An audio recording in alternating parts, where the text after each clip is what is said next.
pleasant good morning to the Honorable John Briceño, Prime Minister of Belize, his ministers, ministers of state and members, to the leader of the opposition, her members, and Mr. Speaker. Let us pray. Almighty and eternal God, who through Jesus Christ has revealed your glory to all nations, please protect and preserve Belize, our beloved country. God of might, wisdom and justice, please assist our Belizean government and people with your Holy Spirit of counsel and fortitude.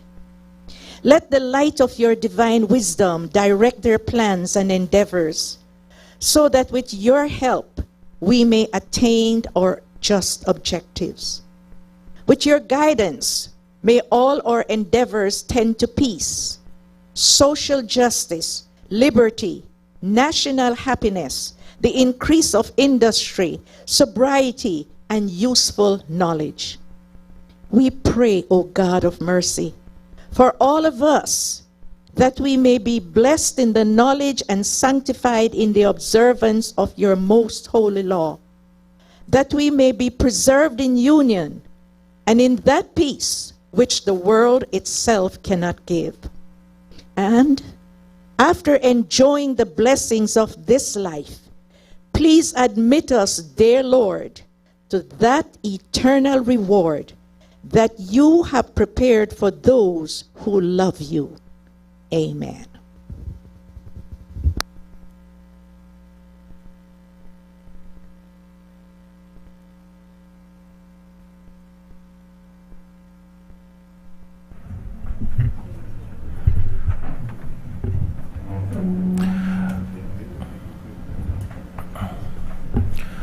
Good morning, members, and welcome to day 2 of the debate on the General Revenue Appropriation for 2025-2026. We look forward to today going smoothly, and so I ask your support as we go through the day's events. We start off today with the member from Fort George.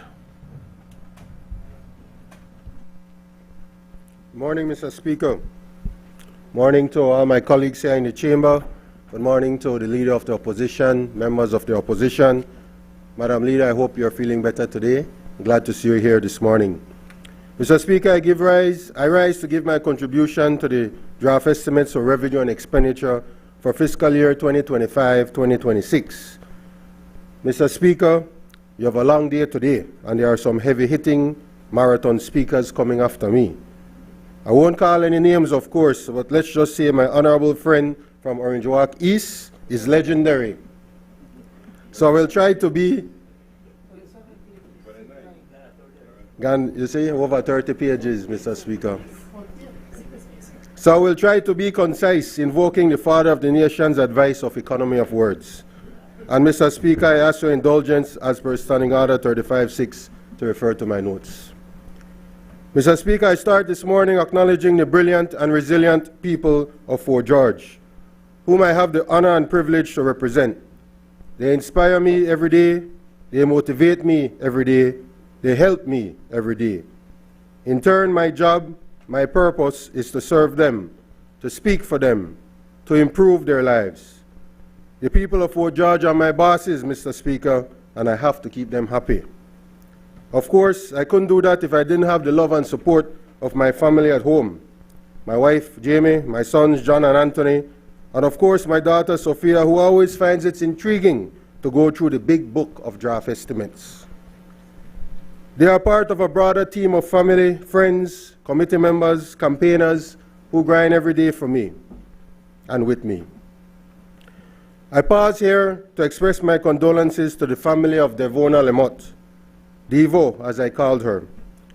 Little did I know that just a couple weeks ago at our Mother's Day program, where we celebrated 500 strong Fort George mothers, that would be the last time I would speak in person to Devona.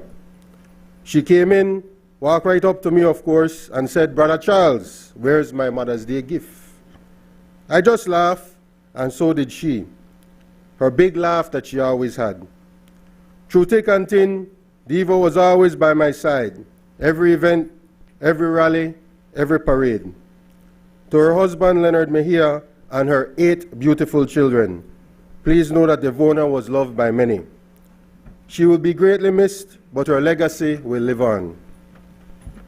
And that legacy, Mr. Speaker, is one of service and community development. Like so many in Fort George, Devona was dedicated to the upliftment of her area. It is because of people like her that Fort George will forever be blazing, forever be strong. Together, we have achieved much, working in partnership with my colleague ministers and the portfolios they administer.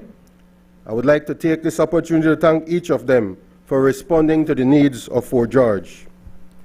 Grants to start small businesses, education scholarships, medical assistance, grocery bags and other social programs make up the majority of the monthly utilization of the Community Development Fund. Thank you, Prime Minister, for administering this fund and for assisting every single constituency in the country. All 31 constituencies receive the Community Development Fund, including the opposition. This fund and the work being done with its funds have a direct impact on all residents. Well, Mr. Speaker, we are also proud about the capital projects that we have accomplished in the first term in Fort George, including 13 houses handed over to deserving residents, with currently 6 more in construction. 150 houses being repaired and renovated, especially after Hurricane Lisa. 200 purchase price approvals and land titles for first-time landowners. And the DPM is not here, but he and I always speak about this. One of the first things when a new landowner gets their title or gets their purchase price approval is they want to go see the land. It's that smile on their face. I want to go see where this land is. The cementing of Pickstock Street, Victoria Street, York Street, Mortree Lane, and Stuart Sally.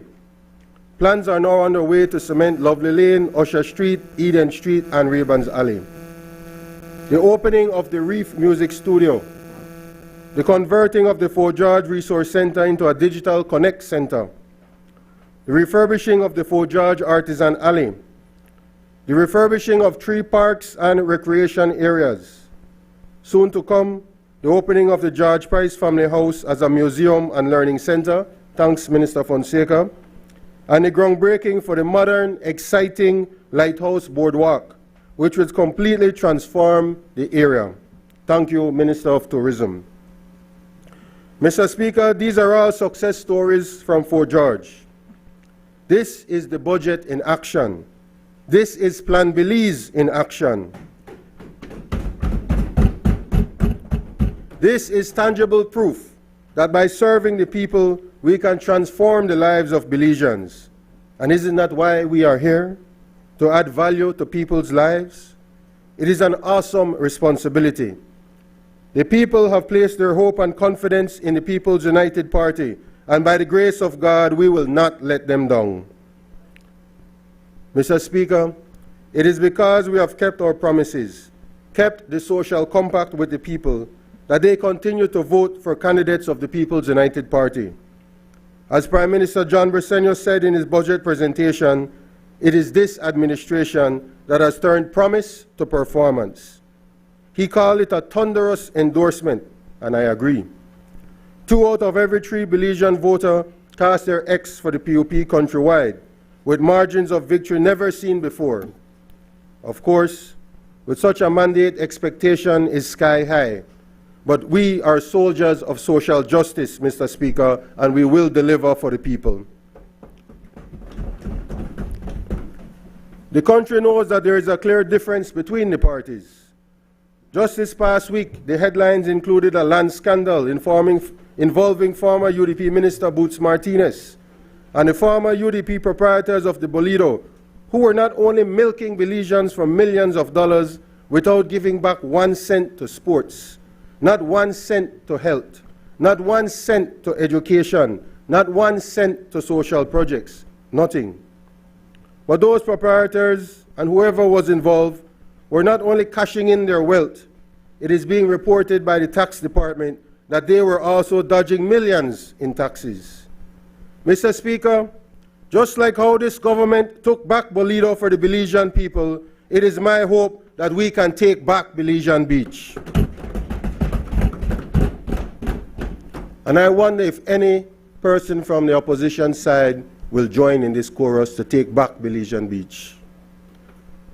Mr. Speaker, for 2+ years, I held the portfolio of religious affairs. What started out as a suggestion for a liaison with the church community became, in the wisdom of the Prime Minister, part of the ministry. I am grateful for the opportunity to work with church leaders in the Council of Churches, as well as other faith organizations, to discuss issues, resolve differences, and assist where possible. Thanks especially to Bishop Wright and former Senator Bengoshe. I am proud of the Memorandum of Understanding that was signed in December 2023 and the assistance that was provided to get churches properly registered. There is still a lot to accomplish and a lot to dialogue on, but I'm sure my colleague, the Honorable Louis Zabane, will get it done. Mr. Speaker, just over a month ago, the world lost a spiritual and moral leader when on Easter Monday, Pope Francis took his last breath, having celebrated Mass with the thousands of faithful just one day before. I am reminded of Pope Francis's love of the poor and determined advocacy for social justice. He said, "Education, work, and access to health care are all key elements for development." Education, work, access to health care. These are pillars in Plan Belize. He went on to say that the just distribution of goods is a key element for the attainment of social justice, for membership in society, and for the free and responsible participation in political life. Powerful words, Mr. Speaker. We start each morning with our national prayer, which speaks about endeavors that tend to peace, social justice, liberty, national happiness, the increase of industry, sobriety, and useful knowledge. Mr. Speaker, if we are to continue on this path of national development, then we must embrace and promote these ideals. Recently, there has been a lot of talk about national values and ethos. This conversation is an important one, and I encourage all Belizeans to join this discourse. Of course, there must be a North Star, a guide to the debate. And yes, thankfully there is one, found in our nation's highest law, the Constitution. In the preamble it says, "Whereas the people of Belize affirm that the nation of Belize shall be founded upon principles which acknowledge the supremacy of God, faith in human rights and fundamental freedoms, the position of the family in a society of free men and free institutions, the dignity of the human person, and the equal and inalienable rights with which all members of the human family are endowed by their Creator." Mr. Speaker, even though the preamble has 6 clauses, this very first one, in my opinion, is the anchor. It is what must guide us as a nation as we now consider the 167 recommendations of the People's Constitution Commission, a unique exercise in participatory democracy that was promised in Plan Belize and was delivered. For the past 30 months, the PCC has carried out its mandate to do the following. 1. Educate the Belizean people on the Constitution. 2. Consult with the Belizean people on any amendments to the Constitution. And 3. Prepare a report with recommendations from the Belizean people. The Commission, therefore, was a conduit for the people to speak directly to the government. And the commissioners from the various stakeholders were not to filter, amend, nor add to the comments from Belizeans at home and abroad, which I understand was more than 6,500 comments in all. I would like to express my appreciation and gratitude to the chairman, the commissioners, and the administrative staff of the PCC for the work they have done, for the service to the country, and most importantly, for raising awareness about our Constitution and the way we are governed, and the way we govern our country. Mr. Speaker, at the heart of good governance are the values of transparency, accountability, integrity, and ethical leadership. Values that this government is committed to upholding as we continue to navigate the challenges of nation building. Yet, Despite all these efforts, and despite the tremendous progress made by Prime Minister John Briceño on the international stage, Belize remains vulnerable. Vulnerable to the developed world and their continued ignorance to climate change. Vulnerable to the continued violation of human rights. Vulnerable to the continued disregard for international norms and threats to peace. We must acknowledge the external pressures that at times seek to influence our governance systems. Foreign agents, motivated by their own interests, have attempted to exert influence, often challenging our sovereignty and undermining our commitment to good governance. It is essential that we remain vigilant, ensuring that Belize's governance processes are guided by our values and serve the best interests of the Belizean people. Turning now to a few of the numbers in this year's budget, which the Prime Minister presented along with a report on the state of the Belizean economy. And this report, Mr. Speaker, is verified by our international partners and by independent agencies. So when the Leader of the Opposition tried to insinuate that it was just spin, there really is no evidence to back it up. I was happy to hear the Leader say and declaring that the era of political posturing in opposition was over and that they wanted to be partners in nation building. But as she also said, political reflexes are sometimes hard to ignore and hard to break. So I suppose that was why it was more of the same. As she rightly said, however, Mr. Speaker, facts are stubborn things. It is important that we collect as much data as possible so that as policymakers we can make data-driven decisions. So let's look at a few of the statistical facts that the opposition cannot counter. 1. Economic growth for 2024 was measured at 8.2%, the highest GDP growth in the Western Hemisphere other than oil-rich Guyana. GDP at the end of 2020 was $4.086 billion. At the end of 2024, it had grown to $6.825 billion. Even with all the Petrocarib and BNE bonanza, the economy contracted under the UDP 3 years and Belize was in a prolonged recession. 2. The unemployment rate has been reduced to 3%. At no time under the UDP did the unemployment rate go below 6.6%. Pre-COVID unemployment was actually steadily going up. The job market has had a remarkable recovery, with many sectors reporting a shortage of labor. Add to that the increase in the minimum wage to $5 per hour, benefiting almost 43,000 workers with a 51% increase in their per hour salary. And this government is committed to increase the minimum wage to $6 per hour in this term. The public debt is now at 61% of GDP. At the close of year 2020, the public debt stood at $4.2 billion. At the close of year 2024, it is at $4.42 billion, an increase of $200 million in 4 years. A far cry from the days when the UDP was borrowing $1 million per day or $360 million per year just to pay salaries, keep the lights on and the water pouring. And 4, when the PUP took office, the actual outturn in the economy in 2020 revealed a primary deficit of 10.81% and an overall deficit of 12.82%. Looking at the figures from the past year, in the approved budget for 24-25, the projection was for a primary surplus of 0.46% and an overall deficit of 1.3%. The actual projected outturn for 24-25 is now projected to be a primary surplus of 1.48% and an overall deficit of 0.26%. This may sound like a small difference, Mr. Speaker, but in reality, in the primary surplus area alone, it represents more than $70 million. Again, a testament of the fiscal prudence and fiscal discipline of the John Briceño administration. Even in an election year, Mr. Speaker, there is a primary surplus, unheard of. I don't think the Leader of the Opposition can challenge that. Mr. Speaker, these are only a few of the economic indicators that serve as benchmarks for the economic well-being of our country. As I've said in previous presentations, when the PUP was elected in November 2020, we did not grieve. We rolled up our sleeve and we got to work. UDP gave up, threw in the towel, bankrupted the country, and tried to wash their hands of the numerous fiscal sins they committed while in office. Mr. Speaker, I have spoken before about the 3 R's: rescue, recover, reposition. In order to rescue an economy on the brink of economic collapse, some hard decisions had to be made in 2021. But faster than anyone could have predicted, the recovery happened.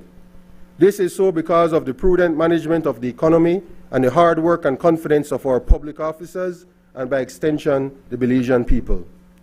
It is now time to reposition and accelerate the Belizean economy, to make the best use of our comparative advantages and to prepare for the challenges ahead. Mr. Speaker, the mission of the Ministry of Public Service is to establish, manage, and promote sound human resource management, good governance, free and fair electoral management, and service excellence through innovation and reform for a modernized Belize public service. The work being done at the ministry would not be possible without a strong, committed team. I need to thank CEO Rolando Zetina, Ms. Christine Hyde, the heads of departments and units, the majority of which, Minister Tia, are women leaders, you'll be happy to know. I have to thank them and all the staff from the ministry for being present and accountable. They have worked diligently to meet performance targets, and they have remained faithful to the policies that the people of Belize voted for. Allow me to summarize the highlights from the last year, and thanks to Ms. Sonia Pat and the Finance Department for preparing our request to the Ministry of Finance. But, Mr. Speaker, I rise today not just to speak of figures and allocations, but to share a compelling story of progress, of a Belizean public service that is transforming to meet the needs of a 21st century Belize. This is a story that is firmly grounded in the People's United Party's Plan Belize 2.0, a national vision to build a just, equitable, and resilient Belize. Our work over the past fiscal year has been nothing short of foundational. We are modernizing systems, strengthening trust, uplifting public officers, and setting the stage for sustainable, citizen-centered governance. I start now with the Human Resource Management Unit. This unit is managed by Mr. Marcelino Choco, who I'm sure everybody is familiar with. He's celebrating 35 years in the public service this year. Most of the objectives and processes that he has started over the past fiscal year are still ongoing. This includes the re-engineering the ministry's process flow to address the efficiency of the ministry to respond to its customers in a timely manner. The digitization of records as part of establishing an electronic records management system to complement the new process flow for the activities. Modernizing the human resource management systems, processes, policies, and practices, and updating the human resource manual in tandem with this new system.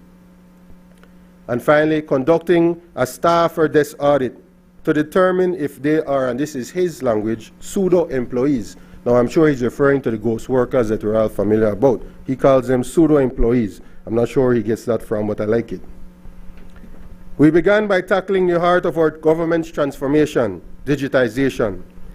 We successfully rolled out the MyGOB leave management system, trained officers across all ministries, and launched a duty leave module. Initiatives that are making government operations more efficient, transparent, and citizen-focused. But we are not stopping there.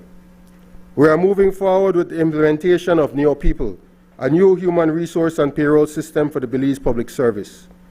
This transition marks a turning point in public service management, placing us squarely in line with our Plan Belize 2.0 priority of digital governance and e-transformation. Turning now to the Job Classification and Compensation Unit, which plays a key strategic role within the ministry.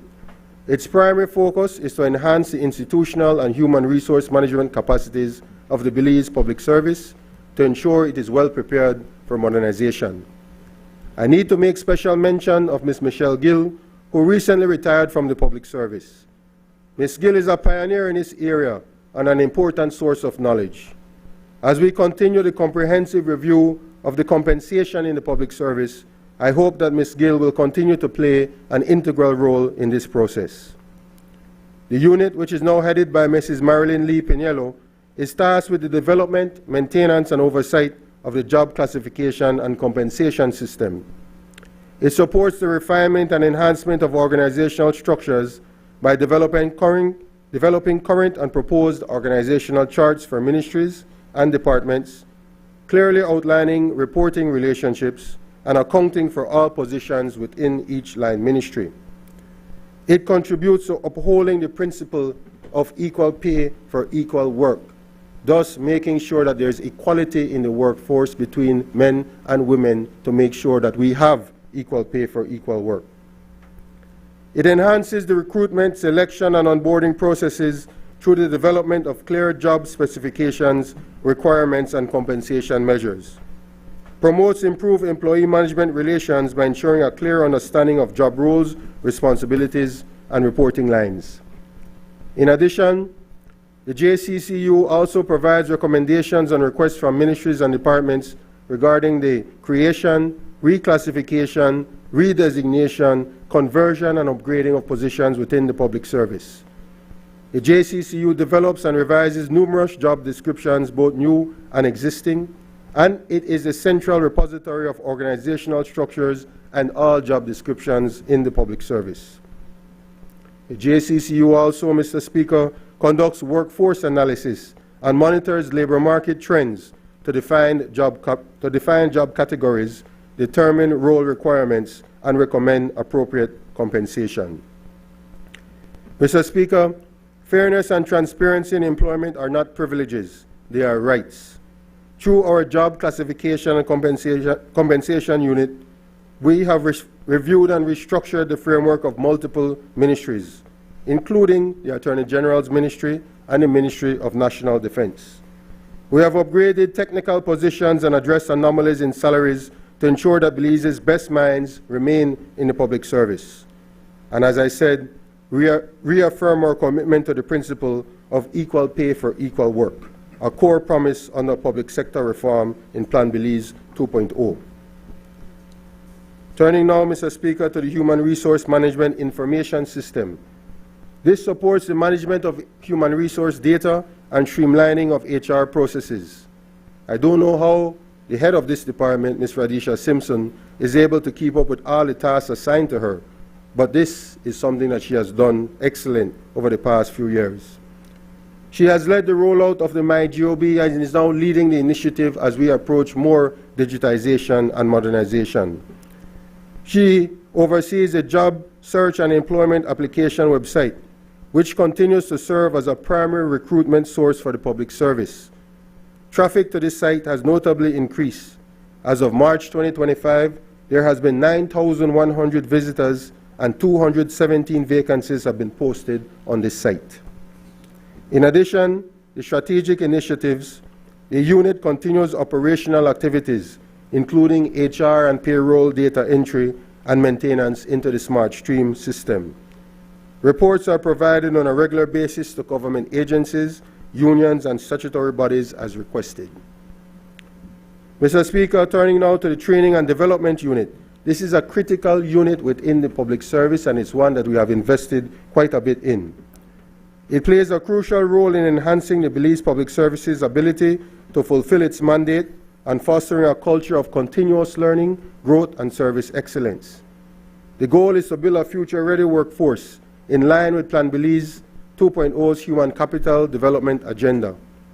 We are cultivating a public service that is skilled, aware, and prepared to lead. With the retirement of Mrs. Sandra Diaz-Cadle, the unit is now headed by Ms. Cordelia Belzer, who has been doing a good job in her new role.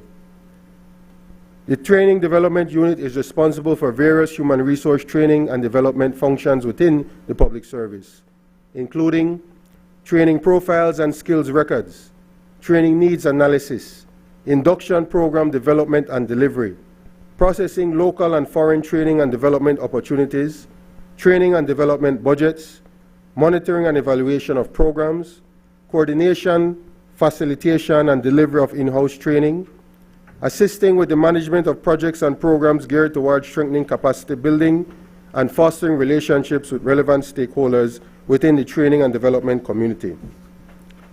Mr. Speaker, if I can highlight a couple of these training modules, including which we are very proud of, the induction training course. In 2022, The piloting of the online induction training course for the Belize Public Service was launched via UB's learning platform, and I certainly want to thank the University of Belize for partnering with us in this initiative. This training introduced new and current officers to key principles, regulations, and government operations. Upon completion, participants gained a foundational understanding of their roles, responsibilities, and conditions of service. The program has expanded significantly. To date, 1,618 public officers have participated in the induction training.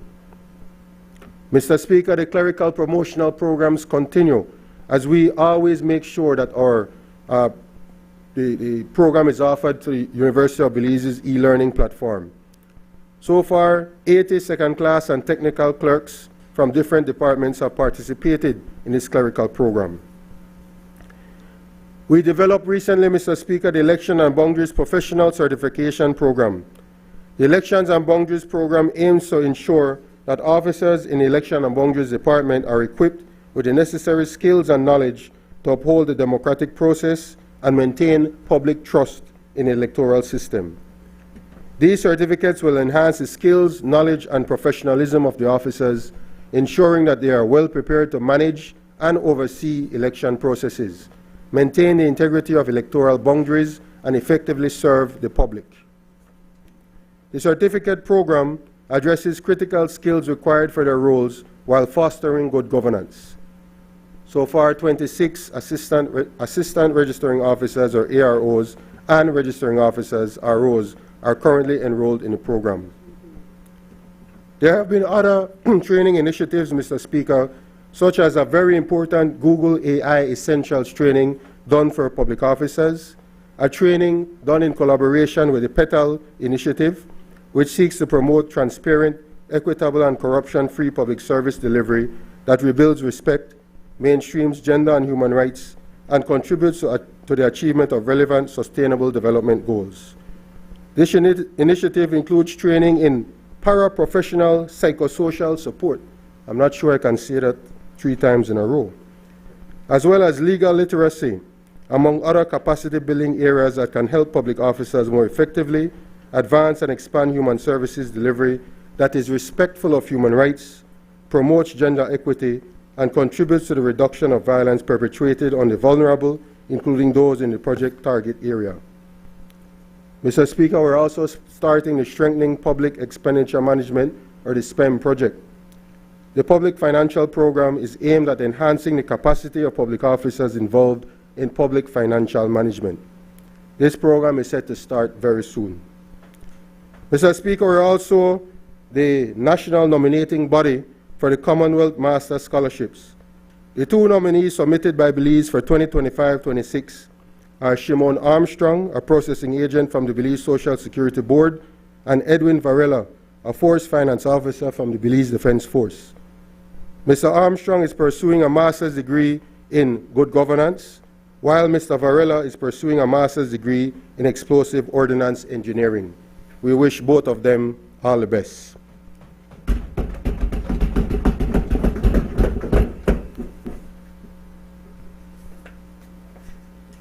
Mr. Speaker, these are only a few of the training initiatives that this unit has undertaken, in addition to all of the different public officers' requests for approvals to support study leave, financial assistance, increments for higher qualification, and notification of enrollment to pursue further studies.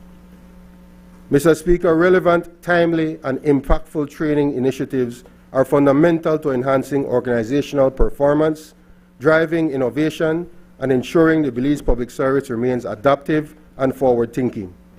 To fully realize this potential, strategic investment in institutional strengthening through staffing, technology, partnerships, and infrastructure must be prioritized as a national imperative. Turning now, Mr. Speaker, to the Customer Service and Quality Assurance Unit, which is headed by Mrs. Freya August. Mr. Speaker, our government understands that trust is earned, not given, and so this ministry has taken deliberate steps to rebuild confidence in the public service. Through this unit, we have facilitated national training, reaching over 1,500 public officers, and hosted the 18th Public Service Day celebration and the Public Service Walk of Recognition in Belmopan. The National Customer Experience Survey, now completed, will inform how we measure and improve our services moving forward. We are laying the groundwork to launch a customer service index for every ministry and department, a first for Belize. Turning now to the Employee Assistance Program, Mr. Speaker. Protecting our greatest asset is the goal of this program, and of course, our greatest asset is our people. From mental health support to financial counseling and suicide prevention workshops, we have created a safety net for those who serve our nation. Public officers now benefit from 24-hour support, expanded practitioner networks, and a proactive follow-up system. This is the human face of modernization, and it aligns directly with our Plan Belize 2.0 promise to foster a healthy and empowered workforce. Thanks goes to the head of the unit, Ms. Caetano. Election and Boundaries Department. Mr. Speaker, over the last 15 months, the Election and Boundaries Department, under the leadership of Chief Elections Officer Mrs. Josephine Tamai, has conducted free and fair elections for the municipal elections of March 2024, a by-election in Toledo East, July of 2024, general elections in March 2025, and the ongoing village council elections. This is in addition to the daily registration of voters, the monthly and annual revision of lists, voter outreach programs, and general education of voters countrywide. Needless to say, Mr. Speaker, as the guardians of our democracy, this department needs to be appreciated and commended for the work that they have been doing. And as the Prime Minister said right after the March general elections, this government hopes that the redistricting exercise can commence in earnest very soon and can be completed by the end of 2026. Mr. Speaker, our ministry's progress is a reflection of the broader transformation this government has set in motion. We are turning challenges into blueprints, needs into solutions, and possibilities into policy. To every public officer, your work and worth are recognized. To every Belizean citizen, your trust is sacred. To this honorable House, your continued support will ensure that together we build a public service that is modern, merit-based, transparent, and fully equipped to serve the Belize of today and tomorrow. Mr. Speaker, the Prime Minister has assigned some new portfolios to me under the Disaster Risk Management. The Ministry overseeing the National Meteorological Service, the National Fire Service, and the National Emergency Management Organization made commendable progress during the fiscal year 2024-2025. These advancements align with the POP's Plan Belize commitments to climate resilience, disaster preparedness, and public safety. I want to acknowledge the work done by my colleagues, Honorable Orlando Habet and Honorable Andre Perez, as they have managed these portfolios before. In the National Meteorological Service, Mr. Speaker, advancing climate resilience is the goal. This includes expansion of weather monitoring infrastructure. The NMS has expanded its nationwide network to over 80 weather stations, enhancing our capacity to monitor and to respond to climatic events. It has developed a mobile forecasting tool and the progression towards the legal establishment of the National Meteorological Service of Belize.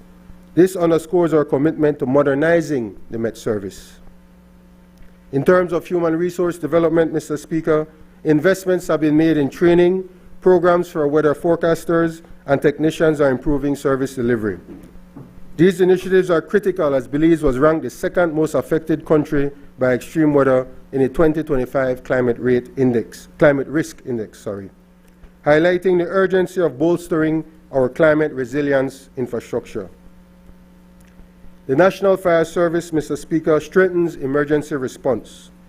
The Emergency Medical Service provision was launched in Belize City and Orange Walk, and this has enhanced the emergency response capabilities. Approval for 80 additional firefighters reflects our government's dedication to strengthening the NFS workforce. Plans are underway for new fire stations addressing the needs of growing communities. In this term, Mr. Speaker, we will build the headquarters for the National Fire Service.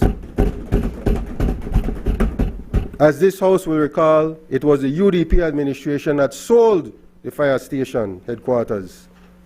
Sadly, the monies from that sale were never seen. These efforts align with Plan Belize's focus on improving public safety and emergency services across the nation. For the National Emergency Management Organization, enhancing disaster preparedness is its main goal, and this year, NEMO is celebrating its 25th anniversary. NEMO has updated its national preparedness strategies and initiated a 5-year work program aiming to improve disaster response and resilience. It has completed the National Disaster Risk Management Plan.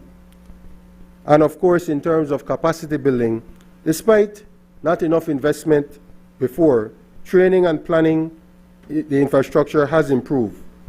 NEMO continues to seek external funding to implement the country's disaster risk reduction agenda. Mr. Speaker, these developments are in line with regional efforts to improve disaster preparedness, as evidenced by initiatives like the Caribbean Development Bank's funding for multi-hazard impact-based forecasting systems, and illustrates the Ministry's vision for a safer, better prepared Belize. Mr. Speaker, as I come to the end of my remarks, I acknowledge that while much has been done, much more needs to be done. The Deputy Prime Minister spoke about the proposals that the Cabinet has approved in response to the requests from the joint unions. Let me state from the onset that over the past 4 years, we have had meaningful, productive dialogue with the joint members, led currently by Mrs. Nadia Kalis at the BNTU, Mr. Dean Flowers at the PSU, and Chief Sharon Fraser from the APSSM. Allow me, Mr. Speaker, to speak briefly for the record on these proposals. Number 1, the execution of the CBA framework on June 18 or another date if agreed upon by the parties. The last round of CBA negotiations lasted almost 2 decades because of intransigence on the part of the UDP administration, which for 13 years could not reach an agreement. Proud to say, Mr. Speaker, that last year the CBA was signed by Prime Minister John Briceño, a major achievement in industrial relations. 0. Well, she was there in cabinet, Prime Minister. This new round of CBA negotiations has a framework that will conclude within a year, and we are prepared to get it done in that timeline. Number 2, disbursement of funds to meet the transfer grants due and owing under the 2021-2024 CBA. Mr. Speaker, this increase in transfer grant was agreed to in the CBA, and it covers the period April 1, 2021 to March 31, 2025, totaling just under $230,000. These payments will now be made to public officers who were transferred during that period and received the previously agreed to transfer grant. Number 3, the reaffirmation and commitment to the $6 minimum wage. Mr. Speaker, this is one of the pillars of Plan Belize 2.0, and the government is committed to implement after proper consultation and engagement with all stakeholders. Number 4, salary adjustment. In reference to the salary adjustment, the government is proposing a 3% adjustment in October 2025 and an additional increment at the start of fiscal year 2026-2027 to make up for the frozen increment in 2021. In addition, the remaining 5.5% and a second frozen increment will be adjusted within a maximum 3-year period. Mr. Speaker, each increment represents 2.5 to 3% of an adjustment. So the actual figure is not 8.5%, but over 3 years it will be closer to 14.5% in this 3-year period. Number 5, the legal effect to GOB's assumption of 100% payment of pension and gratuities for teachers and staff at grant-aided schools. This was agreed to commence in September 2024, clearing a major bone of contention for teachers who had been advocating for years. Prior to this, the government was paying 70%, with the school management paying 30%. Because of financial constraints on the part of school managements, the 30% was not always being paid, putting teachers and staff at these schools at an unfair disadvantage. Government has stepped up to the plate and assumed the full 100% of these payments. Minister of Foreign Affairs, this has added 10 million more to the budget, is it? 10 million more added to the budget to cover this additional 30% per year. As I have said, Mr. Speaker, the approach has been a respectful one, and going forward, we want to continue with this comprehensive approach, grounded in the principles of quality of life and productivity, looking at, but not limited to, 1, a CPI cost of living formula, 2, continued income tax relief, 3, land access, 4, housing programs, 5, education scholarships, 6, union officers' benefits and privileges, and 7, of course, agreed upon performance targets. Mr. Speaker, we await the response from the unions, but I maintain that we achieve more by speaking to each other rather than at each other. Mr. Speaker, December 31st, 2024 marked 75 years since the formation of the People's Committee. Sadly, it went kind of unnoticed. This revolutionary group came together to protest the devaluation of the Belizean dollar and led to the formation of the People's United Party on September 29, 1950. The nationalist movement led to the peaceful, constructive Belizean revolution, which led us to political independence. We are now in the midst of a new revolution, the Plan Belize revolution, the goal of which is economic and cultural independence. We are one people, Mr. Speaker. We are one country. We are one Belize. We must always be ready to defend and protect our sovereignty with unity and focus. Mr. Speaker, we must always be forever Belize. Mr. Speaker, on behalf of the people of Fort George, I support this budget. Thank you.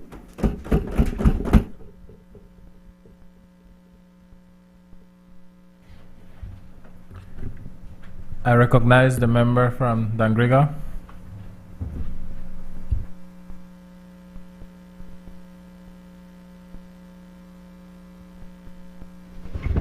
Good morning, Mr. Speaker, Prime Minister, colleagues, ladies and gentlemen.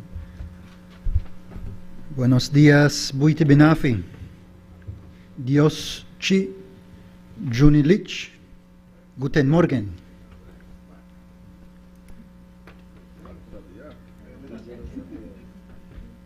It is with pleasure and enthusiasm that I rise on behalf of the beautiful people of the Dangriga constituency, including Saraway and Hope Creek, to fully support this from promise to performance General Revenue Appropriation Bill 2025. I'd like to just mention, following on Minister Usher's point, that I only have 14 pages, but I have like double space, 12 font. When I converted it to single space, 7 font, I only had 2 pages.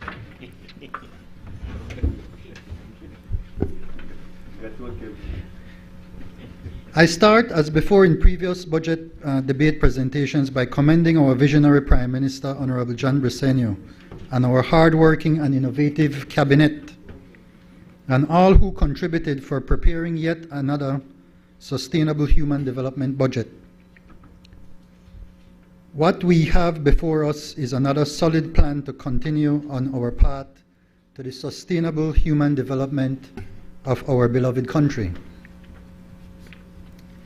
Allow me, Mr. Speaker, to first thank Prime Minister Briceño for affording me the privilege and opportunity to serve in Cabinet, leading the Ministry of Constitution and Religious Affairs, Indigenous Affairs, and Transportation. I look forward to working closely with all my distinguished colleagues, both in Cabinet and in the National Assembly, as we deliver on Plan Belize 2.0. And I am grateful to have a great leadership team at the Ministry, including our new CEO, Williams, who brings much relevant experience to the Ministry. In my presentation this morning, I will speak broadly about the sustainable human development approach, at the risk of becoming somewhat academic. But then we have various types of presentations, if you will, different approaches to making presentations, and so I will move on with that approach and that style, indeed, Minister. I will speak broadly and then talk about the Constitution and Religious Affairs, Indigenous Affairs and Transportation Ministry, and of course, with your permission, Mr. Speaker, about our Dangriga constituency. In previous presentations, I did cover the concept of sustainable human development, and I looked through those lenses and hope that by sharing this, it might be of value in terms of considering how we can make policy better, prepare our policies better, that will, at the end of the day, achieve the objectives of improving the lives of our people. A person's worldview affects his or her decision-making and actions, and therefore it is most important to understand how someone thinks to be able to predict what they may do. The sustainable human development approach has evolved out of the need to offer a better approach to the neoclassical paradigm that, while comprised of solid basic economic concepts, has not been able to adequately guide policymakers and politicians around the world to secure true development. The neoclassical approach by itself does not suffice for true development. Sustainable human development combines two relatively nascent areas of thought, namely sustainable development and human development. Sustainable development is defined as development that meets the needs of the present without compromising the ability of future generations to meet their own needs. It contains within it two concepts: the concepts of needs, in particular the essential needs of the world's poor, to which overriding priority should be given, and the idea of limitations imposed by the state of technology and social organization on the environment's ability to meet present and future needs.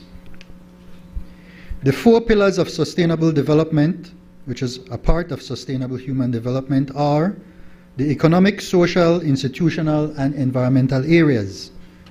These four areas provide the macro variables that impact the micro reality of individual citizens. Economic factors, as important and relevant as they may be, should be seen in combination with factors from other areas. Consideration should also be given to social factors, including, for example, social cohesion, education and health quality, and security, among others.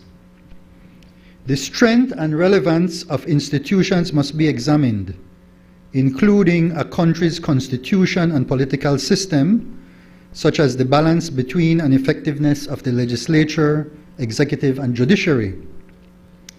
And equally important, the wise use of our environmental resources must also be prioritized in policy preparation and development. When we miss any of these factors, the intended aims and objectives of policies will be difficult to attain. Nobel economist and father of the human development approach, Amartya Sen, argues that neoclassical economics often overlooks the importance of how individuals' circumstances and social norms can shape their choices and the outcomes they experience. Sen's capability approach offers an alternative framework for evaluating well-being, focusing on the freedoms and opportunities people have to achieve what they value in life, rather than solely relying on resource accumulation or subjective utility.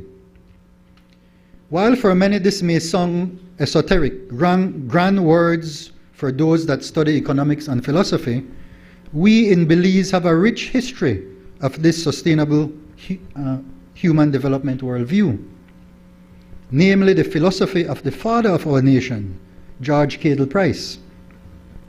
His mixed economy prescription recognized the centrality of the individual citizen, whose welfare is captured in his slogan, "Serve the people," the very philosophy of our John Briceño administration. The Sustainable Human Development Paradigm provides a scientific framework via the capability approach to evaluate how the lives of people are affected by the interaction of sustainable development and human development factors, in reality promoting in a systemic way the very same worldview of the father of our nation. So, all policy proposals need to start out by addressing whether or not the opportunities of individual citizens are improved, if their freedoms to fulfill their aspirations and dreams are expanded. This budget continues in this spirit of George Cadle Price, in adherence with the powerful principles of sustainable human development. Mr. Speaker, I'll turn now to Constitution and Religious Affairs. Our Constitution is fundamental to our country's sustainable human development. It is central to the institutional pillar of sustainable human development. A weak, outdated, and irrelevant Constitution will continue to adversely impact the capability of our people. This is why, over 2 years ago, our government, led by our dynamic Prime Minister, ensured the passage of legislation to put in place a process to review our Constitution by gathering the views of our people via the People's Constitution Commission. They are submitting their 167 recommendations report, including dissenting views, that, as we are aware, due to the magnitude of the task to review, we have asked for the review period to be extended from 2 to 12 months. This will allow us to provide proper and comprehensive attention that this very important task deserves. The mission of the Religious Affairs portion of the ministry is to ensure interfaith collaboration and to improve and strengthen our church-state partnership. We recognize the invaluable contributions of religious and faith-based organizations to the sustainable human development of our country. The majority, if not all of us in this honorable House, have benefited from the education provided by religious schools. I myself attended Holy Angels RC Primary School in Pomona, Stan Creek Ecumenical High School, and St. John's Sixth Form, all which focus on that important aspect of competency, values, and principles. We cannot be a fully competent and productive country with only the other two competencies, parts of the competency, that is, knowledge and skills. We also need to apply knowledge with a commitment to doing things that not only benefit us, but also consider the welfare of fellow brothers and sisters in society. Allow me, Mr. Speaker, to commend the member from Fort George, who was the minister responsible for these two areas in our last term, Honorable Henry Charles Usher. Everywhere I go and meet with our stakeholders, they give him high praise for the great work that he advanced with them.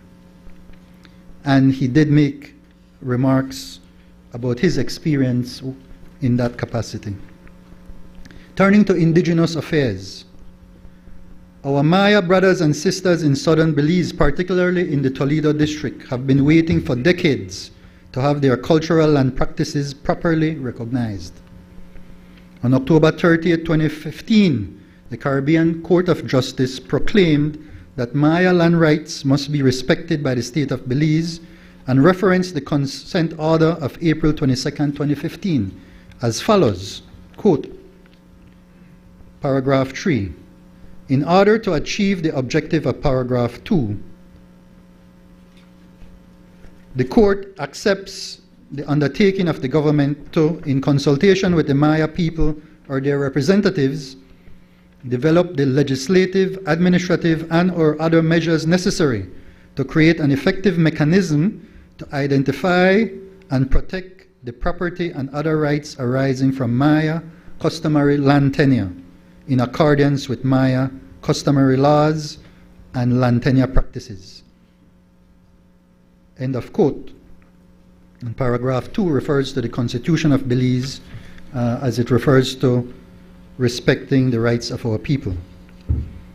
We have continued in this new term the work started by the former minister responsible for Indigenous Affairs, the member for Belize Rural Central, Honorable Dolores Barlemaramos Garcia. Thank you, Honorable Dolores, for the foundation that you have laid.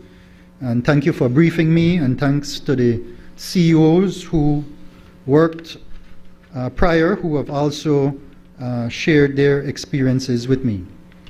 I would also like to thank the area representatives of Toledo East and Toledo West, who have also been exceptional partners in this work that we have. And we also have a subcommittee of cabinet comprised of the three of us and other members who are working together on this matter. Mr. Speaker, I'll turn to transportation now. Our transportation system is vital to our sustainable human development. Over the past few decades, our transportation system has deteriorated, characterized by too many occasions of lawless and dangerous driving on our roads and highways, and questionable enforcement and poor obedience of our laws.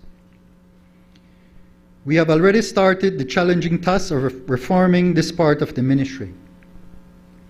The member from Stann Creek West, my neighbor, the Honorable Rodwell Ferguson, worked hard to improve the state of affairs at the ministry, including trying to work out a better arrangement for highway bus operators across the country. He flagged the corrupt activities occurring at the Spanish Lookout office, and we have moved with urgency and determination, along with the DPP's office, to engage in a full investigation of the matter.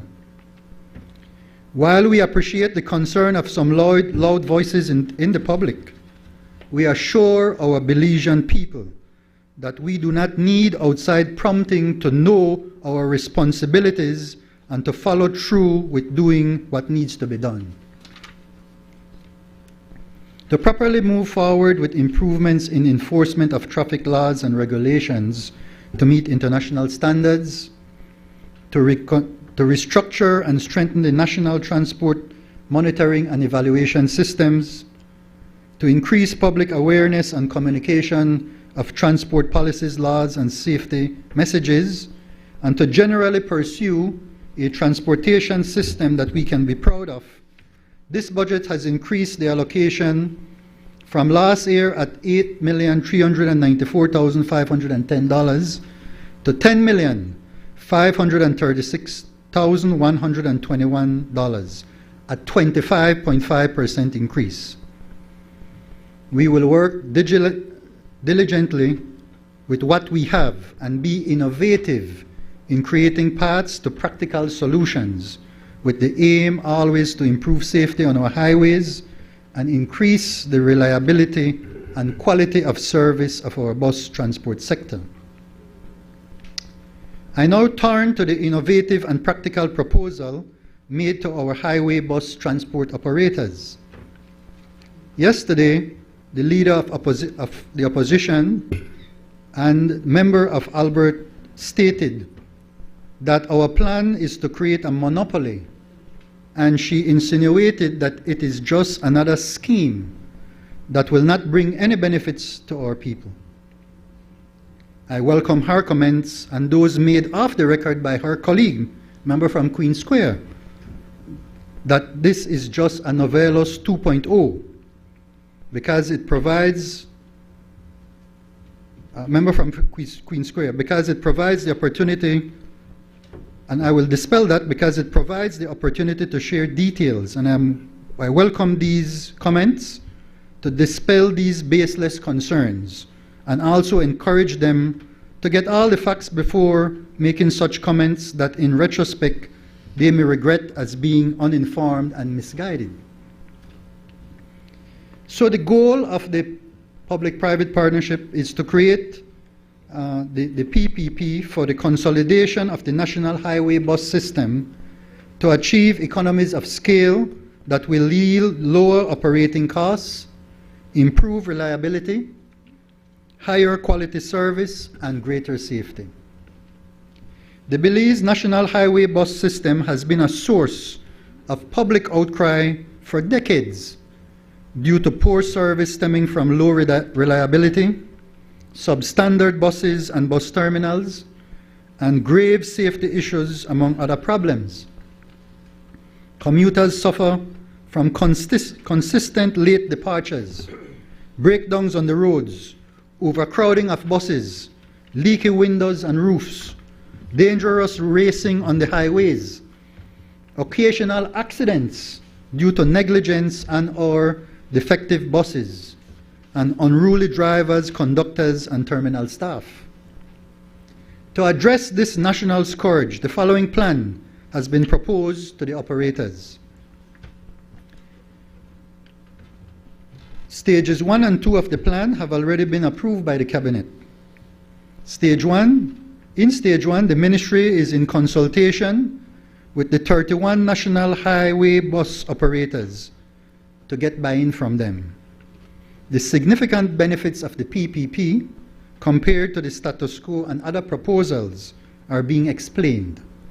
Meetings have occurred as a group and one-on-one with individual operators. And we have another meeting on Friday with the entire group. The time frame for this is 2 months, which is last month and this month of May. The second stage is the assessment of the value of each bus operator, to be done by qualified independent accounting firms, auditing firms, chosen by a committee comprised of 1 member of the Ministry of Transportation and 4 operators nominated by the 31 operators. The valuation will be used to determine either a payout to the operator or the issuance of a proportionate number of shares in the PPP company, or a mix of both. The auditors will also calculate the value of all terminals and related property owned by the government. The estimated opening value of the new company will then be determined. The time frame for that is June to July 2025. We then go back to Cabinet and present the results of that work, and then talk about now this third phase that the colleagues in Cabinet will decide in their wisdom if we should continue going forward. The third phase has to do with preparing an implementation plan that would be executed started January 1st of next year. This execution plan itself will include the development of the PPP legal documents and legislation. 2, the process to select a new board of directors for the company, since it will be a new company. 3, the process of hiring of a management team and staff. 4, procurement of new buses. 5, building of new terminals, especially in Belize City, Orange Walk, and Toledo in the first instance, and the improvement of remaining terminals. 6, identification and procurement of pertinent technology, such as GPS systems and an e-commerce system for ticketing and accounting for revenues and expenses. 7, creation of a national inventory depot for the new company. 8, a training plan for all personnel, including drivers and conductors, terminal staff, and maintenance inventory staff. The timeline for that would be August, September, and October of this year. Distinguished ladies and gentlemen, and those who are viewing, the benefits of this new PPP would include the following. 1, lower costs from economies of scale due to buying in bulk and standardization of equipment type. Better management of operations, including scheduling and finance due to better qualified management staff and modern systems.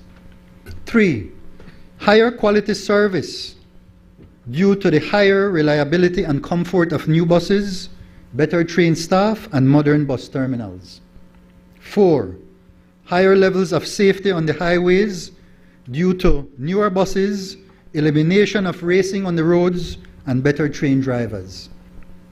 5, reduced pollution due to newer buses and a gradual shift to a mix of traditional and electric buses. 6, lower overall import bill for fuel and parts. 7, the creation of national pride by citizens to finally have a modern bus system that all Belizeans deserve. This national bus company would then be owned by the GOP, the GOB, Government of Belize, in partnership with all present bus operators who wish to convert their present value of their companies, determined again by that independent auditor, into shares in the company. This new PPP would be protected by appropriate legislation to ensure that no other operator can come in to erode the market of the new company.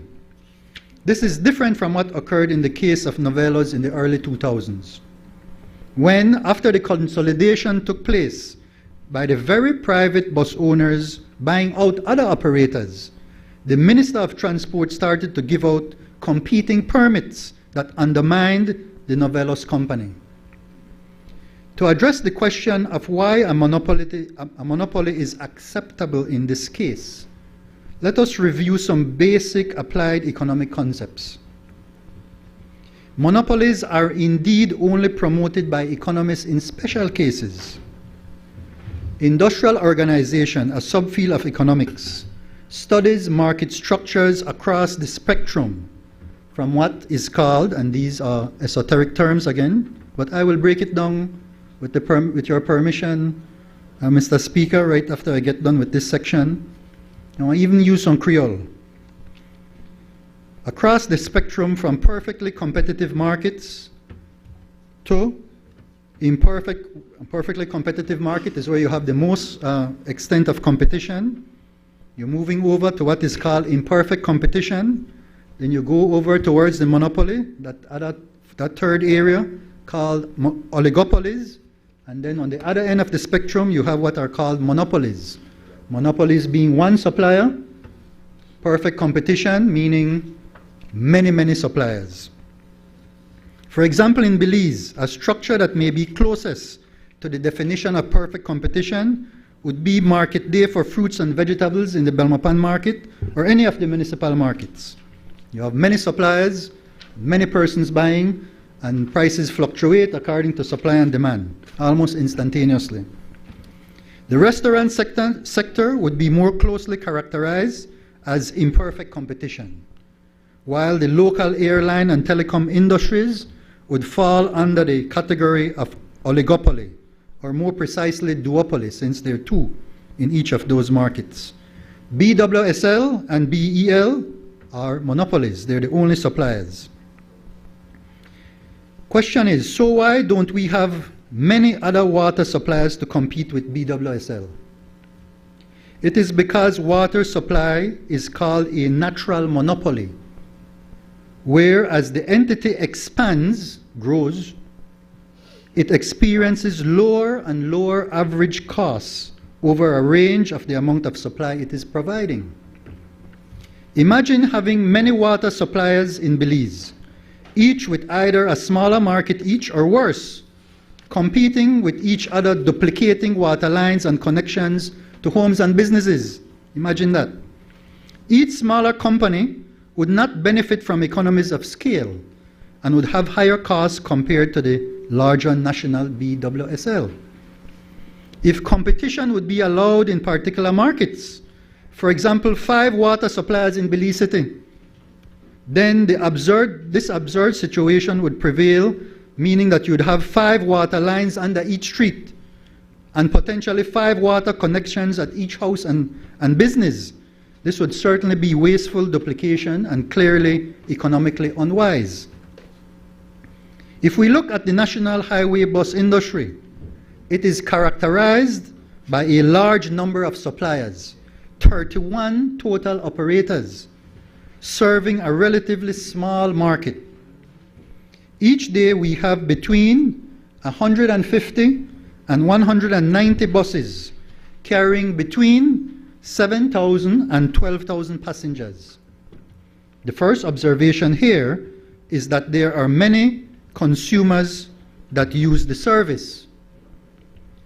So in terms of sustainable human development, under the institutional pillar, it is clearly in the interest of the government, political systems falling under that, to recognize that we are talking about a sector that serves thousands of our people, and they should be the focus of what we're concerned about.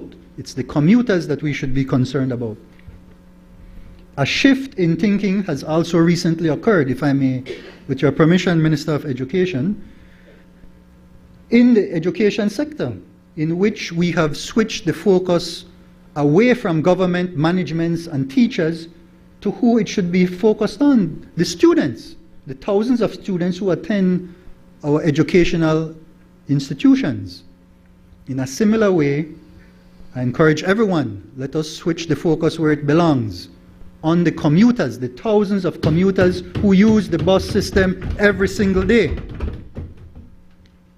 About 30% of the operators, only 9 of those 31 operators, compete with each other and move about 70% of the passengers. The other 22 operators, the smaller ones, have less than 6 buses each. Some only have 2, 1. And they move, I will address that right now, madam. I will explain to you how they will eat. And they move about 30% of passengers. If one looks at larger developed countries with better quality national bus transportation systems, there are fewer bus operators that move tens and hundreds of thousands of passengers. In Mexico, for example, the bus companies are organized by regions. You know, ADO and the other companies that are there. And within each region, they act as monopolies or oligopolies. And they move thousands of people. Why? Because the national bus sector is recognized as having features that justify having a monopoly structure within their particular markets. Economies of scale refer to that economic reality that I will repeat, as the entity becomes larger, it is able to do things at lower and lower costs over a certain range, where the small bus operators, Madam Member from Albert, where the small operators cannot achieve those economies of scale. With our Belize industry, a larger company will be able to buy inputs, tires, parts, fuel at lower costs because it can buy in bulk, something that the smaller operators cannot do. A PPP structure also provides incentives to lower costs, such as to provide duty and tax exemptions over a certain period of time. So this plan is for the small man and woman. It is the small man and woman who use the bus every day. They're the ones we should be keeping in mind. And this plan takes into consideration the interests of that same small bus operator we're talking about, because now they will have the opportunity to become owners of a much larger company that will have greater profitability, and they will be able to indeed have a better quality of life themselves. So, one more aspect that I wish to share. Think about BTL, the ownership of BTL, okay? Which started out as a monopoly, is now a duopoly. BTL is owned 49% by the government of Belize. It is owned 39% by the Social Security Board. It is owned 8% by Central Bank. and it is owned 9% by over 1,500 individual citizen shareholders.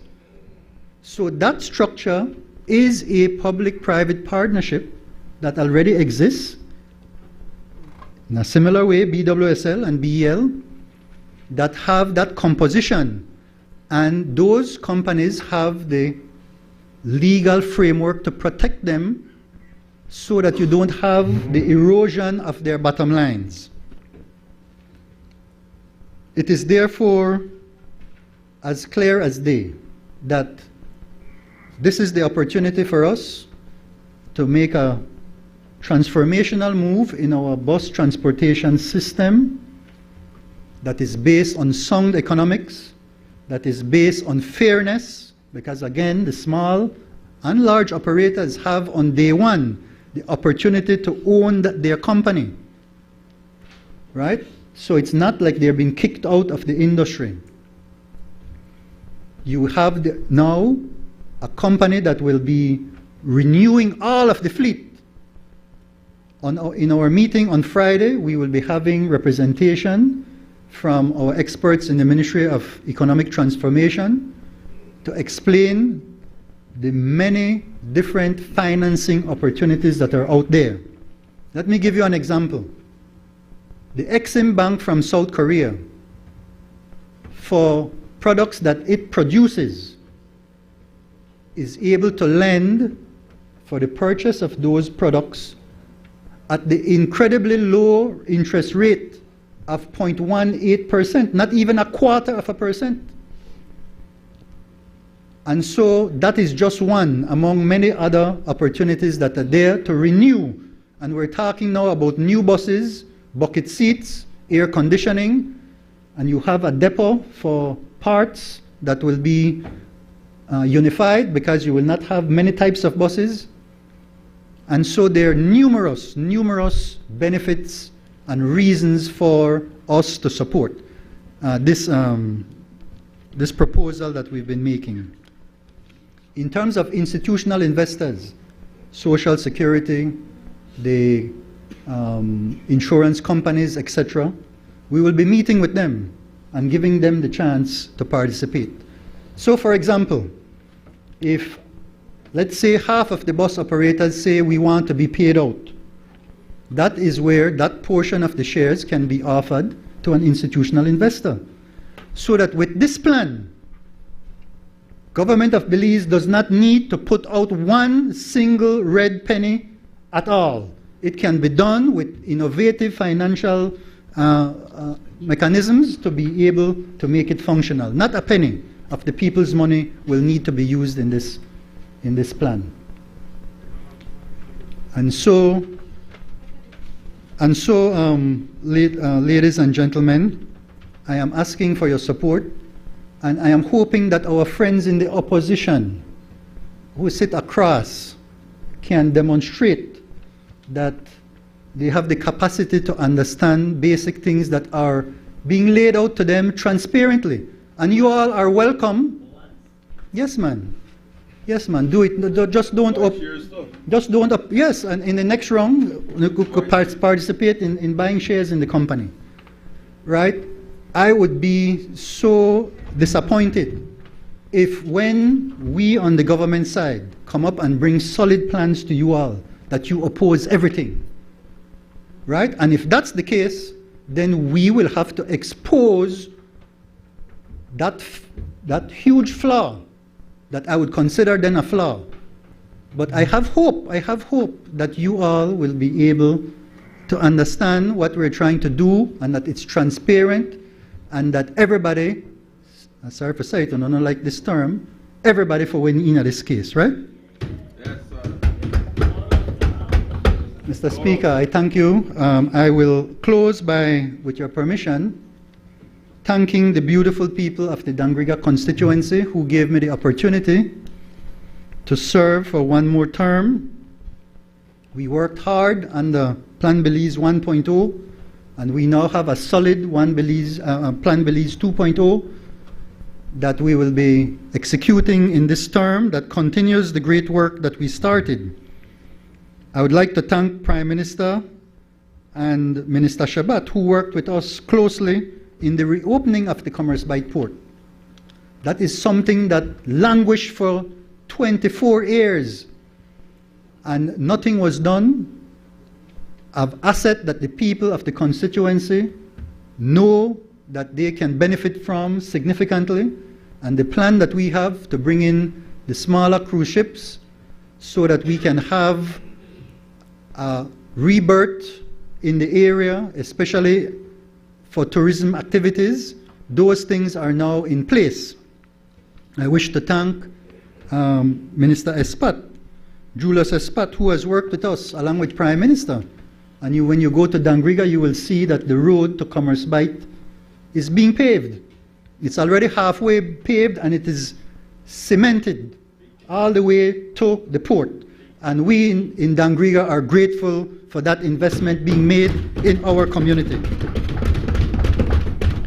We are also grateful, Mr. Speaker, for the multipurpose park, 10.1 acres, that is already on its way with investments from BTB, and I want to thank Minister Mala for his leadership in making this happen, and he's doing this across the country.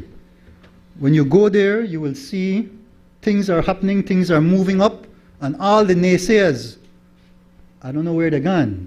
I try finding, but they have disappeared. I don't know, they disappeared just like some of them folks across the other side. Disappearing act, right? The call center is expanding, and I want to thank Minister Koi, who was instrumental in bringing the call center to Dangriga. Our land program continues. In fact, I thank the DPM for the work that he's doing with us, and I also want to thank Prime Minister for the CDF, because in combination with the resources that we have and the help we're getting from MIDH, we're now putting in all-weather roads in the Hope Creek area so our people can access their land and start to developing what they now have that is valued at more than $25,000 per lot. Education continues. Of course, I had the privilege of serving in that ministry along with Senior Minister Francis Fonseca. We did great work in that area across the country, but in Dangriga itself with free education, we have Delil, we have Anri that are now free. And I was just informed last night by CEO Narda Garcia that the funds have been fully approved for the IT Vet Center that's in Hope Creek. I think it's $1.2 million for the renovation of that center, and we in the community are most grateful, Minister and Minister of State. Thank you very much. I also then want to close now with a great big thank you, Saremai, to my executive who have worked very, very hard in the Dangriga constituency. We've worked very closely with our mayor and councillors.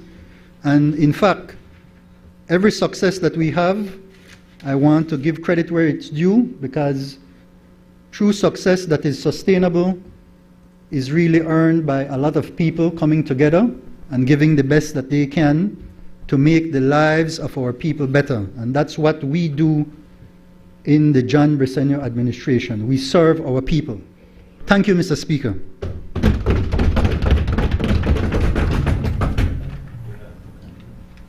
I recognize the member from Orange Walk East.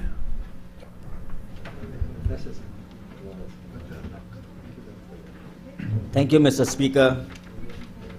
Mr. Speaker, before I get into my presentation, I would like to first of all extend and greet our medical students who I know are tuning at this moment, listening to the very important budget debate, that are currently studying in Cuba, 37 of them, of which 29 are studying medicine, and out of those 29, we have 8 doctors who are doing their residencies, and I am told that we are expecting some diplomas in order, so I want to congratulate those students who are out there studying in that country.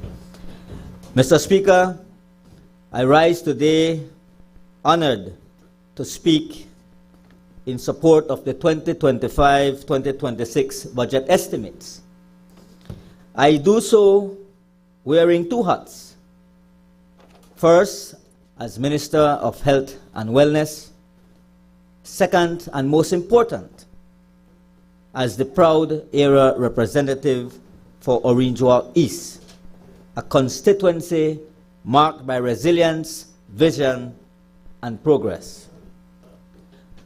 At the onset, Mr. Speaker, let me take this opportunity to thank my family, my wife, my daughter, my in-laws, and my mother and my father, and all those in my family who have been there supporting me every single step of this way. Let me also thank the good people of Orinjoa East for the overwhelming mandate they gave me in the March 12th general elections. 62.3%, Mr. Speaker, of the registered voters showed up to the polls, and 83.99% voted for Kevin Bernard. Yes. That is 8 out of every 10. 9 next time.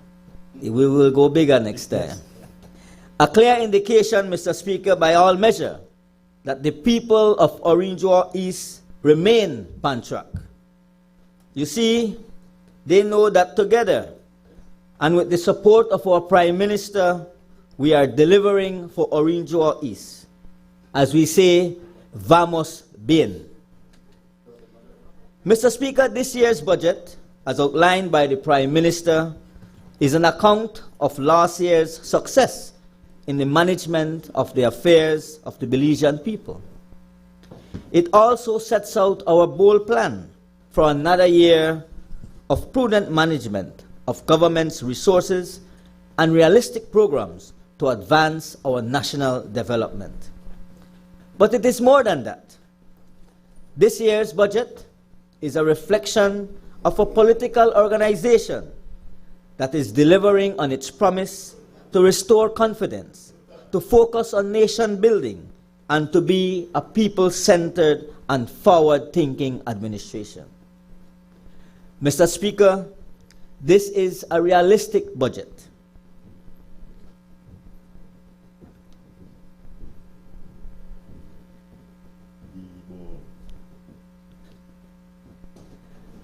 It highlights economic stability.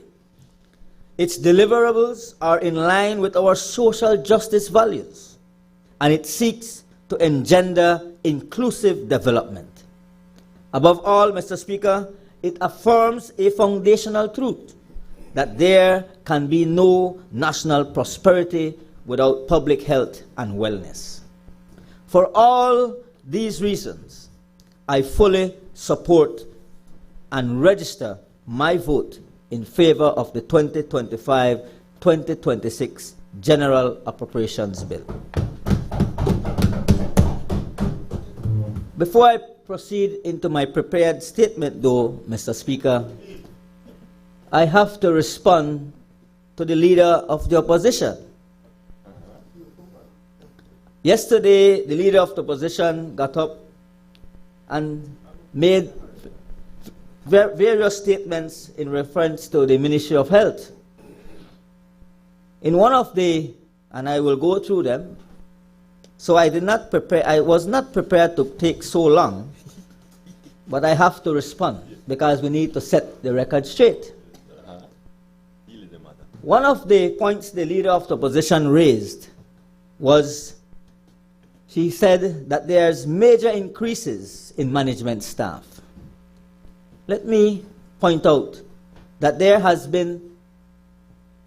not been any major increase in management staff. In fact, Mr. Speaker, we have vacancies in a few management positions that we have not yet even filled, namely the Deputy Director of Public Health and Wellness.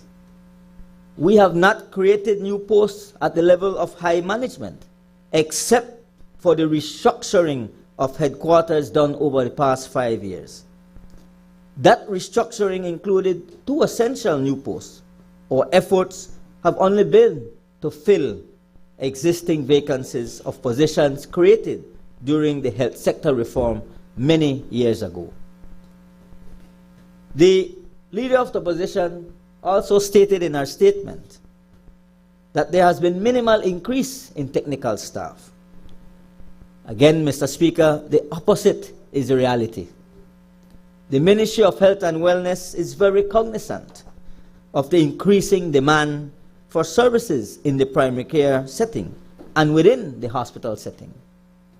Being conscious to maintain the quality of care and to cope with the increased demand of services, we have consciously increased the number of medical laboratory technicians in all community and regional hospital medical laboratories. We have restructured the community health workers' duties and recruited more CHWs in order to improve access to care. May I remind the Leader of the Opposition that it is this government who increased the stipend for community health workers from that $100 stipend to $500 a month. I must also remind the Leader of the Opposition that some staff recruited during the COVID-19 crisis was observed by the Ministry of Health and Wellness due to the need to ensure coverage and access to quality care. These are not managerial positions. These are frontline technical staff. The same holds for nursing and physicians.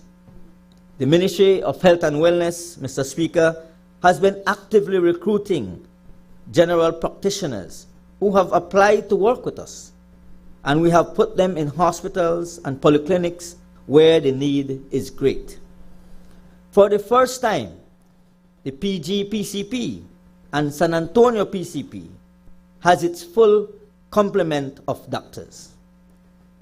The continued impact, Mr. Speaker, is that these physicians are fulfilling needs that impact on the people visiting our facilities to shorten their waiting time. The management at headquarters is constantly seeing how best we can place and rotate the physicians and nurses to ensure we address the needs of the person who seek these services. These are technical staff placed on the front line. For the first time, Mr. Speaker, the Western Regional Hospital has a full-time pediatric surgeon.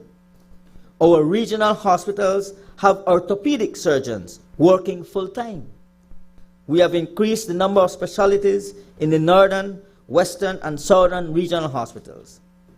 We have also increased critical staff in public health and prevention of diseases areas such as an increase in nutritionists, vector and environmental health staff, adherence counselors, and social workers and psychologists. The Leader of the Opposition also went on to speak about exorbitant pharmaceutical and medical supplies costs. So, Speaker, it's no secret that globally there is a shortage in the manufacturing of pharmaceuticals post-COVID-19. And it is no secret that the bigger countries have the capacity to hoard the pharmaceuticals, and they have been doing it, which has contributed to an increase in the cost in the market for smaller countries. Our constant challenge then has been for the tendering committee that supports the Ministry of Health and Wellness to find that balance between cost, quality, and availability. What strikes me as well yesterday in her message is that when the Leader of the Opposition probably looked at the budget book, she did not realize the area she was looking at. Because I think she quoted from the Capital Cap 2 expenditure when she shouted out in her statement that there is no investment for primary health care services for public institutions. She must be reminded that these comes under recurring expenses. But to answer her question, her statement, Mr. Speaker, we have been investing in public health care services across this country. The Western Regional Hospital, a few months ago, had a complete renovation to include the major medical and surgical wards. This area, Mr. Speaker, was the original ward of the hospital, but now it is new and comfortable for both patients and staff. This Southern Regional Hospital was fully retrofitted. The Punta Gorda Hospital was also retrofitted and is now a smart facility. The San Ignacio Community Hospital had spaces completely refurbished to accommodate staff of the National Drug Abuse Council, thus having them also integrated in the San Ignacio Hospital environment, something we plan to do in every regional facility. And a few days ago, Mr. Speaker, the Central Medical Laboratory, 13 long years the UDP was in government and never did one thing to fix that Central Medical Laboratory. It took this administration, it took this government to ensure that we address the much needed improvements. Clean up after that. So, Mr. Speaker, when the lab was handed back over to us, and I want to thank the EU, PAHO, and all the partners who assisted us in making sure this became a reality. The entire building was refurbished to create a more comfortable environment for the staff of the laboratory. Mr. Speaker, we could go on and on. The Pomona Health Center, which was retrofitted and upgraded. The Santa Elena Health Center has been retrofitted and upgraded and remains open from 7 to 5. Placencia, and I want to thank my colleague, the Minister Mala, for his support. That Placencia now boasts of a new health facility in the middle of 2024 when we launched that facility. And it operates from 7 a.m. to 7 p.m. with emergency cover 24/7. And we have plans, Mr. Speaker, in this budget to expand the Palmview facility to increase an additional 25 beds for persons suffering from mental illnesses. The renovation of the Matron Roberts PCP, the construction of the San Pedro Hospital, which is underway, and the new tertiary hospital in Belmopan. And of course, we can go on and on. But, Mr. Speaker, over the past 3 years, significant efforts have been made to strengthen medical officers in basic emergency care and in emergency triage assessment and treatment. And this has resulted in improved care at the accident and emergency. So I don't know where the leader of the opposition was informed that we are doing less surgeries. That was one of her statements as well. Let me say that 7 months ago, we recruited a pediatric surgeon from the Caribbean, and this has increased pediatric surgeries in this country. A few months ago, we placed an orthopedic surgeon full-time for the first time at the Western Regional Hospital. He now consults and performs surgeries for patients referred from the South and Western regions. Over the past 12 months, Mr. Speaker, for the first time, we now have 3 full-time surgeons in each of the Northern Region and Western Regional hospitals. All of this, of course, has reduced the number of surgical referrals to KHMH, making it very convenient for the patients to have their families around them and not having to travel to KHMH. Some surgeries, Mr. Speaker, like the pediatric surgeries, had to be done in neighboring countries, but now can be done in our own land, Belize. The leader of the opposition also, Mr. Speaker, said $0 for mental health in the budget. Let me highlight to the leader of the opposition and to this nation that the investment in mental health has been significant. Through technical cooperation, we have been able to collaborate to complete the mental health policy and to launch of the Belize National Suicide Prevention Plan. On March 8, Mr. Speaker, the Belize National Suicide Prevention Plan was launched in collaboration with PAHO. Invited stakeholders and staff and mental health advocates took part of this launch. We have done meeting and presentation on childhood disorders for the mental health staff. We had done training on psychiatric emergencies for medical staff countrywide. We have done training on dementia and Alzheimer's for caretakers of elderly. We have done training on suicide to high school teachers. We have done media training in mental health reporting. The MH-GAP, Mr. Speaker, training has been conducted across the country to better equip frontline workers to identify and address mental health issues in emergency setting. And I can also add that in terms of the collaboration with the police, ongoing strengthening of the partnership with the police department, including training of the police officers, updating the police training manual, conducting stakeholder consultation with police officers countrywide to better understand and improve the situation that police may face with as it deals with mental patients. We have been advocating for better mental health, Mr. Speaker, through various ads on prime time spots, presenting in workplaces in order to improve workplace wellness for mental health. We have done very many various fairs and forums and presentations across this country in schools countrywide. So we have been addressing these many concerns. The leader of the opposition also said that there is $0 allocated for the purchase of equipment. The Ministry of Health budget, Mr. Speaker, has budgeted $650,000 alone from the recurrent budget for equipment. And this does not include spare parts nor computer equipment.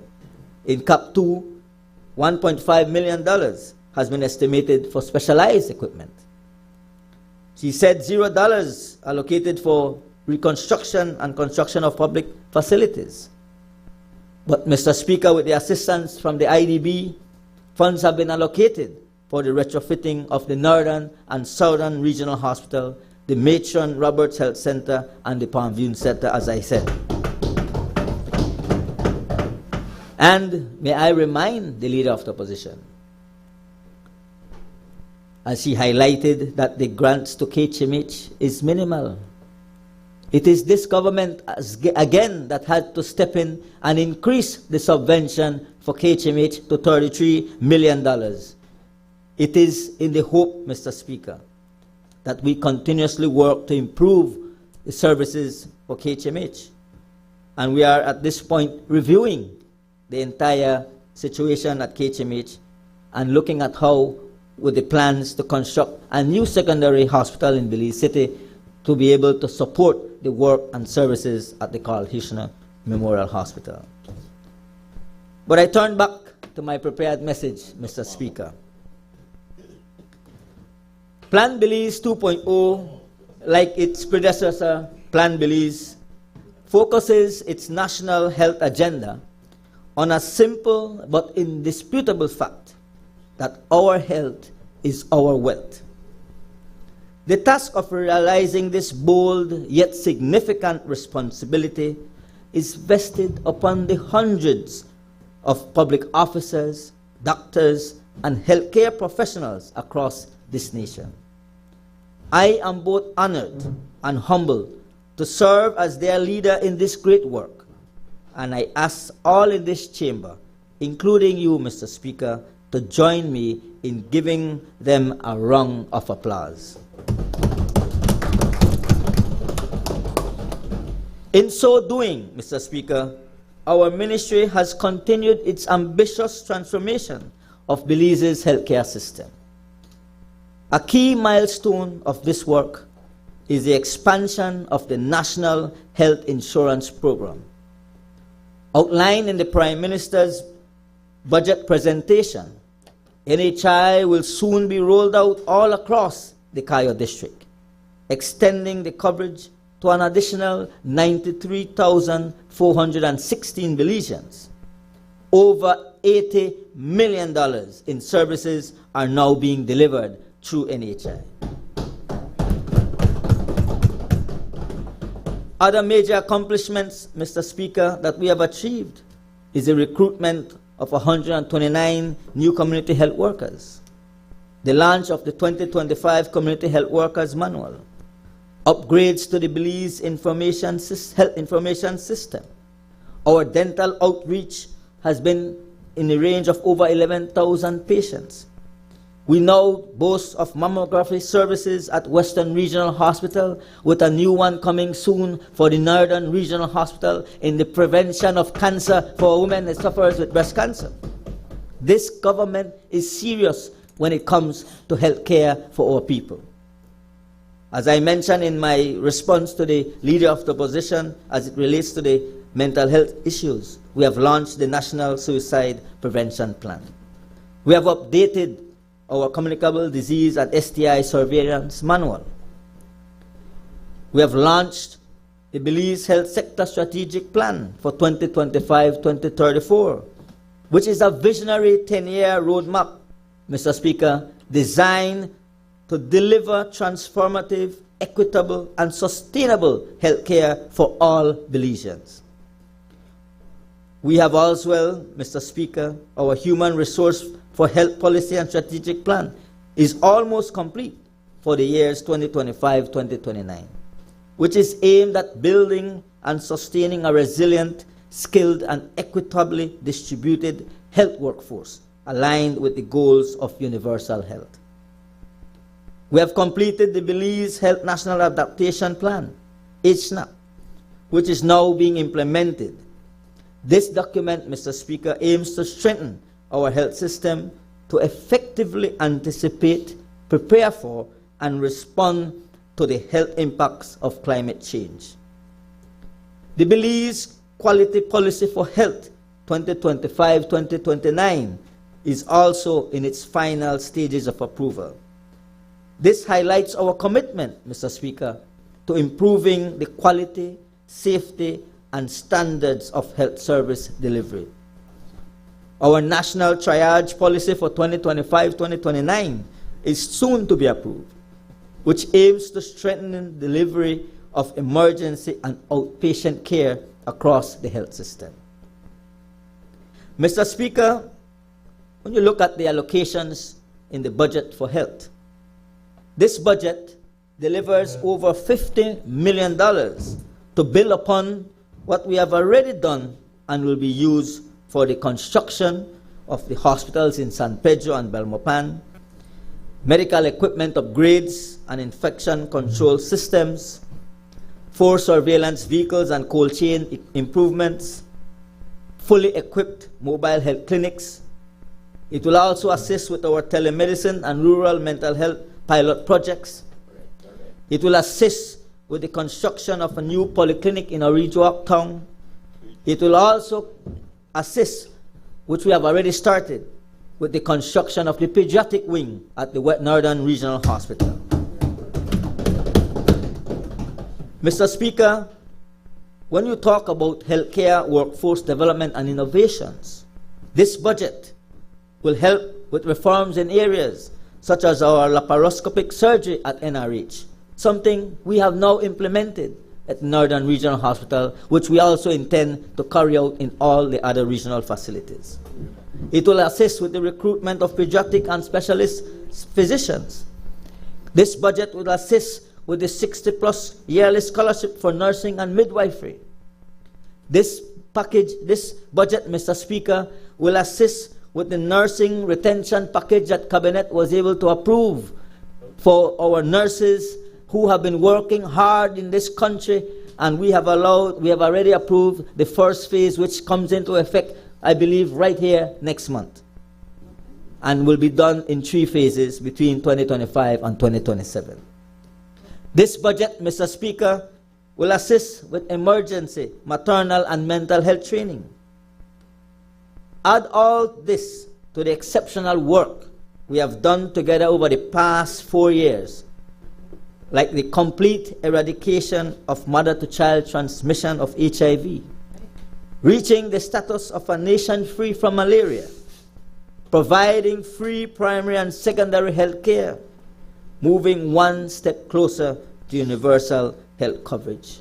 Where and what did the UDP do to provide these type of service? Never over the 13 years in office. This budget, Mr. Speaker, will assist in modernizing our health system by adding and renovating health clinics across the nation. And I had already highlighted the Placencia Polyclinic. The upgrade of the Georgeville and Dangriga polyclinics, which was completed, with plans to construct new health centers in Hopkins and upgrade the San Roman Village Health Center in the Orinduak district. With all these investments, we are reducing the infant mortality rate across this nation.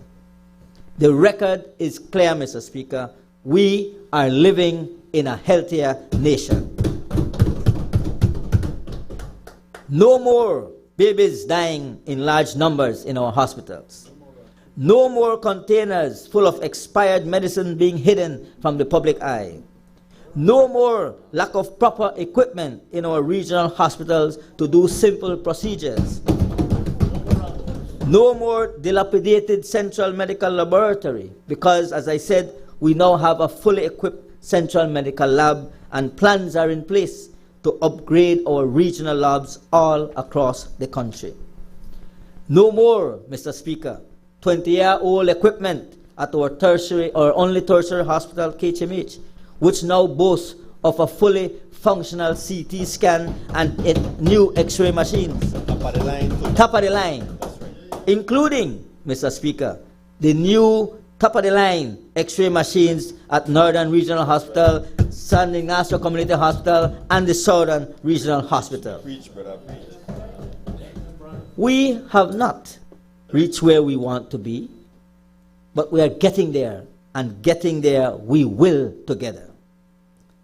Mr. Speaker, I turn now to Orinduak East, delivering real results for the people. It is with great pride, Mr. Speaker, and deep sense of duty that I highlight the tremendous progress we continue to make on together with the great people of Orinduak East. Orinduak East, Mr. Speaker, as you know, is both urban and rural.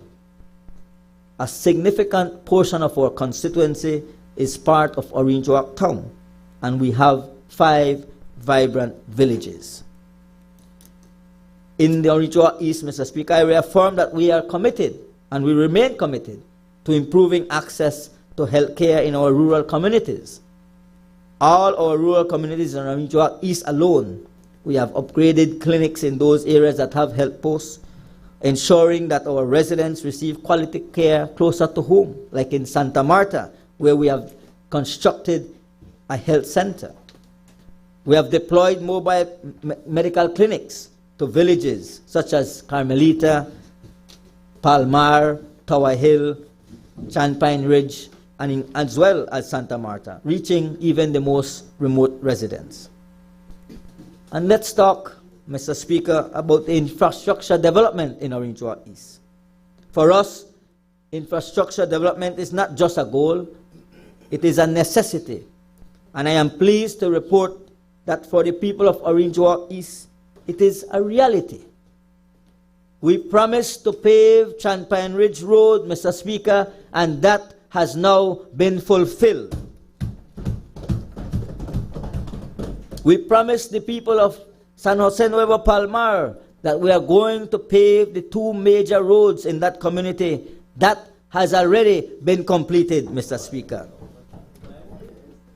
And I may add that the paving of the road to Guinea Grass has also benefited the people of Tower Hill. We have constructed a new water system in Tower Hill, one that never existed before. And I want to thank my colleague, the then Minister for Rural Transformation, Honorable Kenya, who lobbied along with us, and through the CDF funds, we were able to build a very much needed water system for the people of Tower Hill. Critical streets in Orinduak East in the Tongue area are now being paved every month, thanks to a real and ongoing partnership with our mayor and the Orinduak Tongue Council. Phase 1 of the Ramon Cervantes Senior Park in the Pasadita area is complete, and additional phases are underway. We have already started paving preparations, Mr. Speaker, in the Pasadita area, which is currently ongoing, as I said. In every village, we've installed new street lights and replaced old ones, making our communities safer and more livable. Mr. Speaker, as we speak, we are looking at plans for the upgrade and paving of the Old Northern Highway, which connects Carmelita and Santa Marta villages. As you are aware, the former air representative for Belize Rural North, through his lobbying efforts, the Honorable Marconi Leal Sr., was able to secure the paving from the Sand Hill to the bridge at Mascal. We are lobbying to ensure that we can connect that road, Mr. Speaker, because it will benefit the people, the farmers, and the persons that travel and traverse that area on a regular basis. We are also lobbying, Mr. Speaker, for more roads to be paved, especially in our village of Carmelita, around the school and the key main roads in that community. My colleague, I will not repeat that.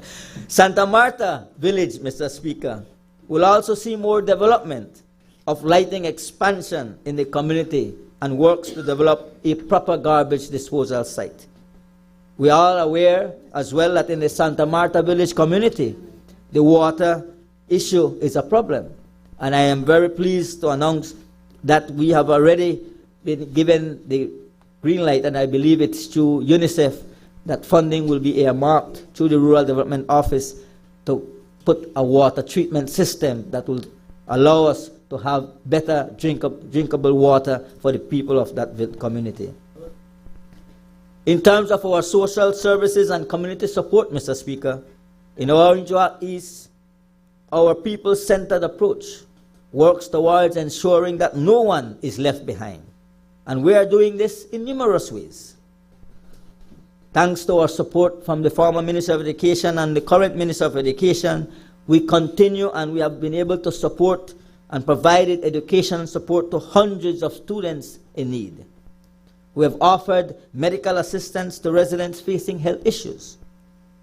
We have been able, through the Ministry of Housing, constructed and delivered homes to single mothers, giving them a foundation of dignity and security.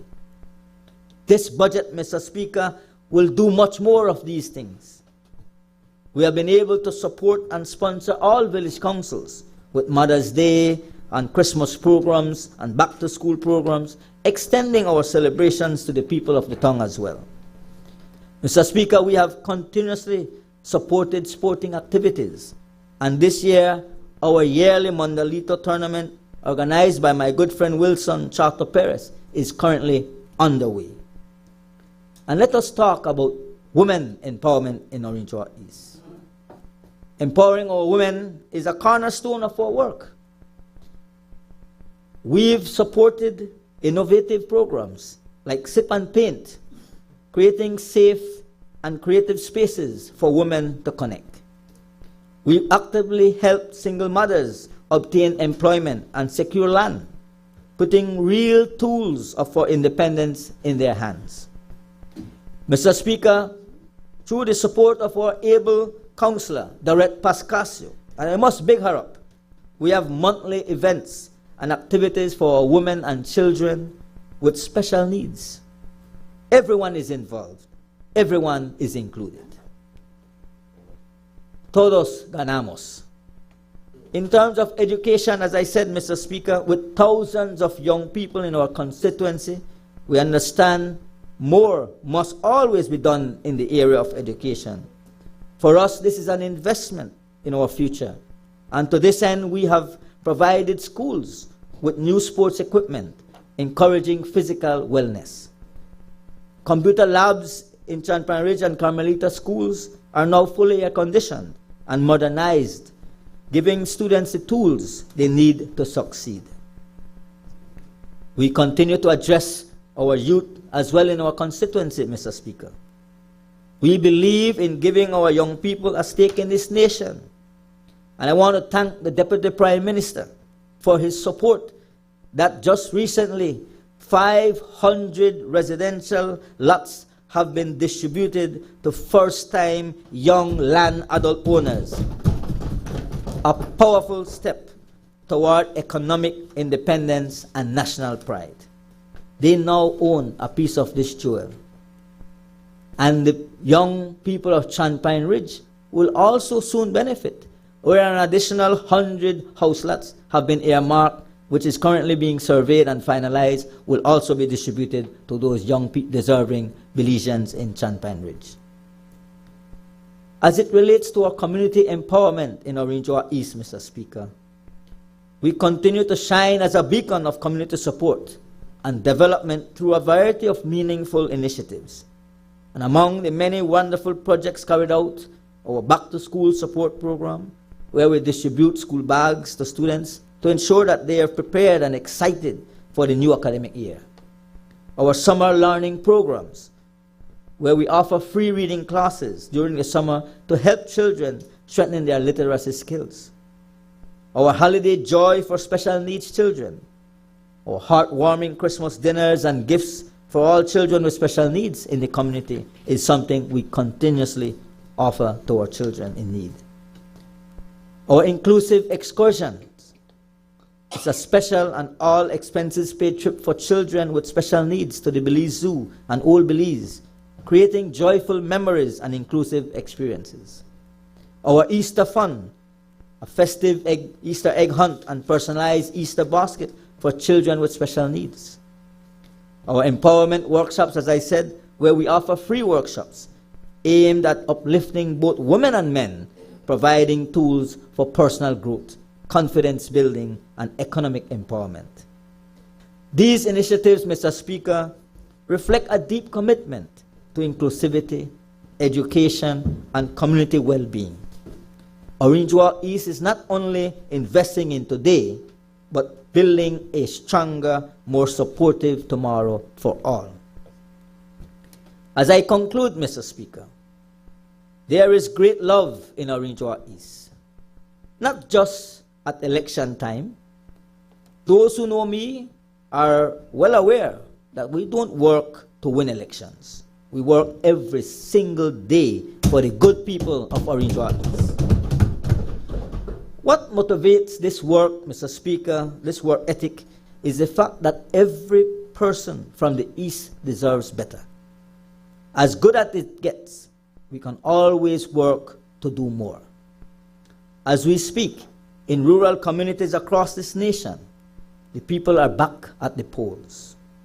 The village councils have started, and soon we will be voting in Orinjoa East. I must tell you, sir, we are not taking anything for granted. As we go about meeting with our villagers, we look around for signs of the UDP. In fact, none of them are in here. Whichever one of the many versions of the UDP that exists in the East, the truth is, they are absent. In the East, the opposition is non-existent. Perhaps a few may rebrand themselves as independents.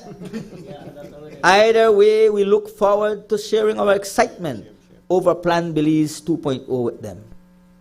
But when it is all over, Mr. Speaker, I can say with confidence that the people of Orinjoa East will welcome anyone into their homes, whether they be UDPs or independents. They will ask them, can you deliver for us like Kevin and the PUP are doing? And when they cannot find no honest response to this question, I know that the people in Tower Hill, in Santa Marta, in Champagne Ridge, in Carmelita, and in our lovely San Jose Nuevo Palmar, they will say to them, begone. I am voting with purpose. I am voting for progress. I am voting PUP. You see, Mr. Speaker, our record in Orinjoa East is one of success. This is reinforced by the significant victory we recently received at the polls on March 12th. 83.99% voted for the People's United Party. And I give my assurance to our people that I will keep working hard every day to continue the work so that in the hearts and minds of our people, the sun will always rise and shine brightly in the East. Before I end, Mr. Speaker, I want to take an opportunity to thank my team at Orange Walk East, especially my office staff, DeAndre Soto, Aldair Lima, Kendra Anderson, Kevin Rogers, Ian Carl, Dorette Pascasio, Wender Alamia, and all those members of the executive, the wider executive, our leaders in Palmar like Orlando Balam and Yanni Jones and Jafet Torres and Maura, those in Santa Marta like Patty Lance and Sandra Borland and Maria Sosa, those in Champagne Ridge like Cornelio Torres and Alfred Torres and Pete Torres, those are the soldiers. People in Carmelita like our hard warrior Dorothy Raban and Victor Polanco and Janine Konarki and all those persons, Linda Konarki, that have been behind the scenes working for us. The people in Tower Hill. And I want to ask for prayers for our good friend Yvette, who is suffering at this point. But I know we have young people like Angie Pat and those who will continue to lead the people of Tower Hill working together with myself. And of course, Mr. Speaker, I cannot miss the other communities in Orange Walk, the other areas in Orange Walk that we know have always been there for us. And so I want to thank the great people of that community, of our community. And I want to ask the great people of this constituency that as our young new leaders, female leaders stepping up for the village council elections, like young Tiffany Zul, young Angie Pat, and our young Nahim Reyes, Mr. Adan Yanis, and of course our repeat chairman candidate Victor Polanco, for them to give them that support. So, Mr. Speaker, on behalf of the Ministry of Health and Wellness, and as the proud representative for Orange Walk East, I endorse and support the 2025-2026 budget estimates, and I reaffirm our shared commitment to turning promise into progress. That's the words, right? Promise into progress. Thank you. Promise into performance. Thank you, Mr. Speaker. May God bless the Orange Walk East constituency, and may God bless Belize.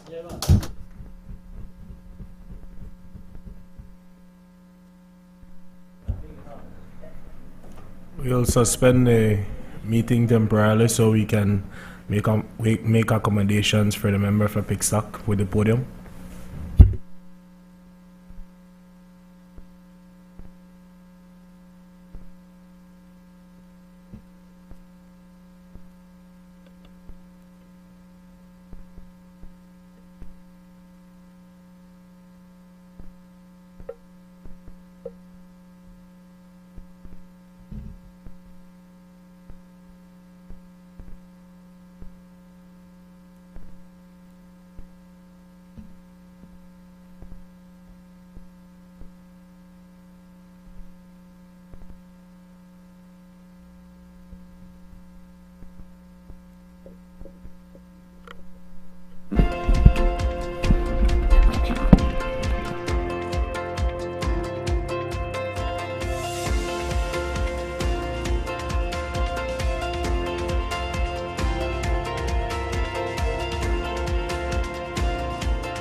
you have put in your work and you have shown this nation that as a young man you have the ability to serve our people, and especially the people of color.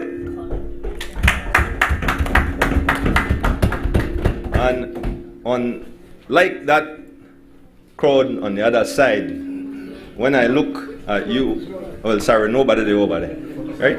They are not the same thing.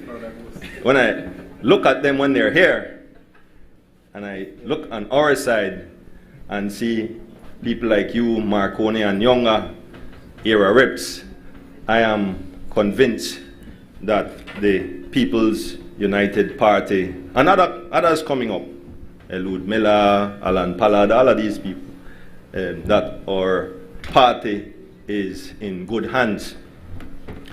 Before I get into my substantive presentation, I would like just to rebut some of the things that the honorable member from Albert said.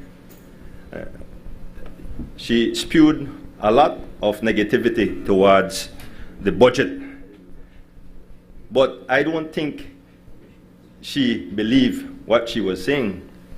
In fact, I would like to say that the member from Albert should be thankful, and I want to commend her for being the first female leader of the opposition in this House. But truth be told, she would not be in that position if you were not in your position. They talk about bags of money in a college, right? In a previous House meetings. Bags of money. In fact, yesterday she said that. But I want people to know that the full Dean Barrow hierarchy was in Khalid supporting Patrick Faber. So if you didn't do your job, she wouldn't be in there and no history would have been written. Mr. Speaker, on March 12th, the Belizean people gave a loud message. In fact, the PUP won by 67% of the votes, a record number. With the support of the Belizean people, we have left the opposition discombobulated and in a state of confusion. Mr. Speaker, the Belizean people are no fools. They know that dirty heart can't serve them. And like my ballet Romain Virgo say, map can't clean dirty heart. And in a Belize we say, map, broom, fabuloso, discipline, harpic, none of that can clean the dirty heart over there. If they don't love themselves, how can they love the Belizean people?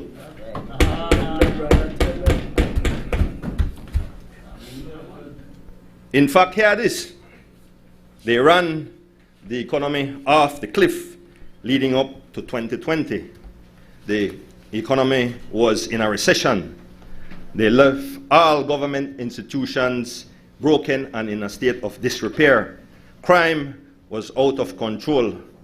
Corruption was a part of their DNA. And they take up all the prime real estate, thousands of acres. But thank God for this John Briceño administration, we put this economy back on track. In fact, if you look at the GDP growth just over the last 2 or 3 years, you will see that it has grown by about 21%. We decreased the debt to GDP ratio. We put some adrenaline into the economy. And for multiple years, it has surpassed what all the IFIs said we could achieve. We decreased unemployment below 3%, rolled out free education, expanded NHI. We built and continue to build cement starter homes. And the DPM alluded to that or spoke to that yesterday, how people really, really appreciate those homes. In fact, it makes me smile when I see many, especially single mothers, crying and weeping in joy to be able to get their homes. So, Mr. Speaker, you will hear from the other side over and over, all 2 or 3 of them, 5, I don't know which one I show up, that this government is not doing their job and this budget doesn't represent the Belizean people. I just want them to be reminded that they had 13 years and they gave the people nothing but misery.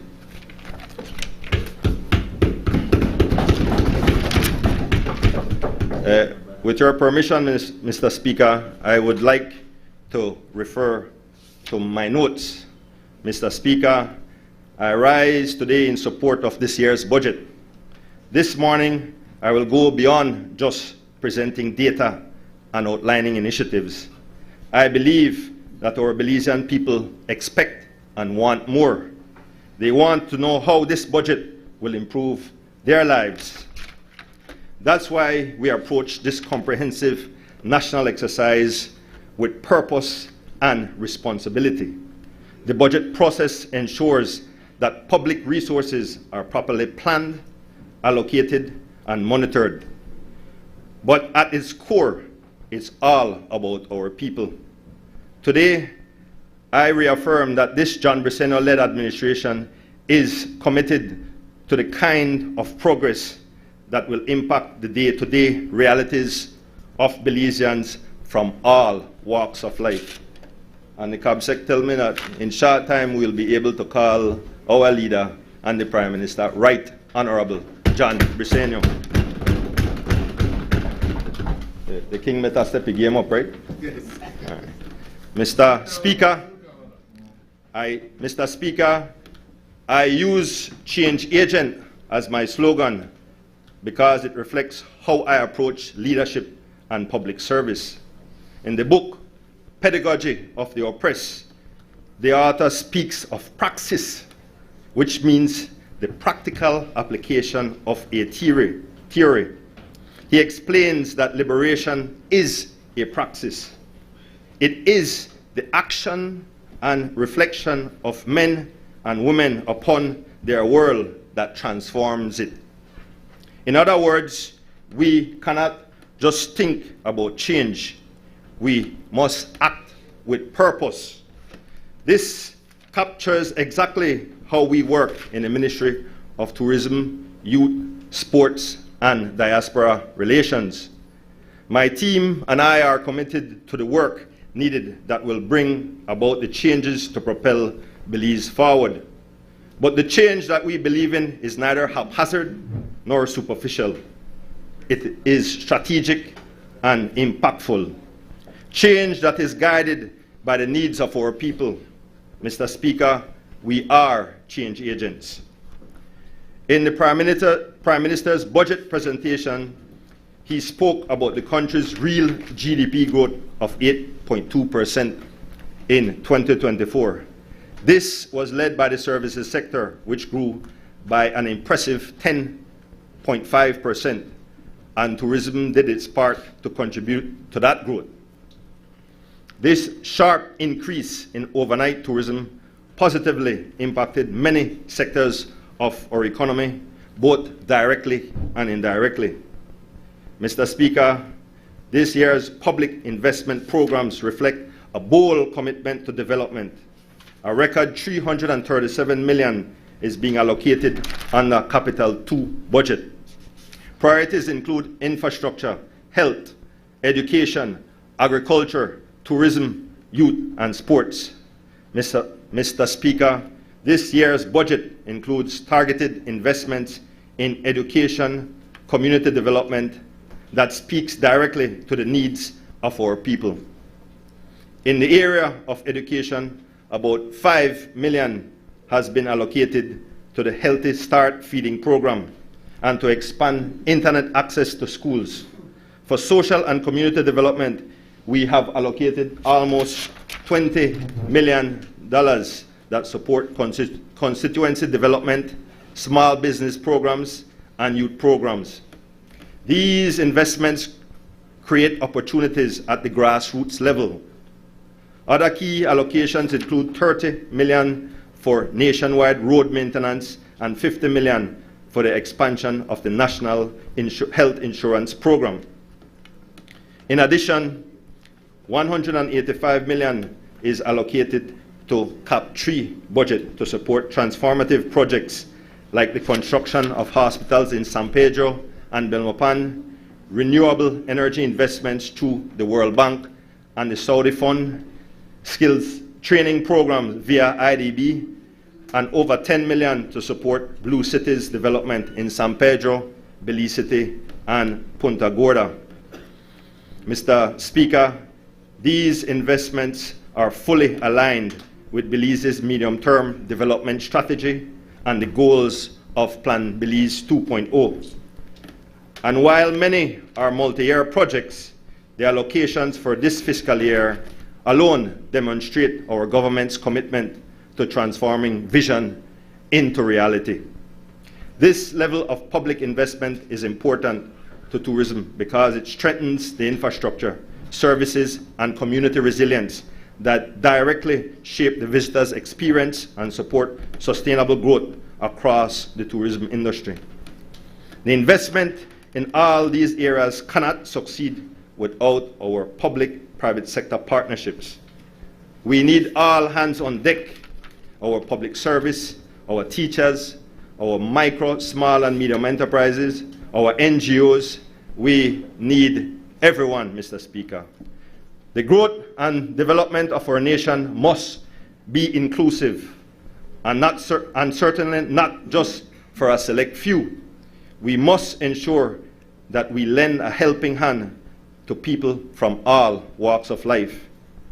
That's how strong nations are built, and that is our philosophy in the PUP, Mr. Speaker. Can I take liberty or what?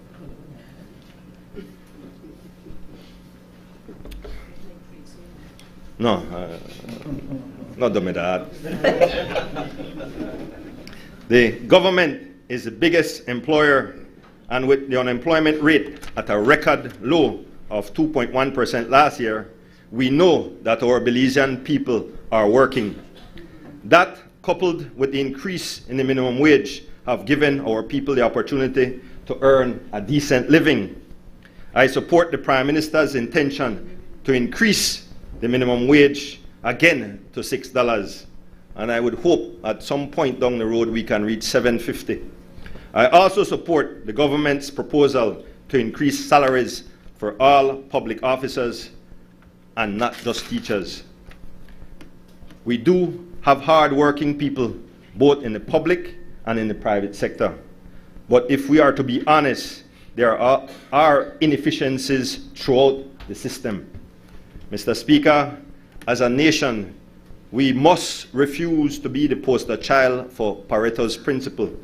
And for those who don't know what that means, it's called the 80-20 rule, where 80% of the productivity is done by 20% of the people. We need, like I said, all hands on deck. Mr. Speaker, with regard to the public sector, we recognize and deeply value the dedication of our public officers and teachers and the vital role they play in shaping the future of our nation. But the reality is the public service and our education system have been plagued by challenges for decades. We therefore acknowledge the need for more resources, but we must also emphasize the need for greater productivity and efficiency. Mr. Speaker, as I get into the specifics of our work and priorities for the fiscal year 2025-2026, allow me to thank the Prime Minister for entrusting me with the additional portfolios of youth and sports. Together with the Honorable Minister of State, Devin Daly, our team is fully committed to ensuring that we transform these areas with energy, focus, and action. We are doing our part to transform this nation into the best it can be for all of our Belizean people. Allow me now, Mr. Speaker, to expand on each of these crucial areas. Tourism. Mr. Speaker, I am convinced that tourism is Belize's most important industry. It is linked to every major sector of our economy. It drives foreign exchange, attracts investment, supports infrastructure development, preserves and promotes our cultures and the environment, and strengthens global connectivity. Most importantly, tourism drives the creation of jobs for our people. Mr. Speaker, I am proud to say that over 25,000 Belizeans earn their living from working directly in the tourism industry, and thousands more indirectly. Tourism sustains many Belizean households across this country. It is an industry we must protect, and that means ensuring that the right structures, systems, laws, and policies are in place to support its continued growth and development. Belize is holding strong in a competitive and uncertain global tourism environment, but there are some dark clouds on the horizon. UN Tourism reported that international arrivals reached 1.4 billion in 2024, an 11% increase over 2023. And the World Travel and Tourism Council, the WTTC, estimates that the sector contributed over 11 trillion US dollars, or 10% of global GDP. Against this backdrop, Belize performed well, setting a new record for overnight arrivals with over 560,000 guests passing through all our border points. Mr. Speaker, the majority of our overnight arrivals still come through from the United States, accounting for nearly 70% of all arrivals, followed by Europe, Canada, and Mexico. The Philip Goulson International Airport remains our main port of entry, with nearly 80% of the international overnight arrivals. Texas, California, New York, Washington, and Colorado are among our strongest source markets in the U.S. While the U.S. remains our key market, diversification continues to be a top priority.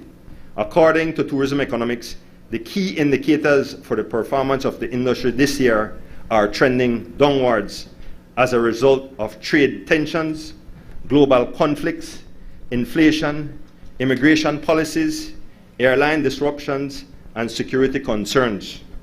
These factors are changing consumer behavior and softening demand across both leisure and business travel.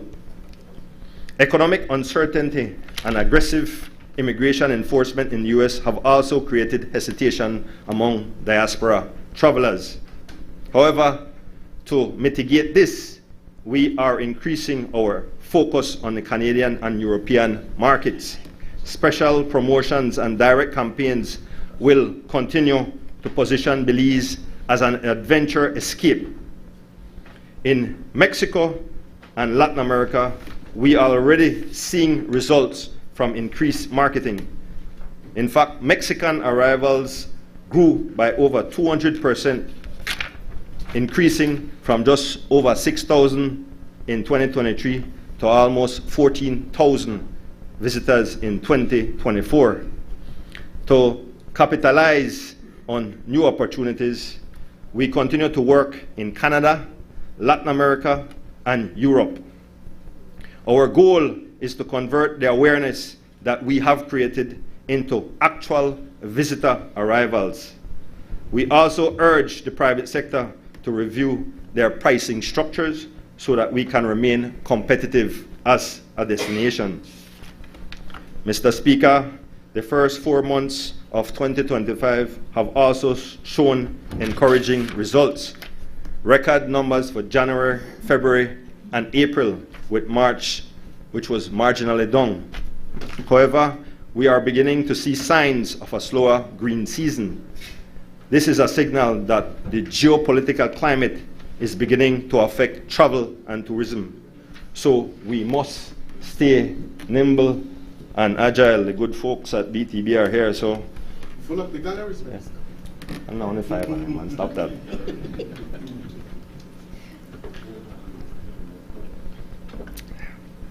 In fact, I forget for say morning to the media or the lone some dove over there. Morning. Airlift development is one of the most crucial pillars for the sustained growth of our industry. Quite simply, if it is difficult for travelers to get to Belize, we cannot continue to grow as a destination. Despite global aviation challenges, including fleet shortages, Belize has made real progress over the last 4 years.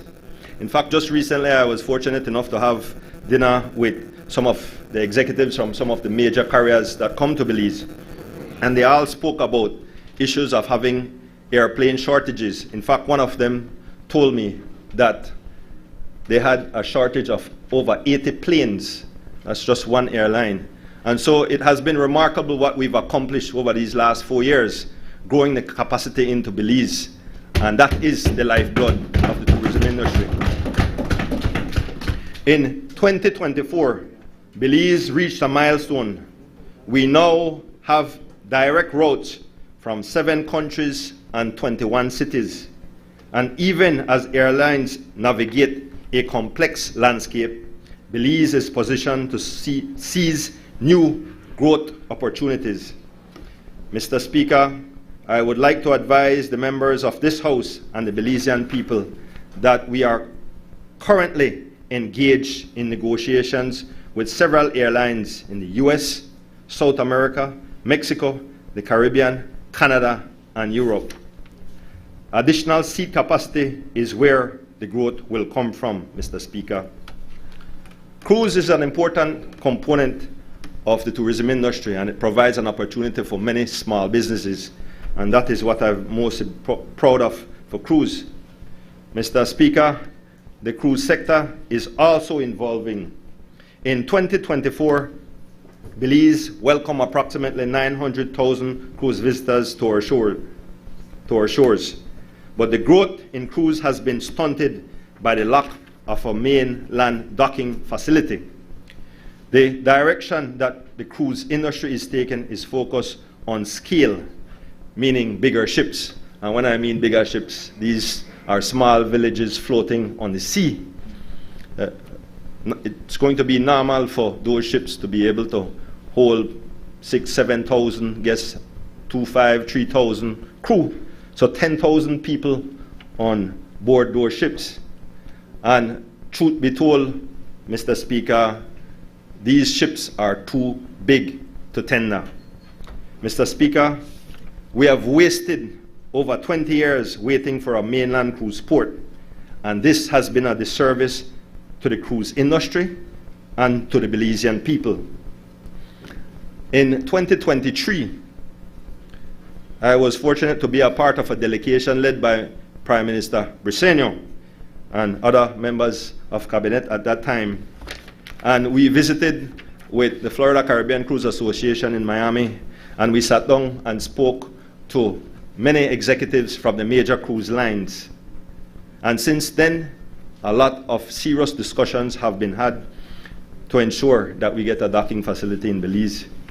In fact, in subsequent meetings and conferences that I visited after that meeting, many of the cruise executives have signaled to me and have stated to me that they are impressed with this John Briceño government, and that they see that we have the capacity, the will to do the right things for this country and for the tourism industry.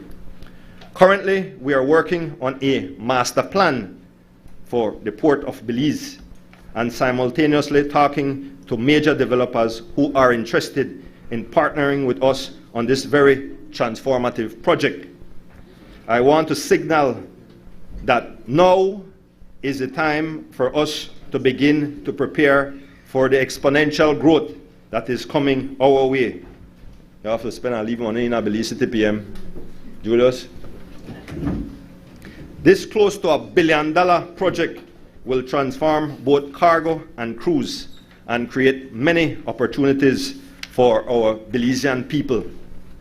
For 2025, there are other areas of our tourism agenda, on our tourism agenda. Belize will redefine its marketing approach by embracing innovation, technology, and adapting to the digital environment. At the heart of our new strategy is Belizean intelligence, where local expertise meets advanced AI solutions like Ava AI, allowing us to deliver smarter, more personalized messaging that connects with the travelers. We are shifting our focus from simply raising awareness to driving real conversions, ensuring that Belize isn't just on their minds, Belize is on their itineraries.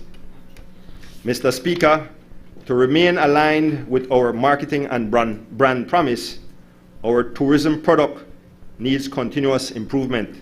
We will continue with the upgrading of infrastructure countrywide, and we are also working to secure major hotel investments.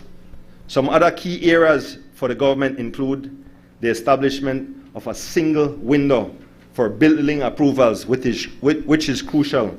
So now MIDH and under them the Central Building Authority will take that role, and everything will have to go through them. So for ease and efficiency. And the advancement of nautical tourism in partnership with the Belize Port Authority.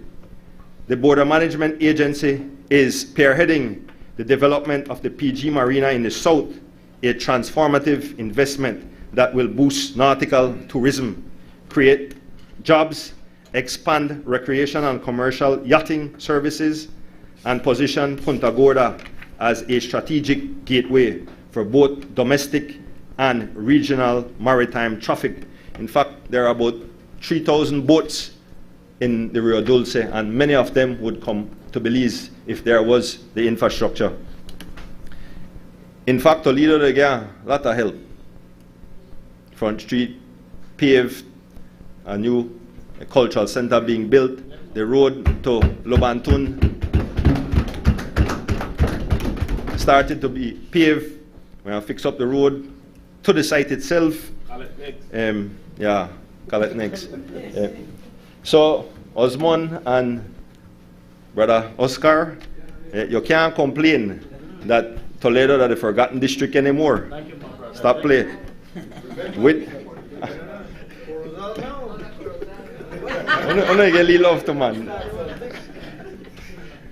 with regard to training and capacity building, we will introduce a tourism program in one of our high schools as a pilot, and finally launch the National Tourism Training Institute.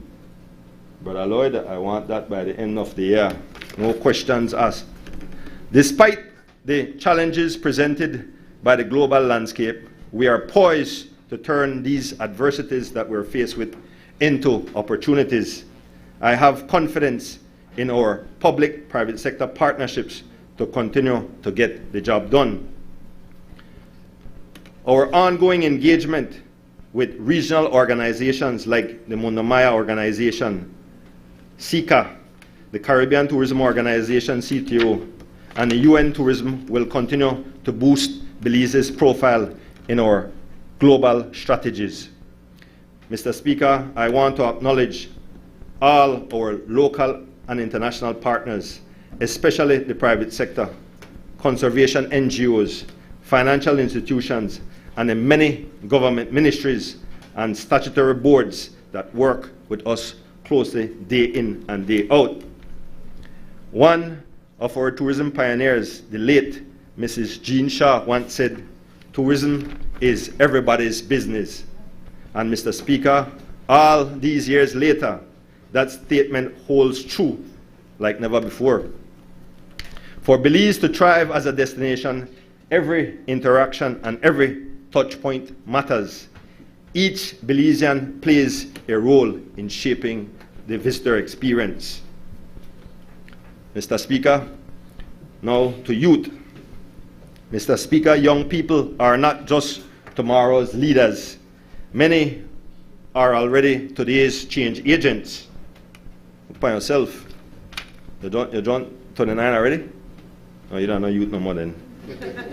In Belize, close to 60% of the population is under the age of 29, and about 30% fall within the official youth category between the ages of 14 to 29.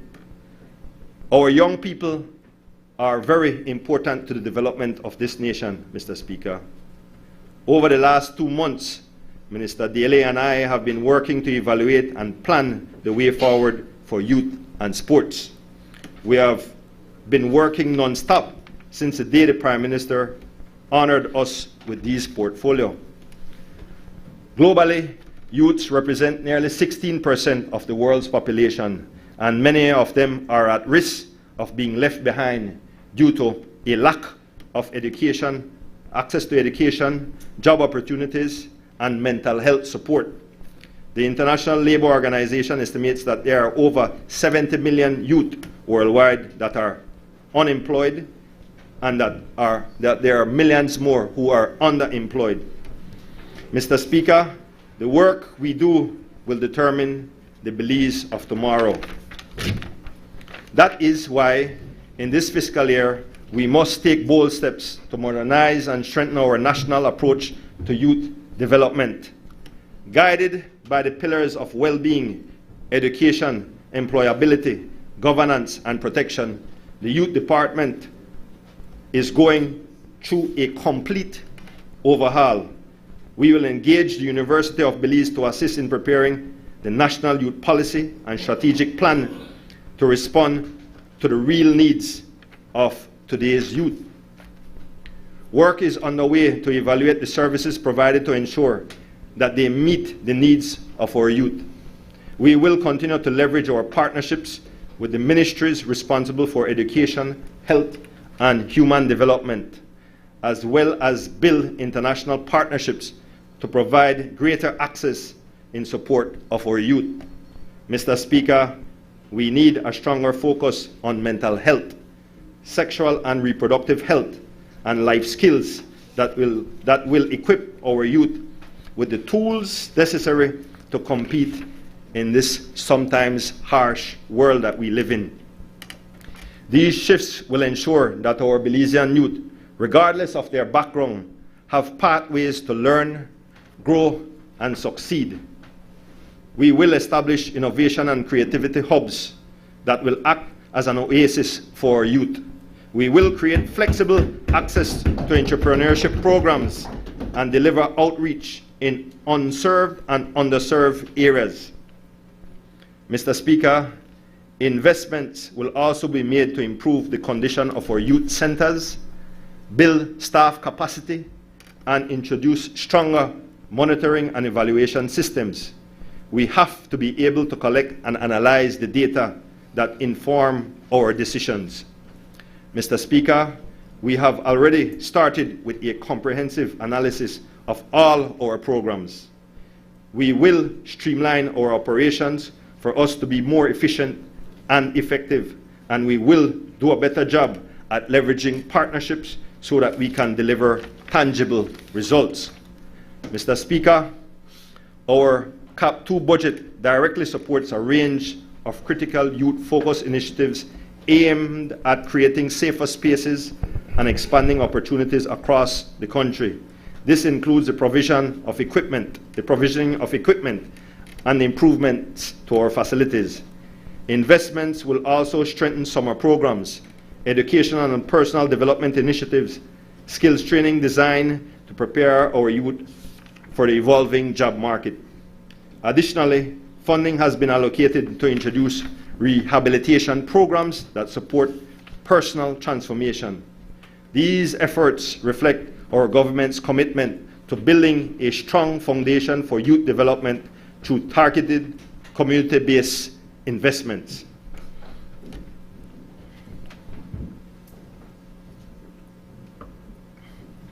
Mr. Speaker, we will work to ensure that young Belizeans have a seat at the table.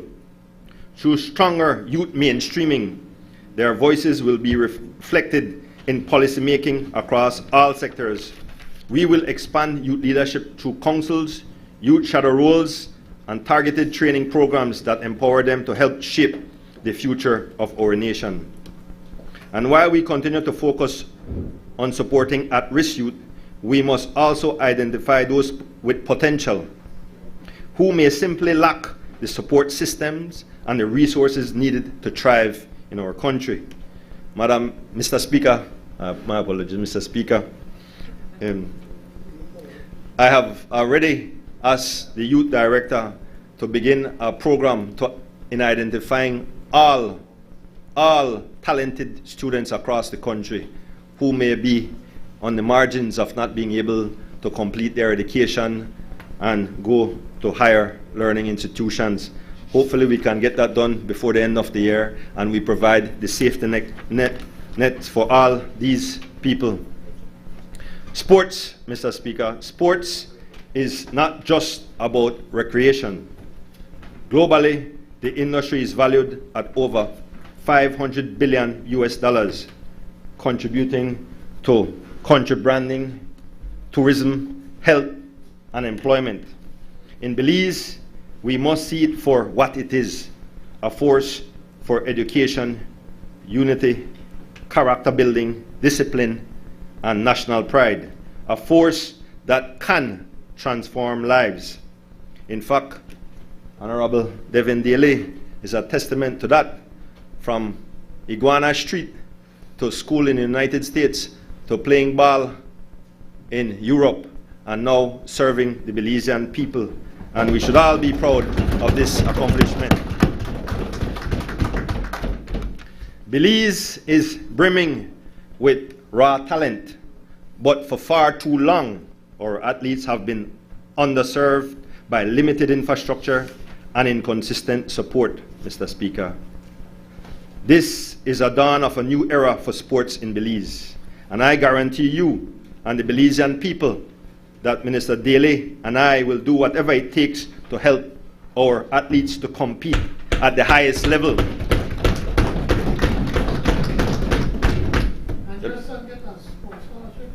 Yeah, we'll get there. Yeah, I shall. But for far too long, in many instances, we have only sent our athletes to participate and not be able to compete. Minister Daly is seriously competitive. Even me in my old age, still seriously competitive. And we will do everything in our power to ensure that all our athletes be able to compete when they travel abroad.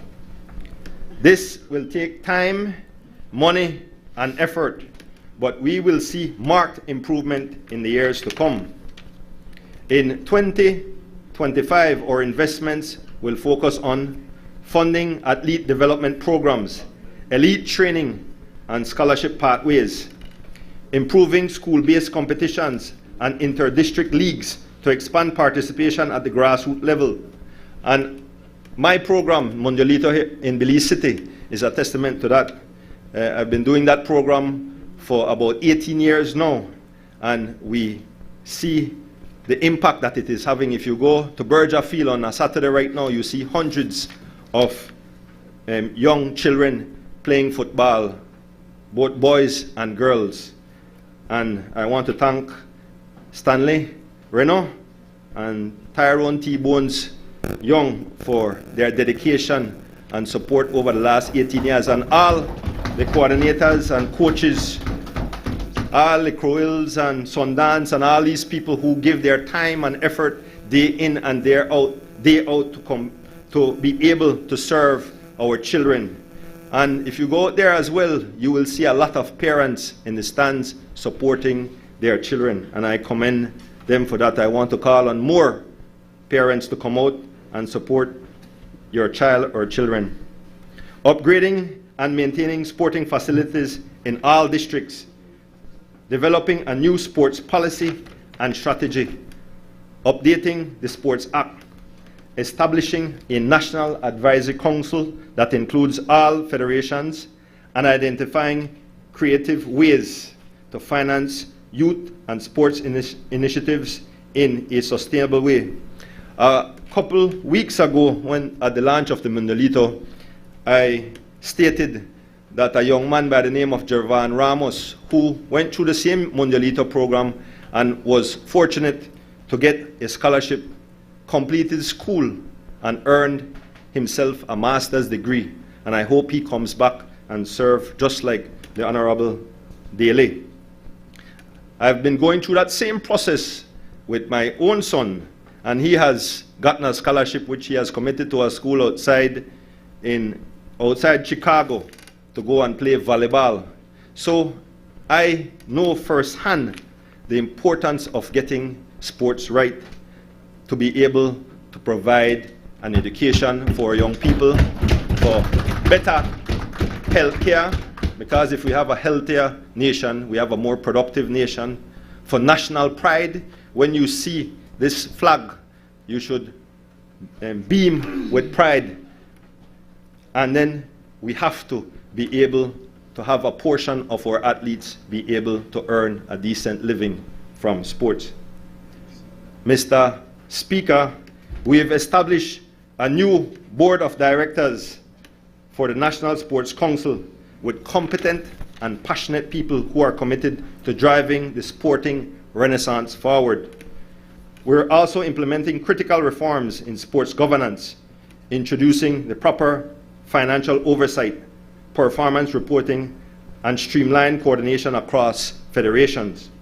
Mr. Speaker, we're not just building better athletes, we're building a better Belize through sports.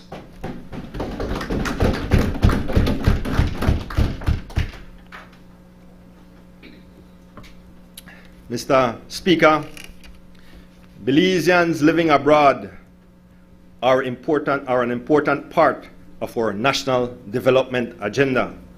They send money back to Belize, make in-kind contributions, share knowledge, promote our cultures, and invest in our country. According to the World Bank, remittances to developing countries exceeded $650 billion in 2023. In Belize, these funds provide critical support to thousands of households.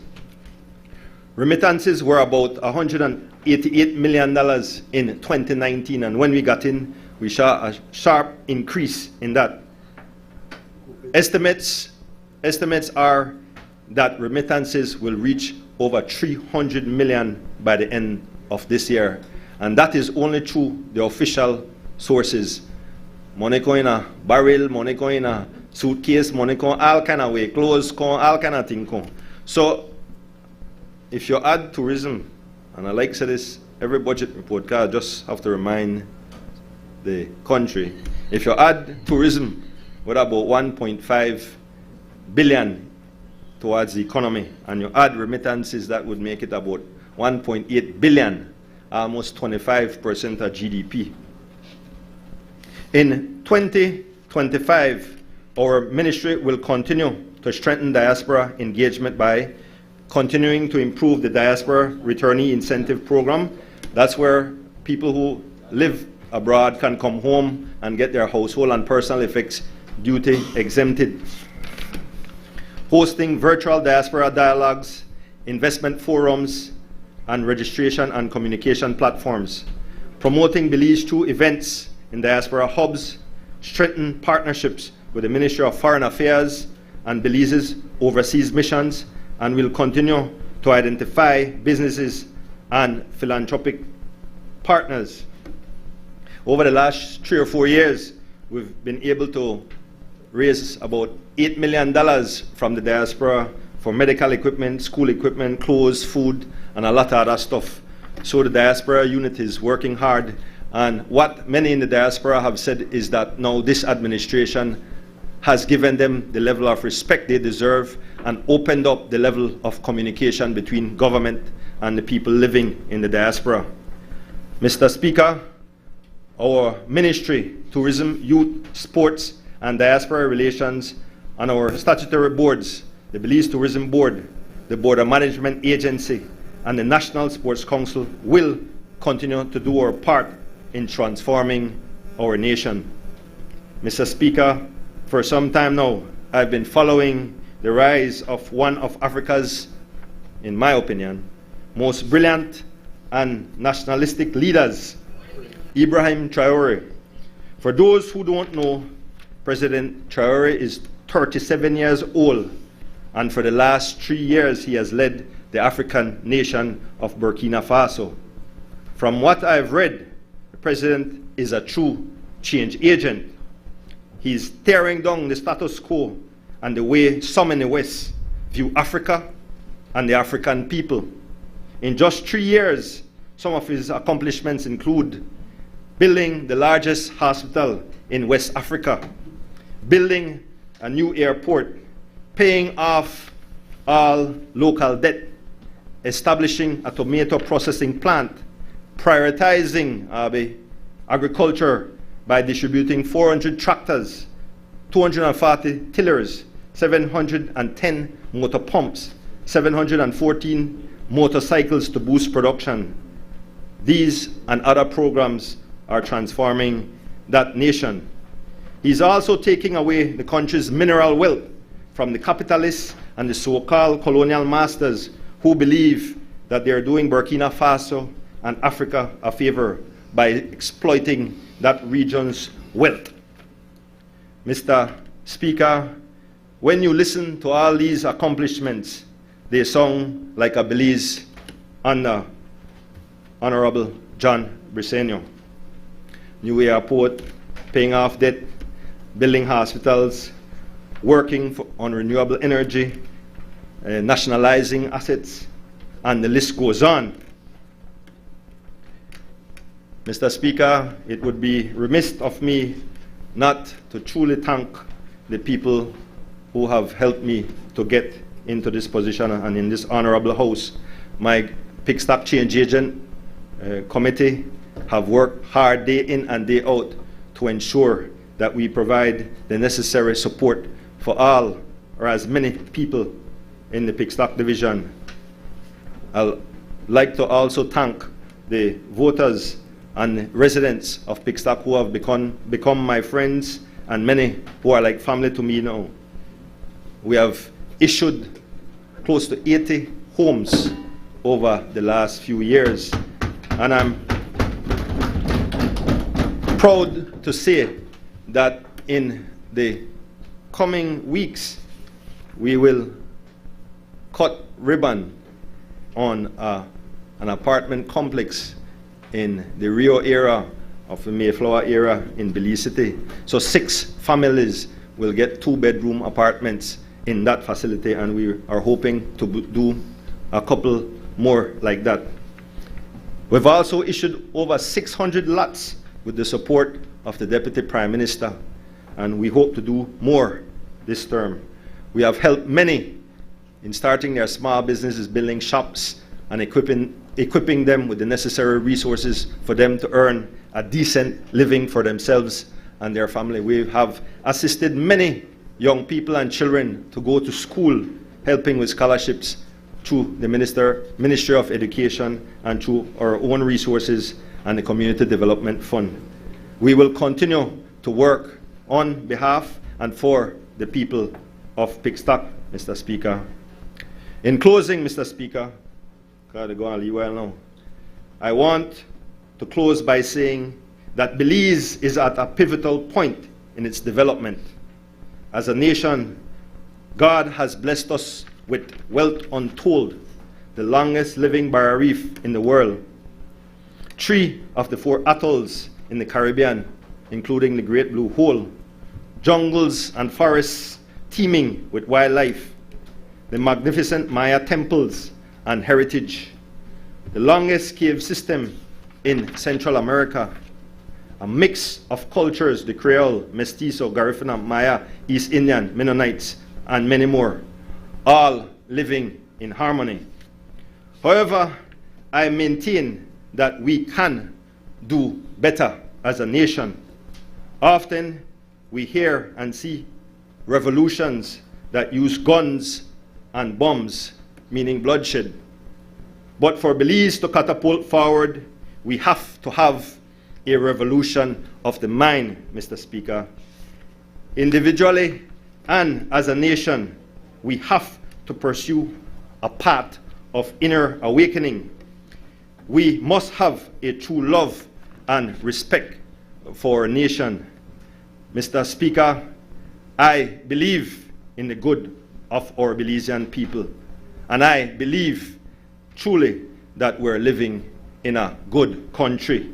So, Mr. Speaker, on behalf of the good people of Pickstock, I support this budget for the fiscal year 2025-2026. I thank you.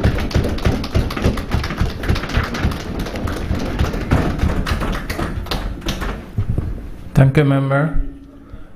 The meeting will now be suspended for 2 minutes for the podium to be removed.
Resume the meeting.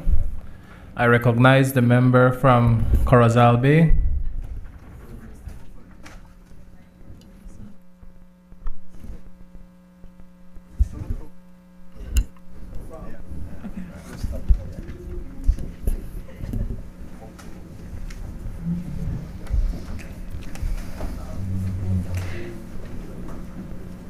Mr. Speaker, esteemed colleagues and people of Belize, I rise in support of the budget from Promise to Purpose 2025 to 2026.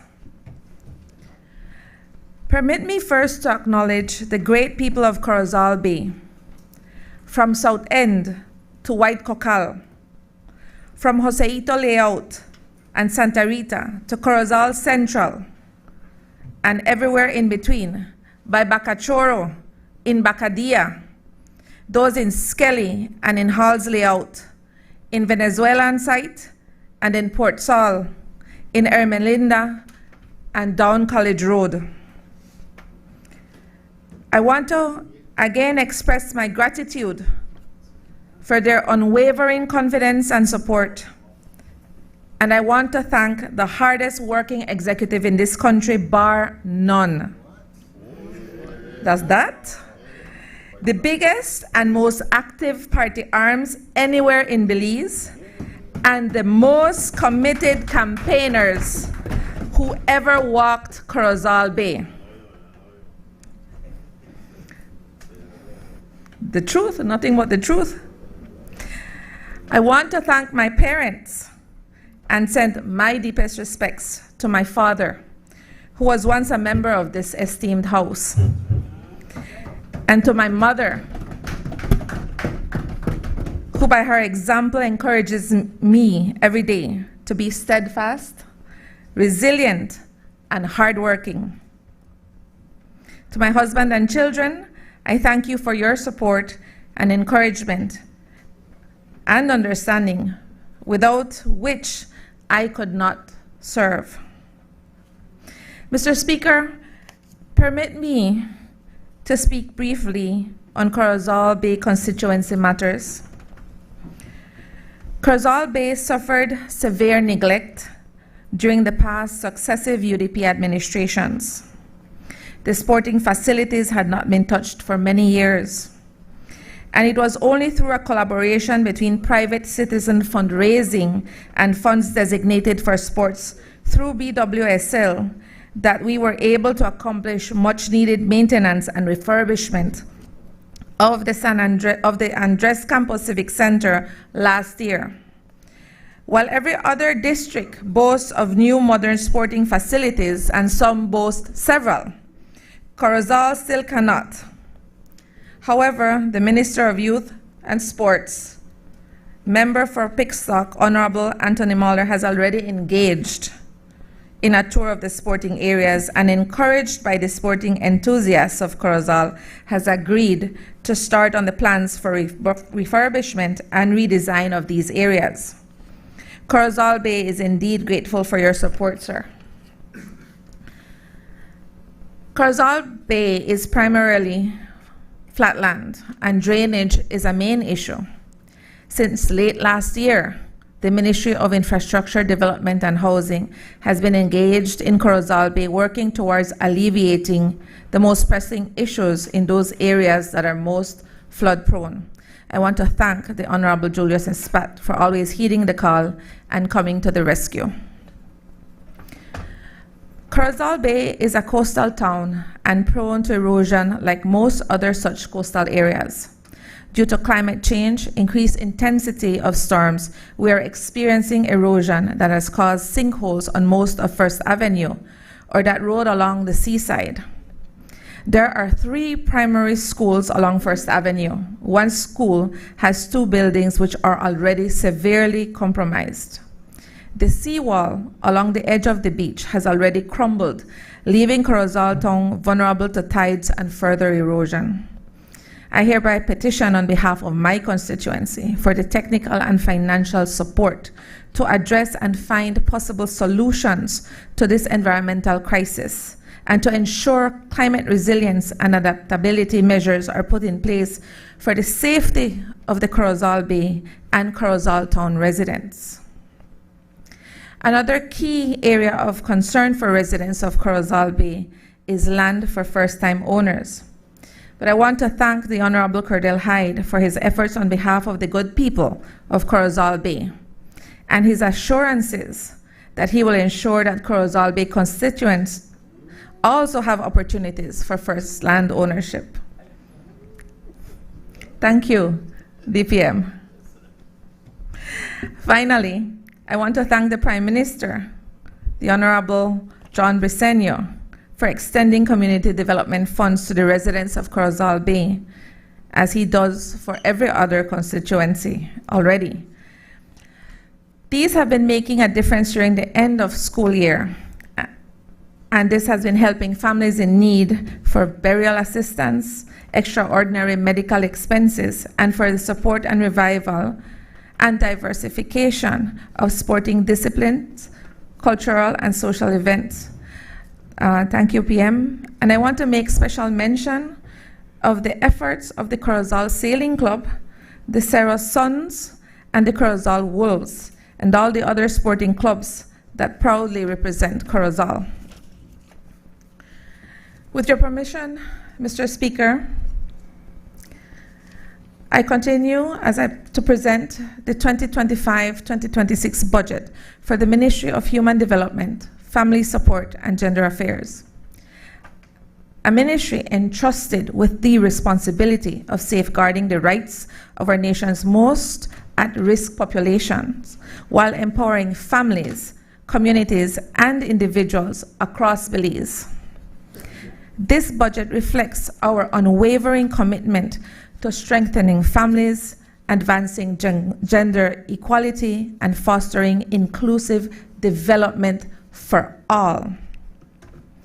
In these challenging times, our mission is clear: to create a society where every individual, regardless of gender, regardless of age or circumstance, can thrive.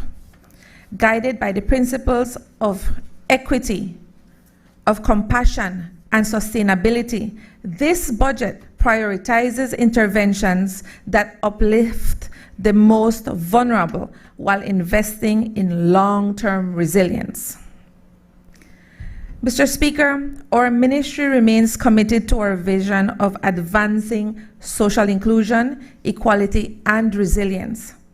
The proposed budget of $25.271 million reflects our unwavering commitment to social inclusion, family strengthening, and rights-based approaches to human development.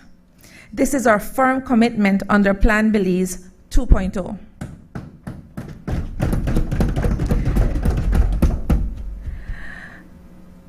Mr. Speaker, before I go into this year's budget, I would like to report to this Honorable House and to the people of Belize on the achievements made in the last budget cycle. In the 2024-2025 period, and here I would like to acknowledge the leadership of Minister Dolores Valderramos Garcia and to recognize the singular importance of the advocacy of the Special Envoy for Families and Children, Her Excellency Mrs. Rosana Briceño. The government of Belize passed key legislation to strengthen our social protection framework. The ministry expanded child protection services, increased protection for victims of gender-based violence, addressed human trafficking, implemented women's economic empowerment programs, and expanded services for families living in poverty, homeless persons, older persons, and persons with disabilities.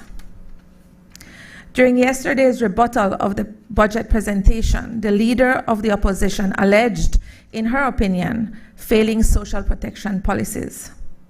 UNICEF defines social protection as the range of policies and programs needed to reduce the lifelong consequences of poverty and exclusion. Such programs are found in the Ministry of Human Development, Families Support, and Gender Affairs, sure, in the form of boost and other forms of income support and food security. But they are not exclusive just to our ministry. This government knows that social protection works best when it is a cohesive plan implemented across different ministries, ensuring access to essential services such as healthcare and education, programs designed to increase employment opportunities, and even programs that increase climate resilience, adaptability, and crisis management. Social protection programs are more than just social insurance, income support, or child protection. As a matter of fact, this budget for fiscal year 2025-2026 has social protection programs embedded across almost all of its ministries.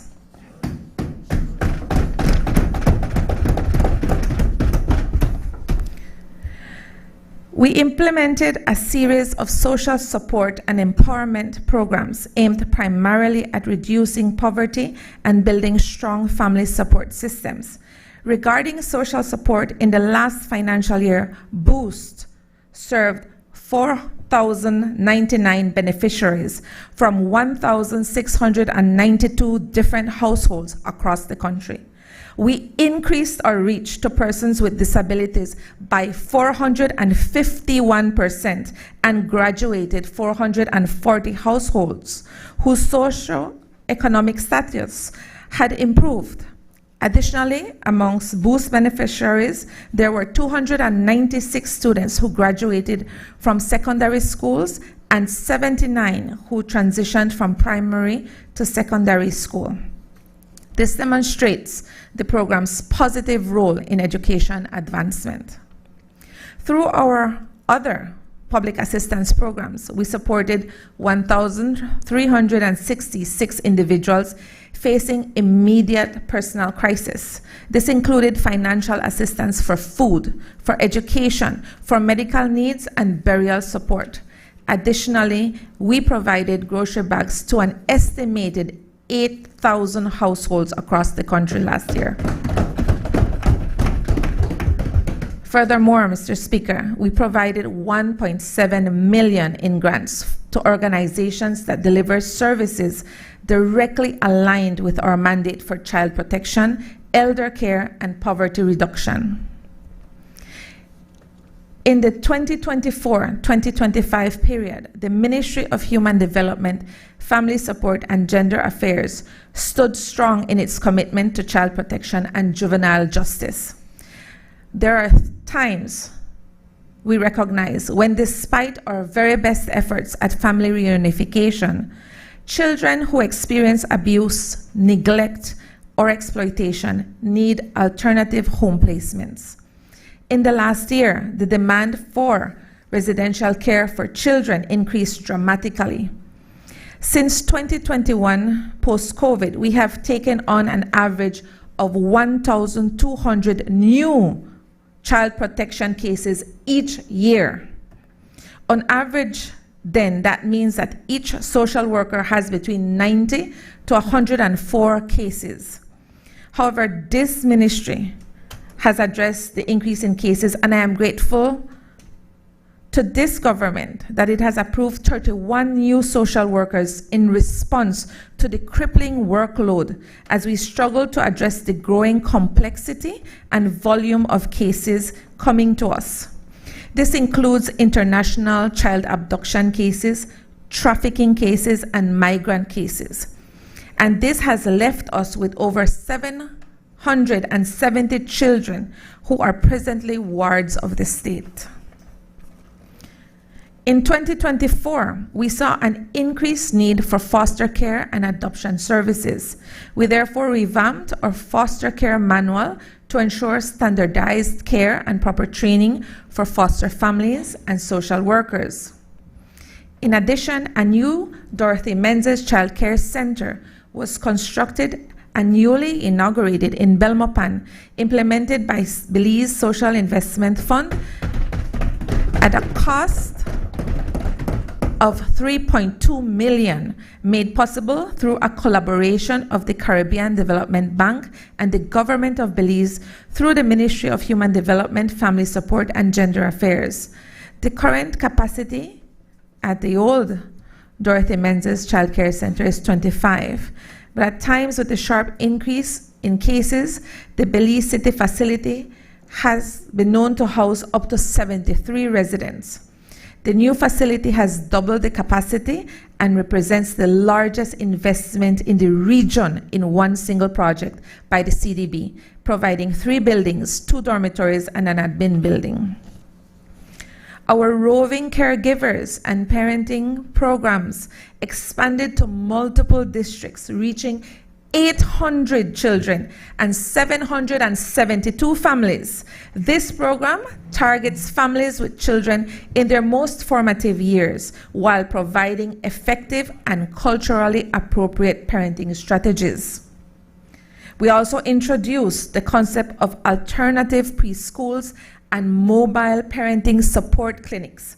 Through this initiative, implemented in collaboration with UNICEF, we visited rural villages to improve early childhood development and education for parents to ensure their children's healthy growth and development.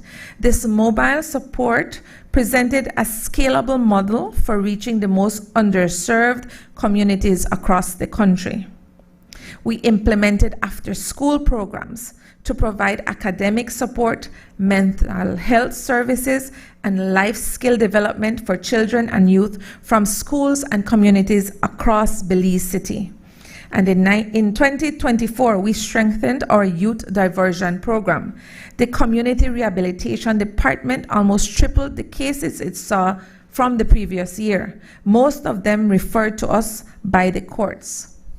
I am proud to report, however, that of those referrals, we had a 90% success rate in reducing the recidivism.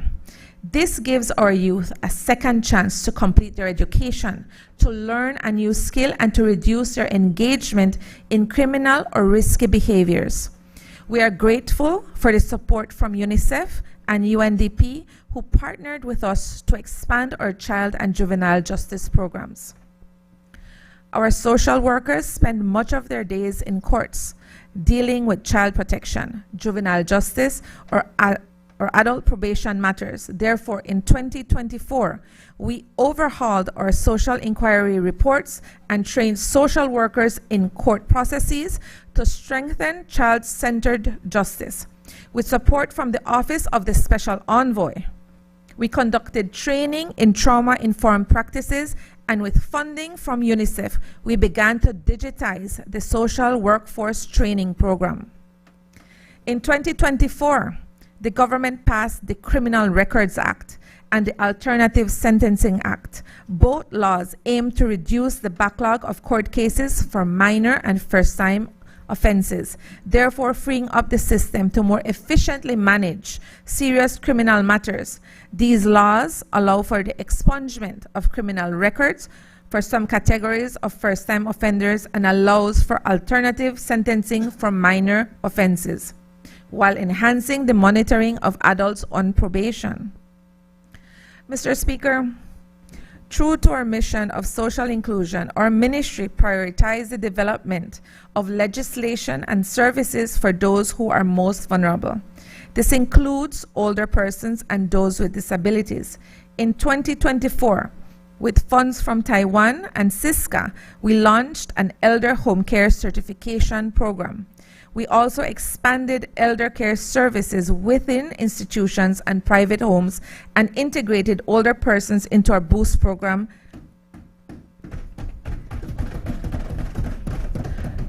Our live-in care support to older persons promotes aging with dignity by having a caregiver provide physical, social, and even emotional support to those who need it the most.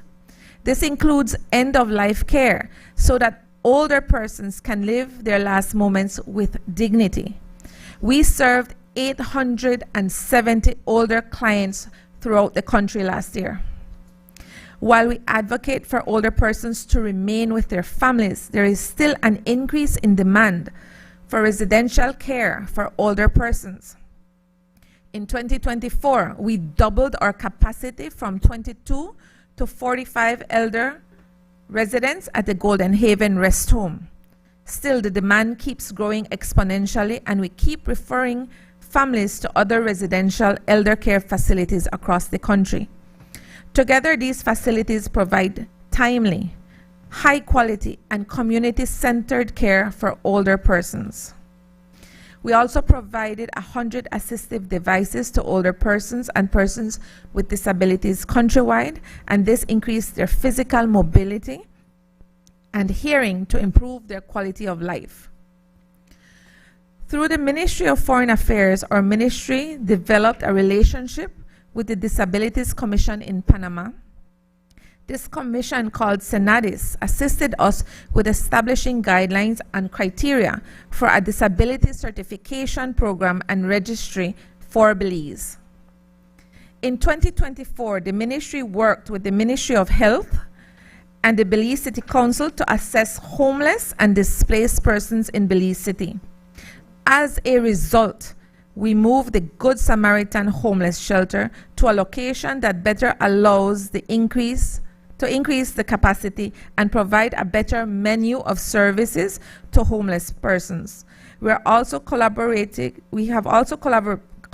with a rehabilitation facility to assist those struggling with alcohol and drug addictions. Our services to the homeless include access to regular medical evaluations, mental health support, the acquisition of identification cards, financial literacy, and entrepreneurship opportunities for those who are able to work. In December of 2024, the government passed the Disability Act. This landmark legislation mandates us to increase access to social and economic services and to protect the rights of those with disabilities. Our ministry will continue to direct a coordinated national effort to implement the provisions of this legislation. Additionally, the government developed a new families bill that for the first time enshrines in legislation much needed support for older persons. This follows from our accession to the Inter-American Convention on Older Persons passed by the Senate in October of 2024. In 2024 to 2025 period, our ministry expanded its reach. We served 258 new clients seeking protection from gender-based violence, and this represents an increase of 83% of clients compared with the previous year. We also doubled down on efforts aimed at women's economic empowerment. Through the National Women's Commission, we extended skill and entrepreneurship training to girls and women, including survivors of gender-based violence. The National Women's Commission, with support from the Republic of China, Taiwan, and in collaboration with the Foreign Ministry and Ministry of Investment, partnered to ensure 90 women and girls benefited from the animation boot camp across Corozal, Orange Walk, and the Belize districts. That same collaboration yielded training for 90 other women and girls in vanilla production and establishing of nurseries in Bella Vista, Toledo, at Escuela Mexico in Corozal, and Belmopan, and also cell phone repair training for 30 other young women and girls in the northern districts. Thank you. The Department of Family Support and Gender Affairs assisted 70 women with support for their micro and small enterprises. We trained women in digital and financial literacy, marketing, and business development. This is helping girls to increase their marketability for jobs in the fields of science and technology and making existing women-owned businesses more formalized and profitable. The ministry also intensified its efforts at gender mainstreaming, and we heard the Honorable Minister Orlando Espat speak about that yesterday in his presentation. Sorry, Landy Habet. We developed a 2025-2028 strategic plan for gender mainstreaming across the public sector. This enabled cross-ministerial collaboration on addressing gender issues, and this supports the effective implementation of the National Gender Policy and the National Gender-Based Violence Action Plan. Mr. Speaker, the Ministry of Human Development, Family Support, and Gender Affairs drove forward a solid advocacy and legal reform agenda. I summarize our legislative achievements here.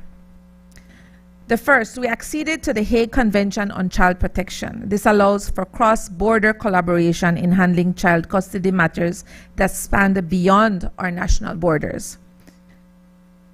Two, with the National Council on Aging, we acceded to the Inter-American Convention on Older Persons and embedded protections for older persons into our draft Families Bill.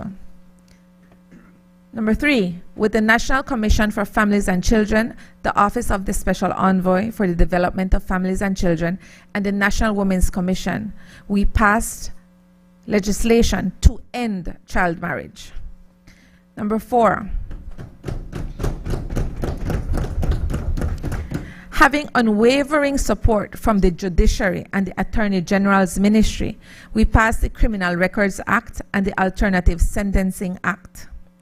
Five, with advocacy support from the Association of Persons with Disabilities, our Disabilities Desk, and other key ministries, we passed the Disabilities Act.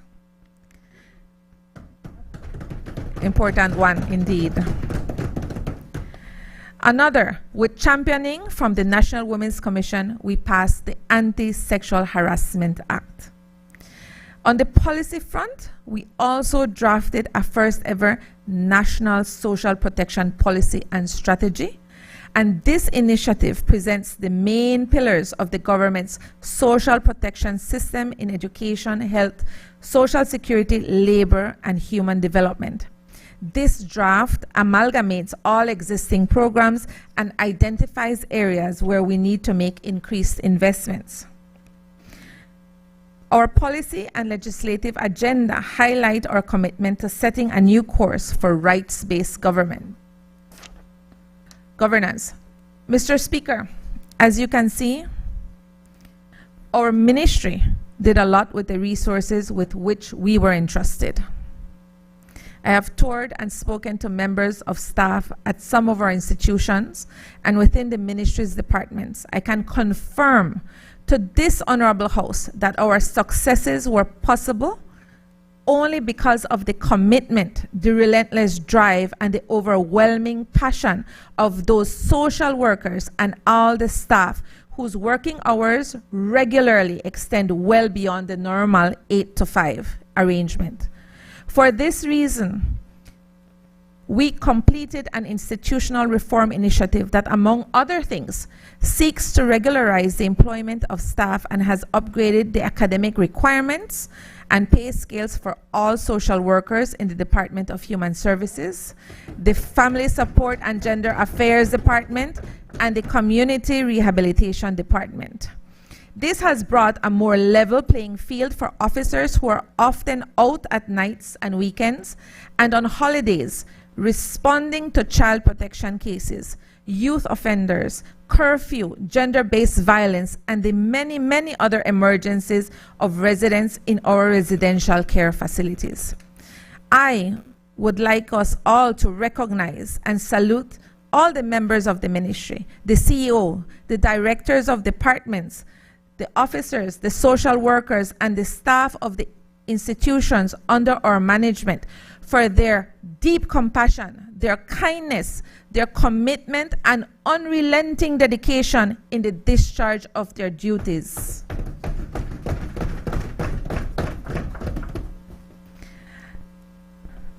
Mr. Speaker, this year, we plan to build on this foundation, to complete our policy and legislative agenda and intensify our focus on improving service delivery. We are keenly aware that our clients need to feel the positive changes of the advocacy and reforms endorsed in the last fiscal year. Our 2025-2026 budget estimate is $25.271 million, broken down into a recurrent expenditure of $17.5 million and a Capital II expenditure of $7.774 million. This investment will enable us to sustain core activities while expanding initiatives to meet evolving national priorities. Our recurrent expenditure ensures continuity in service delivery.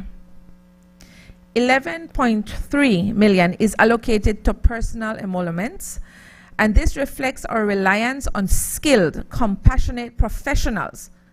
We will expand our social workforce by hiring more social workers to support the increased demand for services in child protection, youth diversion and rehabilitation programs, and adult probation services. We will also focus on regularizing staff who work in our 6 residential care facilities: Golden Haven Rest Home, the Good Samaritan Homeless Shelter, New Beginnings Youth Development Center, the Dorothy Menzies Child Care Center, and the 2 girls' homes. $2.2 million supports professional and other services such as trauma counseling, case management, and technical capacity building.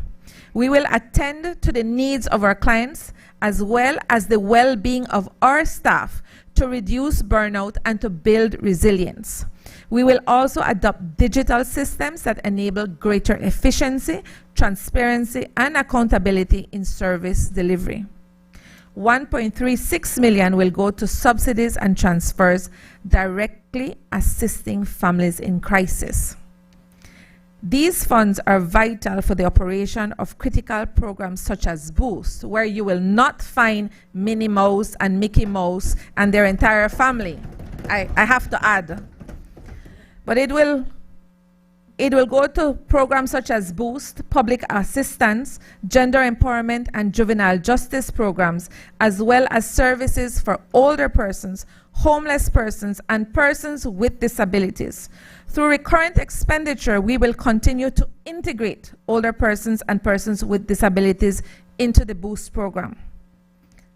Our capital investments, although it was alleged we didn't have any, but our capital investments will enhance protection services for vulnerable populations while building resilience through economic empowerment in partnership with international donors, including UNICEF, UNDP, UNFPA, the World Food Program, the Caribbean Development Bank, the World Bank, and the Inter-American Development Bank. We will continue to implement transformative projects that strengthen our family case management systems to increase our responsiveness to child protection cases, as well as family support and juvenile justice matters. and to upgrade our foster care and adoption networks to increase opportunities for children to live in safe and nurturing environments, to expand elder home care programs by matching elder caregivers with families in need to support. We will also collaborate with the National Health Insurance Scheme to expand services to older clients. To ensure increased accessibility for persons with disabilities, including access to education, to health and employment services. To increase women's labor participation rates and entrepreneurship by expanding business development skills training for women. To support the expansion of early childhood daycare centers that provide caring and nurturing environments for children and support parents while they work. We are working closely with business process outsourcing, BPOs, to establish daycare centers and breastfeeding rooms for their employees. To expand services to victims of human trafficking and commercial sexual exploitation, and to intensify efforts to bring perpetrators to justice. We are also working to build institutional resilience through the digitization of cash transfer social protection programs and to develop data systems like the National Disability Registry. Finally, we will build adaptive social protection systems capable of responding to external shocks, disaster, and other crises. We will also continue our legislative and policy agenda by continuing to work on the Families Bill to ensure the expansion of family courts across the country, to enhance protections for abused children, to support parents and to support caregivers and protect the rights of older persons, to advocate for the passage of the updated Domestic Violence and Counter Trafficking in Persons Bill. These bills expand protection for victims and increase penalties for perpetrators. We will continue to advocate for the adoption of the social protection policy and strategy to ensure a more coordinated approach to poverty reduction and to social safety net programs across the public sector.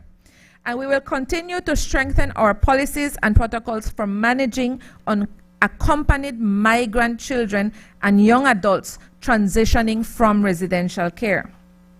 These investments, all of them, are designed to serve Belizeans where they are, especially in rural and underserved communities.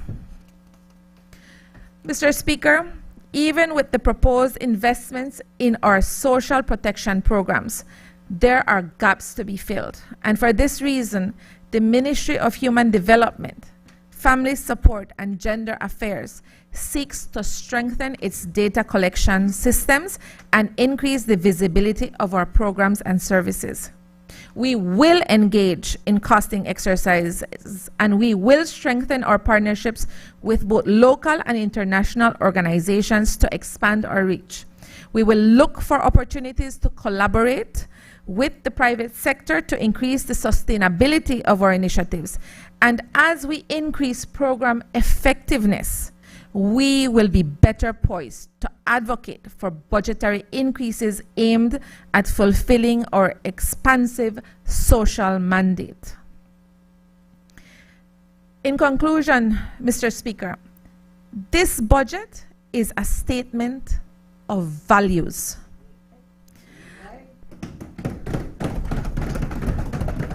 A moral contract with the people that we serve. It declares vehemently that in Belize, no one should be left behind, that every child deserves protection, that every family deserves stability, and every person deserves to live with dignity.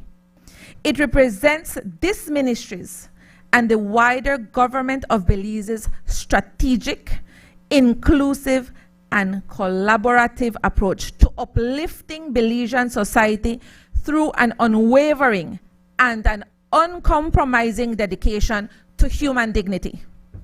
I urge my colleagues in this honorable House and those across the floor to join me in support of this budget, not just as an allocation of resources, but as an investment in hope, an investment in dignity and in the future of our nation.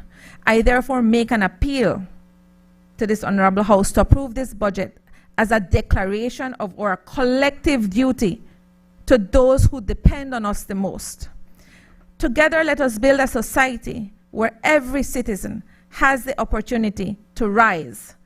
This is our commitment under Plan Belize 2.0, and it is a testament to the comprehensive and inclusive social resilience agenda of this government. Thank you very much, Mr. Speaker.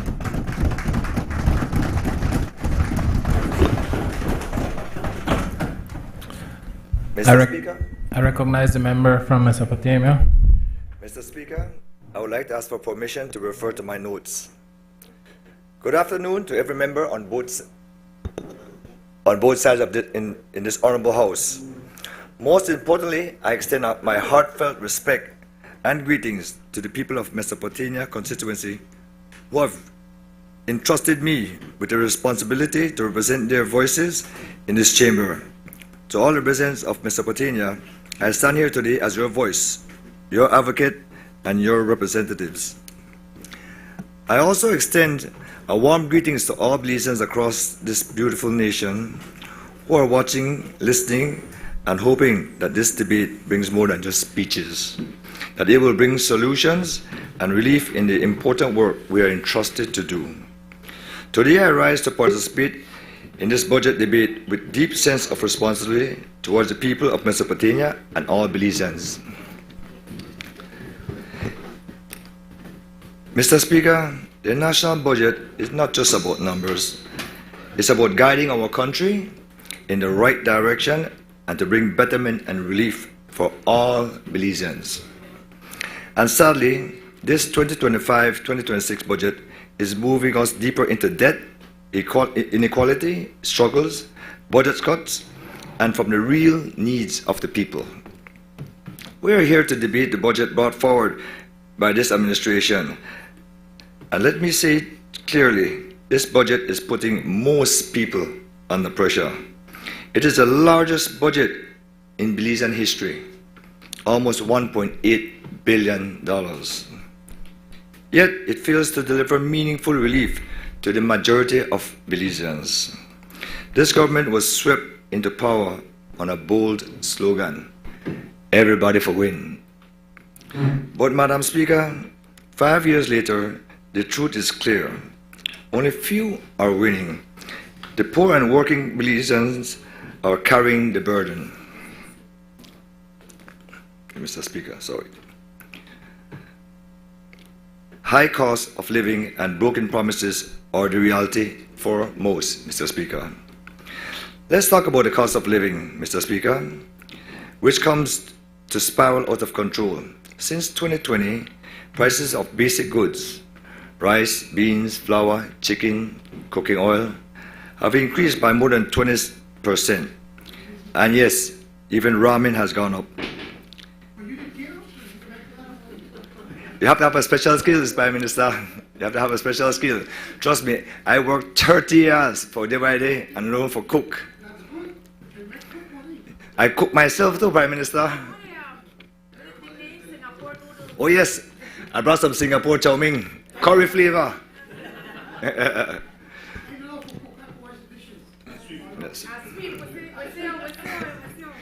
I do everything that John said. In Belize, families have to choose between paying the bill or putting the food on the table. People take lick, Mr. Speaker. And now let's look at the housing situation. You have to give credit where it is due. Yes, the government is building a housing project outside of Belmopan. My only critique is that the starter homes are too small, and I hope that the government takes into consideration for future developments. A single room cannot accommodate a family of 4 or 5. You know how the Belizean family big, right, Mr. Jude, Mr. Smart, Minister, Member of the House? Mr. Speaker, I also noticed that $7.4 million was spent 2024-2025 on low-income housing projects, page 254. How many homes did that translate to? I was looking around, and maybe the honorable member would correct me, and I stand corrected if I'm corrected. I saw 26 completed, 35 under construction, 12 pending. Mr. Speaker, I would also like to ask, what is the square footage of the low-income houses, and what is the cost per square foot to build? And while rent across the country continues to rise, this budget offers no serious allocations to address high rental costs, no plans to subsidize home improvements. The cost of construction is high because the materials costs are continuing to rise and the scarcity of skilled labor in the construction field. Mr. Speaker, this year the government plans to spend $133 million under Cap 2 and Cap 3 on infrastructure. That's a slight drop of $151 million 2024. But let's be honest, even with the decrease, that is still a massive portion of our national resources going into capital projects. Minister, Minister, I will say this, right? Nobody, no man, I good man, no worry. I talk to, whenever anybody on the other side speak, I am always quiet and I'm always respectful. Right? That is me. Yes, sir. So thank you very much. Thank you. I am not saying that roads don't matter. In fact, I agree with the Prime Minister. We do need proper and safe roads. We want to grow our economy and connect our communities. But here's the problem. While we are spending tens of millions building roads, many critical ministries are either stagnant or facing budget cuts in 2025. The total budget for this ministry is $157 million, with $53 million coming from Cap 3. And from this, we are seeing another $14.7 million Cap 2 and $20 million Cap 3 going into the road works from Belize City to Belmopan. It's right there. On top of the $26 million that were just passed in this House for La Democracia to Belmopan in the last House meeting. And don't forget the 53%, which equals to $28 million Belize dollars, to be determined where we will get the money, La Democracia, Belmopan. And when you work it out, you come to about $3 million a mile. Remember, the La Democracia to Belmopan will cost $54 million total after it is finished. So, okay, so we have $54 million from La Democracia to Belmopan, and so then we have another $30.7 million that's allocated next year for Belize City to Belmopan. So I guess they don't do the La Democracia to Belmopan, so now you have the Belize City to La Democracia. Well, it says in the book like the Belmopan. But I mean, Mr. Stan corrected if it's there, but I just read. I will tell you, I had to go and buy this, you know. I had to go and buy this because I had to look, make sure I see the numbers are correct.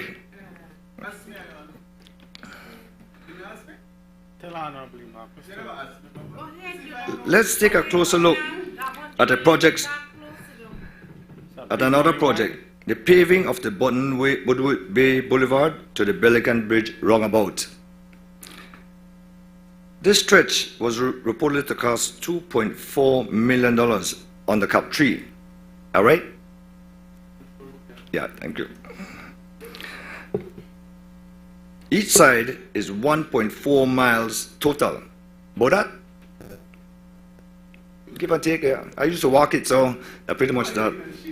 Yes, man, I walk from my house to Johnson at my exercise. I eat everything, including fried chicken.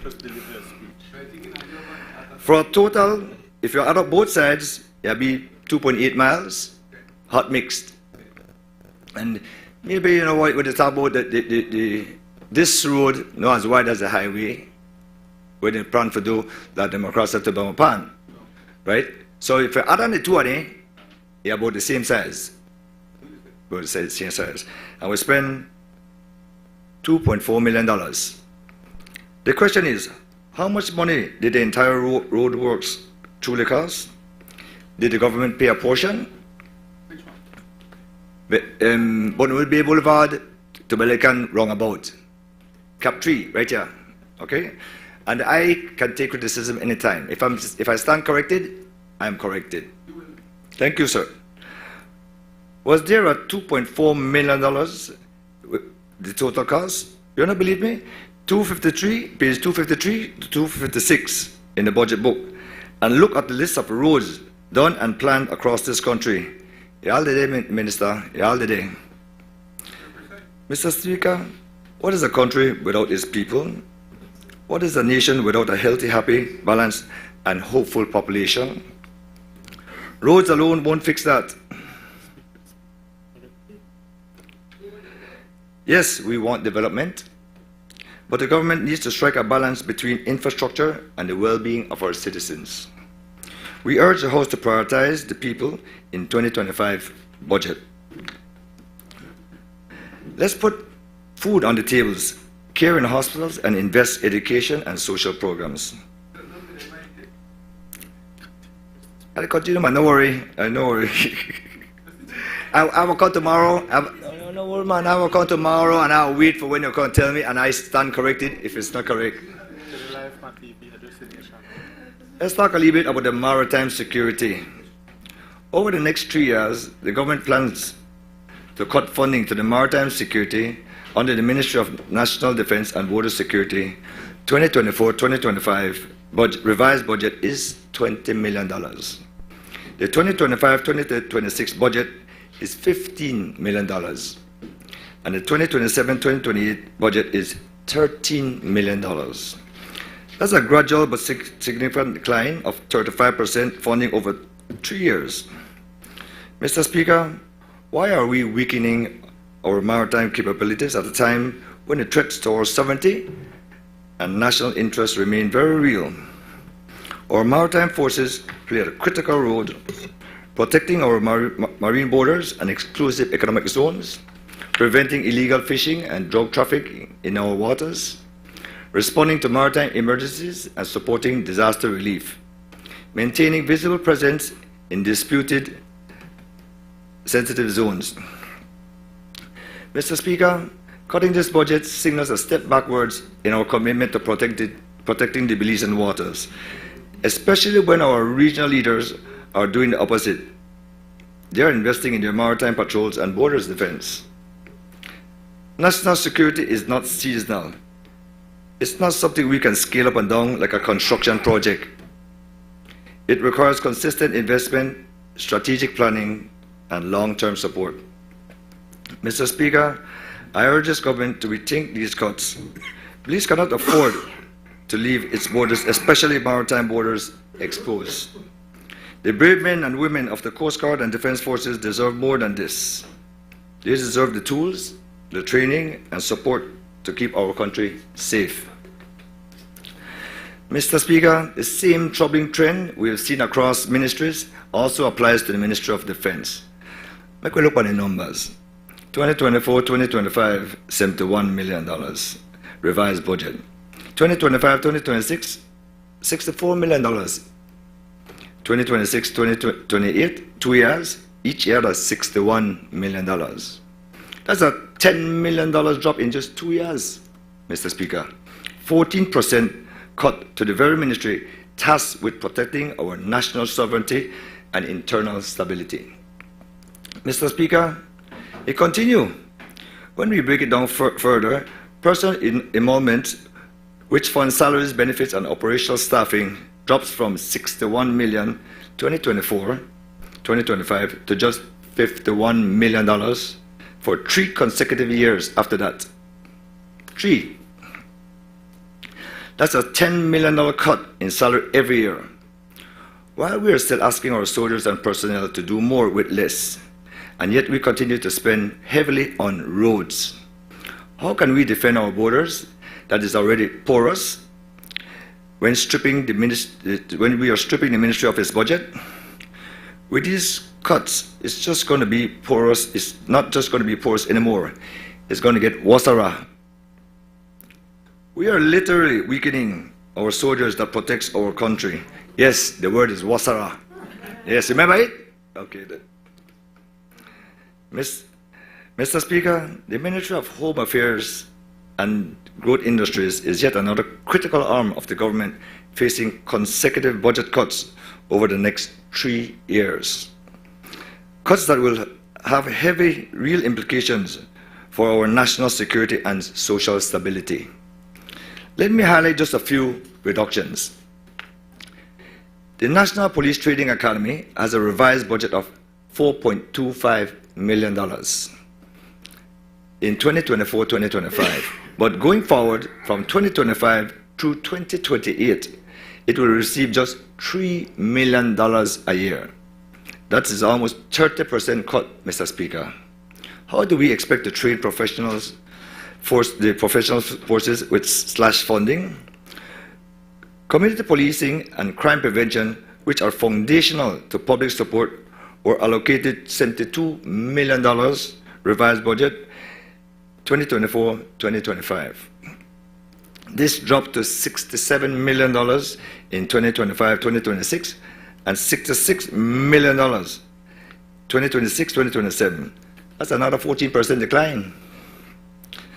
A signal that crime prevention is not being prioritized. National security intelligence, a crucial pillar in combating organized crime, is also facing a 22% budget cut. Mr. Speaker, that is not just risky, it's reckless. Perhaps the most telling is the broader budgetary maneuvering. The recurrent revised expenditure for the ministry 2024-2025 stood at $119 million.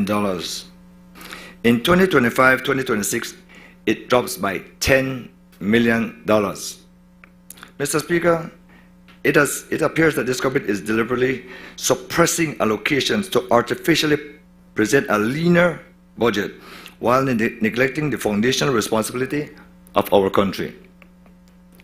Even more concerning, Mr. Speaker, is staffing members are set to increase from 2,100 to 2,400. If you don't believe me, you can check the book. Yet, personal endowments budgeted is being slashed by $12 million. Mr. Speaker, how can a government responsibly increase staffing by 300 while cutting the budget for their salaries? This defies logic. It either points to massive underfunding of new recruits or misleading the staff figures designed to distract from the real resources shortfall. We must ask ourselves, what is the point of paved roads if our cities and towns are not safe? What is the value of a shiny infrastructure if we cannot guarantee the safety and stability of the nation? Mr. Speaker, I also say, well, he just had a quote there. It says, Youth Anti-Violence Multi-Sectoral Program that gets over $4 million for the next couple of years. I had to try looking at a book, and I stand corrected what it is. I have a feeling, I think, I'm not sure, is it the LIU program? Mr. Speaker, national security should never be sacrificed for optics or convenience. We urge this House to restore meaningful investment in our national security before the consequences become irreversible. Mr. Speaker, the safety of our people is not an era where we can afford to cut corners. Belizeans deserve clarity and not creative accounting. They deserve protection, not promises with no funding behind them. Mr. Speaker, when we reviewed allocations for the Ministry of Foreign Affairs, Trade, Culture and Immigration, across the board, we see handsome increases. So I know the top of the one, we drop at top of the one we go up to, in funding, with the exception of immigration. Immigration salaries went from $7 million to $5 million. and OT, which is overtime, went from 2.1 million revised 2025-2026 to 500,000 budget estimate. I note staffing increased by 100 too. Mr. Speaker, how can you cut immigration salary and overtime when our country is highly dependent on tourism? I have seen the long snake lines at the northern border and at the International Philippine Airport. How can immigration receive such a drastic reduction? Mr. Speaker, I find another line item where I probably need some clarification. It is a quote, overseas representation under ex gratia payment to staff that has zero payments from 2022 to 2025, but from 2025 to 2028 for 3 years, and that is on page 144. But I look up the word and I go on Google. An ex gratia payment, as defined, is a voluntary, discretionary payment made by an employer to an employee without legal or contractual obligation. It's typically a gesture of goodwill. In case of redundancy, retirement, or even the quiet resolution of an internal issue. What is the 1.5 million for the next 3 years? I just want to know that what. Mr. Speaker, another line item, where I look for and I can't find, I will stand corrected if they just tell me that what. It says insurance/others. That's on page 144. The last 2 years show that they get 1.4 and 1.3. But then 2025 to 2028, you got to $37,000. 37, yes, 37,000, not 37 million, 37,000. And then 5,800 for 2 consecutive years. I don't know that what, so I just want to know that what. Because I read about the book and I use this and I look. I don't only check when it rises, I check when there's a sun drop too. Mr. Speaker, the people of Belize deserves full transparency. Not just pretty numbers in a book, but real answers behind increases, cuts, and omissions. Mr. Speaker, I fully expect that the government side will stand up and say, that's just our estimate, we could change that. Don't let it be a technicality. If every estimate is consistently surpassed year after year, that's not budgeting. That's called under-reporting. Let's look at the facts. In 2024-2025, across multiple ministries, the actual spending exceeded the budgeted estimates. And Mr. Speaker, they're not by a couple thousand or a couple 100,000, they're by millions. This raises a serious question. How does the government cover the difference when actual spending outpaces the budget? There's only one answer, Mr. Speaker. We just have to go borrow more. And what does that mean for the Belizean people? Well, more debt service payment in future budgets. So yes, if the budget is once again underestimated on purpose, and if the actual spending continues to overrun, as history shows, it will require additional borrowing. Mr. Speaker, the people of Belize needs a government that is honest in its estimate, disciplined in its spending, and transparent in its borrowing. Anything less is not good governance. It's called play budgeting that puts our nation into deeper debt. You know play, right? Okay. No doubt the government side will rise and say, you on the opposition side have no moral authority. Want to do the same when you're in Medellin? And I say, yes, you are so right. Past administrations, both blue in 2008 and red 2020, have taken the ultimate shellacking from the Belizean people at the polls. They were punished for mismanagement, arrogance, and for losing touch with the people. But, Mr. Speaker, does that mean the present-day government gets a free pass to do the same? Does the past failure justify the current failure? Does historical wrongdoing give you a license to repeat it? Absolutely not. In fact, the lessons of the past should be your warning, not your excuse. If anything, the electoral backlash in 2008 and 2020 should serve as a reminder that Belizeans are watching and Belizeans will hold you all accountable. We on this side, we are the king's loyal opposition. Our duty is to critique, question, and demand better from the government. If the government continues down this road, Mr. Speaker, budget manipulation, growing debt, and misplaced priorities, then let me say this clearly, the people of Belize will not hesitate to deliver a shellacking 2030. Thank you.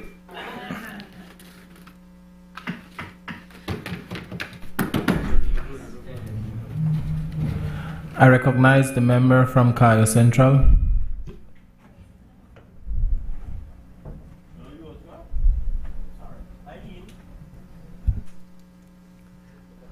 Good afternoon, everybody. Buenas tardes a todos. Malop King Titulaka. First of all, I thank God for His continued blessings of health and life, and for this great opportunity to be here in this Honorable House of Representatives. Secondly, Mr. Speaker, I wish to send my heartfelt gratitude to all the constituents of Cayo Central who continued believing in me and gave me the opportunity to continue serving them as the area representative.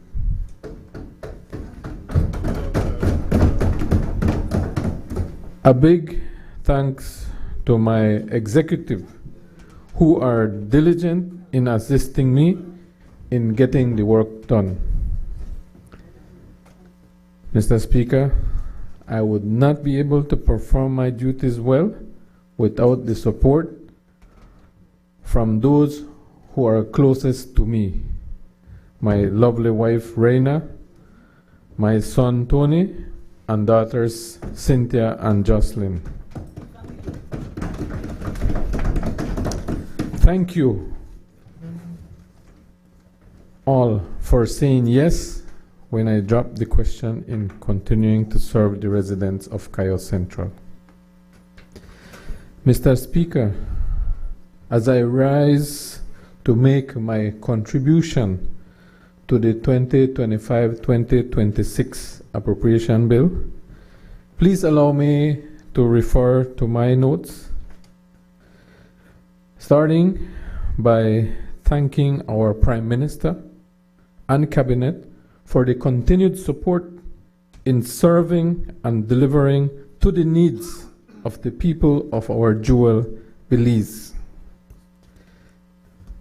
A well-renowned leader once said,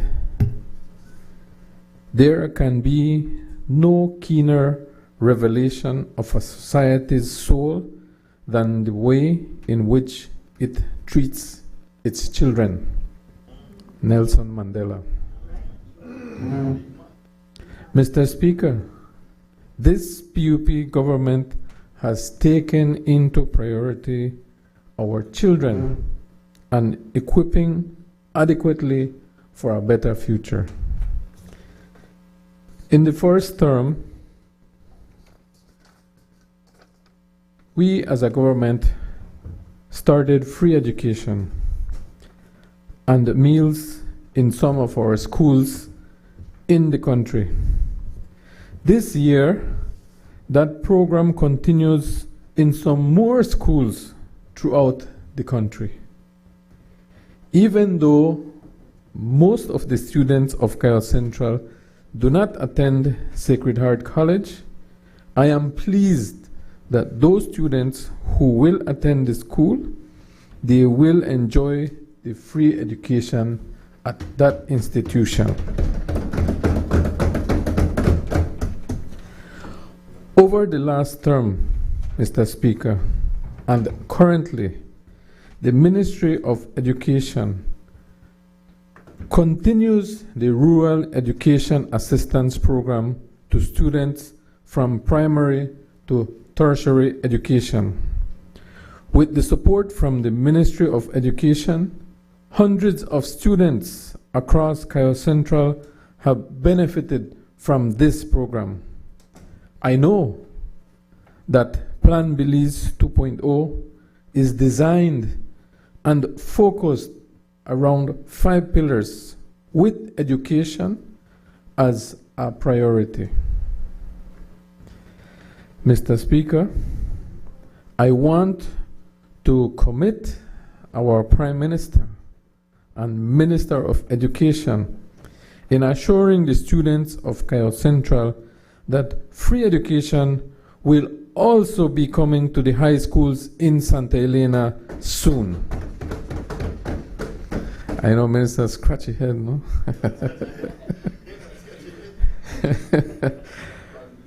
They deserve it just like the rest of the country. Mr. Speaker, when the previous administration had Mr. Kitar at the helm of the ship, there was one of them in Cayo who was busy executing the definition of the word Kitar. Farmland was being taken away from farmers, and residents were being surprised by new tenants showing up at their doorsteps with a land document stating that they are the new owner of the land. Mr. Speaker, this PUP government is not taking away land. We are giving land to those who rightfully need it and deserve it. With support from the minister responsible for natural resources, we were able to distribute 180 house lots to first-time landowners in Georgeville, 157 house lots to first-time landowners in Santa Elena,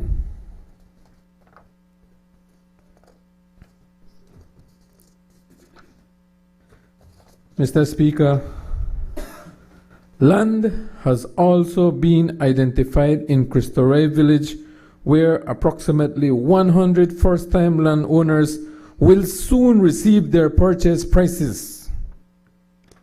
We don't stop there, Mr. Speaker. In San Antonio, another 100 first-time landowners will also be receiving purchase prices as well. Mr. Speaker, we work day and night along with the Ministry of Natural Resources. With the support from the Minister and his ministry, we will soon be subdividing a parcel of land in Buena Vista to make available approximately 200 house lots for first-time landowners in the village.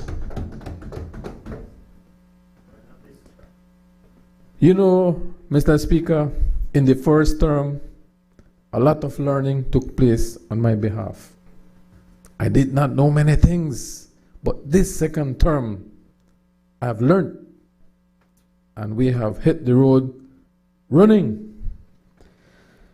So I will not rest until I have identified and distributed house lots to first-time landowners in the other villages of Kyle Central, namely El Progreso, Selena, Santa Teresita, San Marcos, Yalbac, and La Gracia. You see, Mr. Speaker, that is the big difference between this government and the previous. They took away land. We are giving land to first-time landowners, and we will not stop till we have taken care of each of those who need it and deserve it.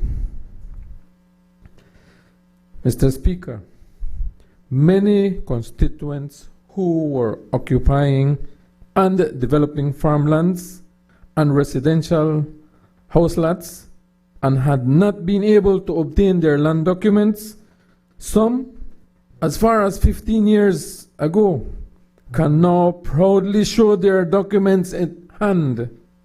Thanks to the Minister of Natural Resources and his ministry for assisting us with mobile clinics, we were able to obtain hundreds of permissions to survey, leases, purchase prices, and land titles, I would say, to thousands of constituents in Cayo Central.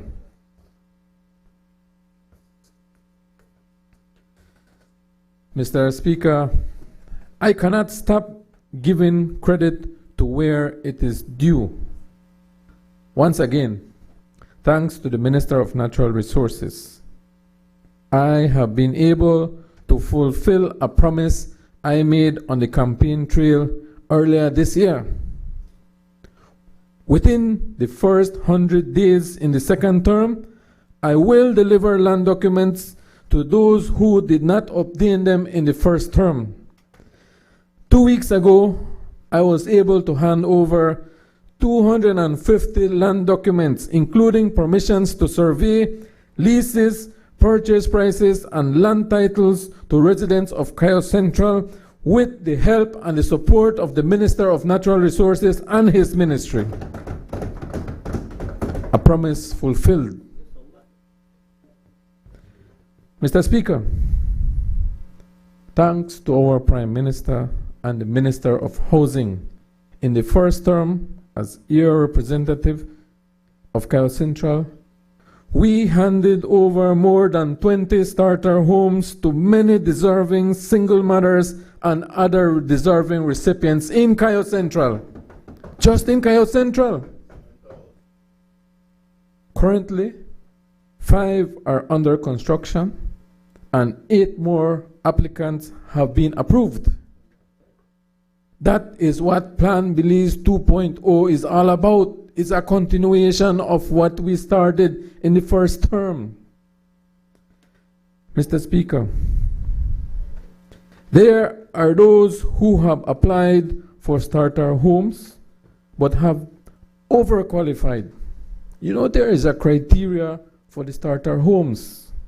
While the opposition criticize and say it's a matchbox, those who have received them are more than grateful for what they have received.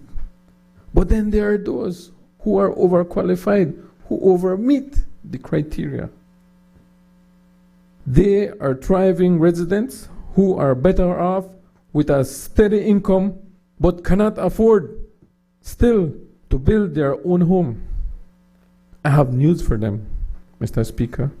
They will be able to apply for a 2 or 3 bedroom house through my office for a 2-bedroom in a housing project which will soon be implemented. So we want to work for everybody, not just for the single home, but for those who can afford for something bigger and better. Mr. Speaker, security of our residents in Cayo Central is another top priority I had in the first term in government.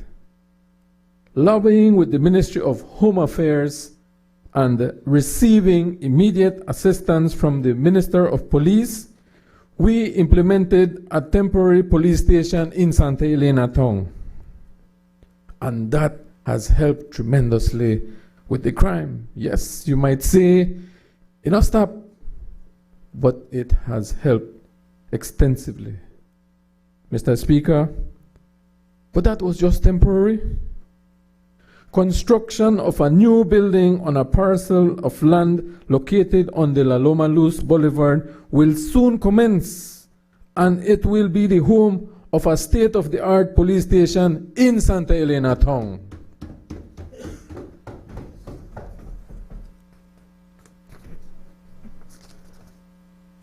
Mr. Speaker, the Father of the nation commissioned us to plant what we eat and eat what we plant. Many constituents of Kyle Central are those who are part of a group who set the table for us as Belizeans. In the past, our small farmers had been neglected over and over. Mr. Speaker, this 2025-2026 budget will help our small farmers with over $2.4 million through crop diversification, support to export programs, and financial assistance. Farmers in the productive villages of Yalbak, La Gracia, and Buena Vista had started receiving technical training and guidance and will soon become registered cooperatives, which will enable them to participate in accessing funds for continued development of their agricultural practices and production. That is what this People's United Party government is here to do, to equip those who set our tables for us. Mr. Speaker, once again, thanks to the Prime Minister and the Minister of Infrastructure, 2 new bridges will be constructed to replace dilapidated ones in the villages of Selena and San Marcos, enabling the villagers to be connected to the rest of the country, especially during the rainy season when the Iguana Creek overflows its banks. Upgrade and maintenance of farm roads will be a priority in this term to ensure that our small farmers are able to deliver fresh vegetables to the markets in the towns, which will eventually reach our tables. Mr. Speaker, in youth and sports developments, we were able to renovate lighting for football fields in Santa Elena, Cristo Rey Village, San Antonio Village, Buena Vista Village, and Georgeville Village. Plans are to replace lights at La Gracia football field with LED solar-powered lights and provide Selena Village with a brand new lighting since it has never had any lighting before. Also, Mr. Speaker, the acquisition of land for a proper football field in El Progreso Village is well underway and will soon become a reality. We believe that our youth are very key to the development of our country because they are the future leaders of our country. Mr. Speaker,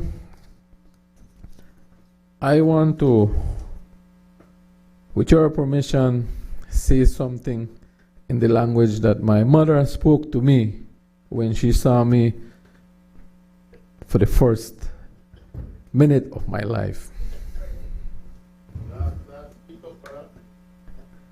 Up e maalok in titulaklesh kawikelesh taktutsu atanalesh. Hint aik yabal just botek titu noch kanili tu chain yanta wea iteshe ta chaeshi yanta tani titulaklesh.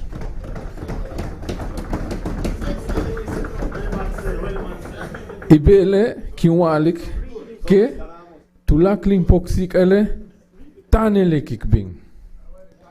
So I'll just translate in English. Right? I want to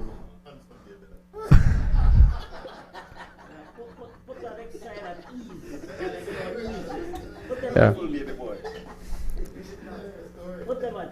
I just want to say a few words to those who are watching me from the comfort of your homes I thank you for giving me the opportunity to be here, and I thank the Almighty God for giving me life to lead you in your constituency. That's what I said. I encourage all those Maya Yucatec to continue the culture and our tradition. It is, a lot of people say the Mayas of before, we are still existing.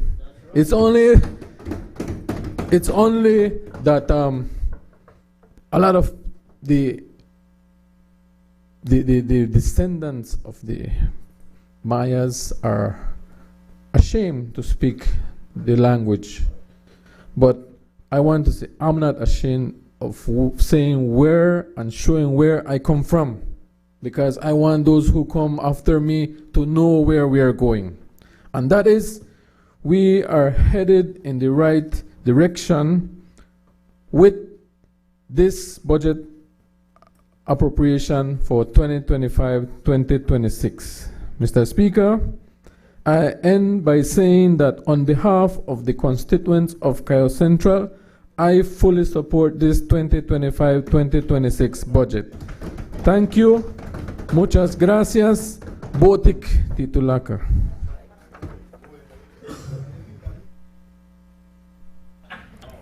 Thank you. I recognize the member for Toledo West. Thank you very much, Mr. Speaker. Good afternoon to the honorable members of this House, both on our side and the members on the other side. Good afternoon, Mr. Speaker. I want to start off by congratulating you for winning the election in Collet. That was a historic win. And I will say to you, Mr. Speaker, you retired, the man will fire me, for the record.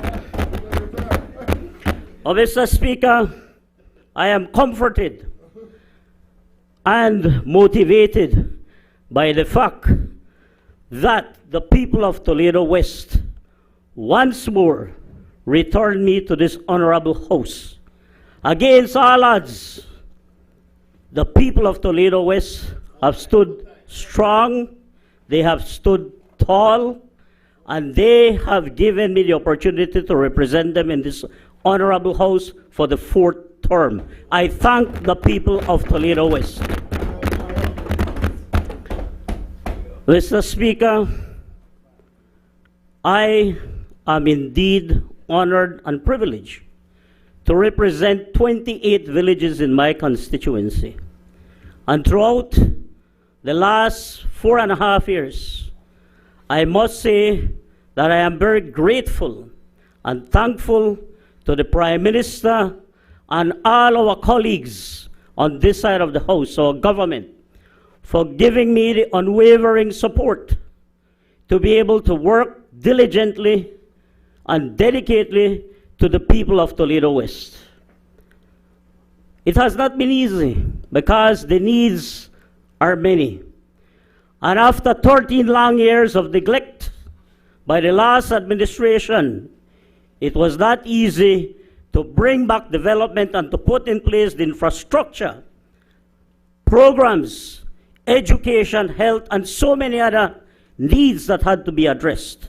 But with the support of our government, I have been able to make strides, to work hard, and today, the people of Toledo West are well on their way to progress and to having a better way of life for all of them in my constituency, and I thank our government.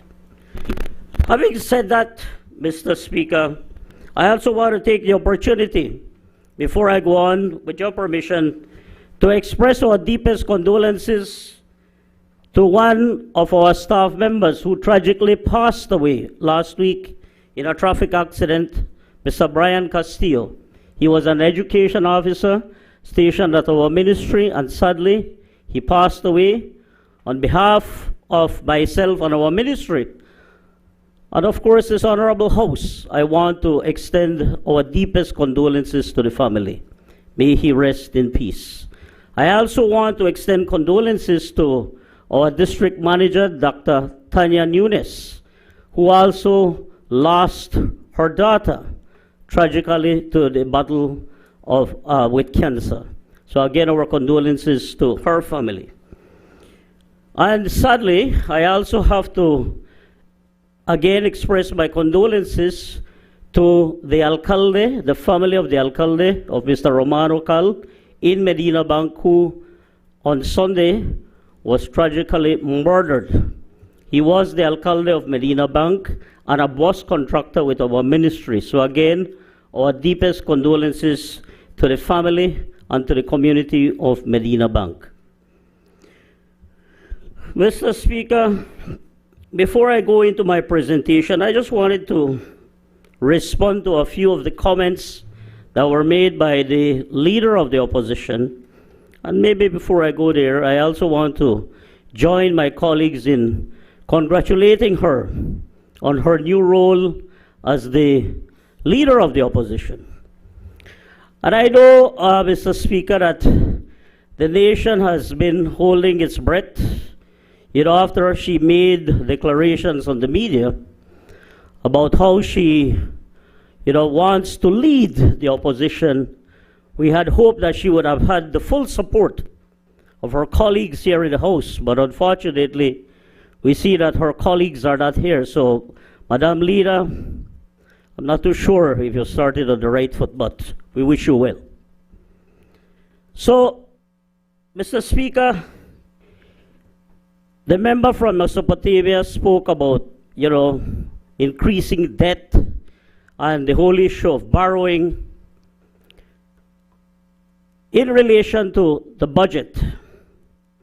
But Mr. Speaker, I want to remind him, lest he forgets, that it was his former leader, under whom he served as the President of the Senate, who went on record right before the election of 2020, went on record and said that after the disastrous 13 years of UDP government, that he wept for this country.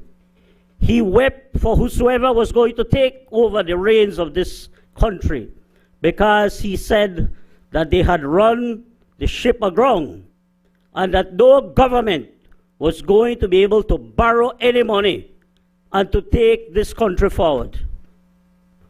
But Mr. Member from Mesopotamia, we proved your former leader and the UDP wrong, because our Prime Minister, the Honorable John Briceño, on this side of the House, rolled up our sleeves. We had to make some tough decisions. And we thank the public servants and teachers and everybody else who made that sacrifice. And within a year, we were able to turn around this economy and saw a steady path of economic growth and development, thanks to the People's United Party government. Tourism, agriculture, and other sectors contributed significantly to that growth. And that is why, after those disastrous 13 years, and that message of doom and gloom by Dean Barrow and the UDP, we proved them wrong, that this side of the House, this PUP government, is about work, is about development, and we have made the lives of all Belizeans better in the last 4.5 years. And that is why we went back to the Belizean people in March of this year, March the 12th. And what did the Belizean people say? They gave us a resounding yes to go back to Belmopan to continue the development under Plan Belize 2.0. So whilst, and we understand that you are the opposition and you want to paint a picture of gloom and doom with the hope that the Belizean people are going to lose trust in us. But my brothers and sisters, I am going to say to you, you have a long wait. A very long wait, especially because I don't know, this thing seems to be worse than Obia, we can't put it together at all. So, I also listened to the member from Albert, the opposition member, speak about rural roads and, you know, this government has not invested. But I'm leader of the opposition, may I remind you, and you were a part of that government, when I was in opposition from 2012 all the way to 2020, and I remember in 2017, of course, prior to that, I kept asking, you know, for the government at that time to support us with the road to San Jose and to put in place at least 3 sets of culverts. And your prime minister, your leader, rose in the house. I said, how much culverts you want? I said, 3. He said, Monday, you're going to get it done. You remember that, right? Yes, she acknowledges that she remembers that. 2017, and we went to election in 2020. There was no culvert, no road. But 4 months after we won in 2020, we delivered the first bridge. We rehabilitated the 2.5 miles road, cut down the hill. And today, that is an all-weather road that the people of San Jose are using on Santa Cruz, thanks to the People's United Party. So, you know, sometimes I wonder, how dare you forget? How dare you forget? You know, when we listen to the leader of the opposition, it appears as though this is her first time in the House. And I don't want to remind her of, because our colleagues have reminded her of some of the bad decisions that were made for this country when she was a part of that government. You remember Bolido? All the money that was lost under Bolido by who? Friends and cronies of a special family. Thanks to the People's United Party government, today we have Fuwi Bolido that is earning us millions of dollars in profits that goes directly to health, to sports, and social programs. That is the difference between a People's United Party government and that side of the House. You see why we win? And we won by how much? 83%, right? How much?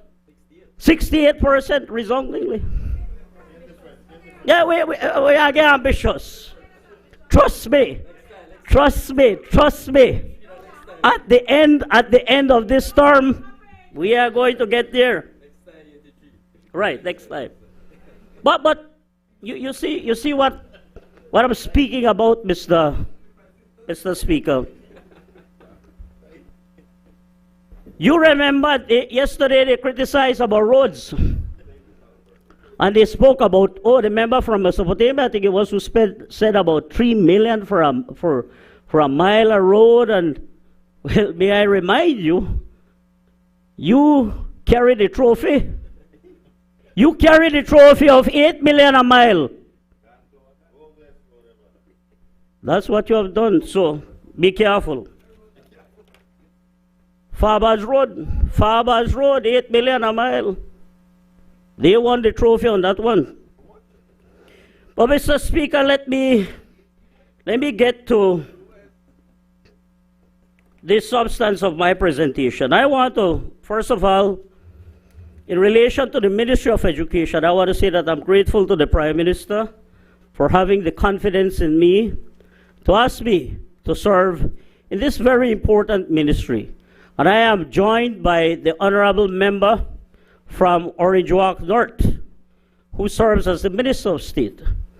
And together with him and our staff at the Ministry of Education, I want to take the time here this afternoon to recognize and to thank our CEO and the senior staff of our ministry and our staff across this country for all the hard work, the dedication, and the commitment that they give to education, to ensure that we can advance education and that we can build a nation of Belizeans and citizens that are going to be equipped with the necessary knowledge, skills, and attitudes to be able to become good Belizeans, to be able to become productive Belizeans, and that we will all contribute to the development of this nation.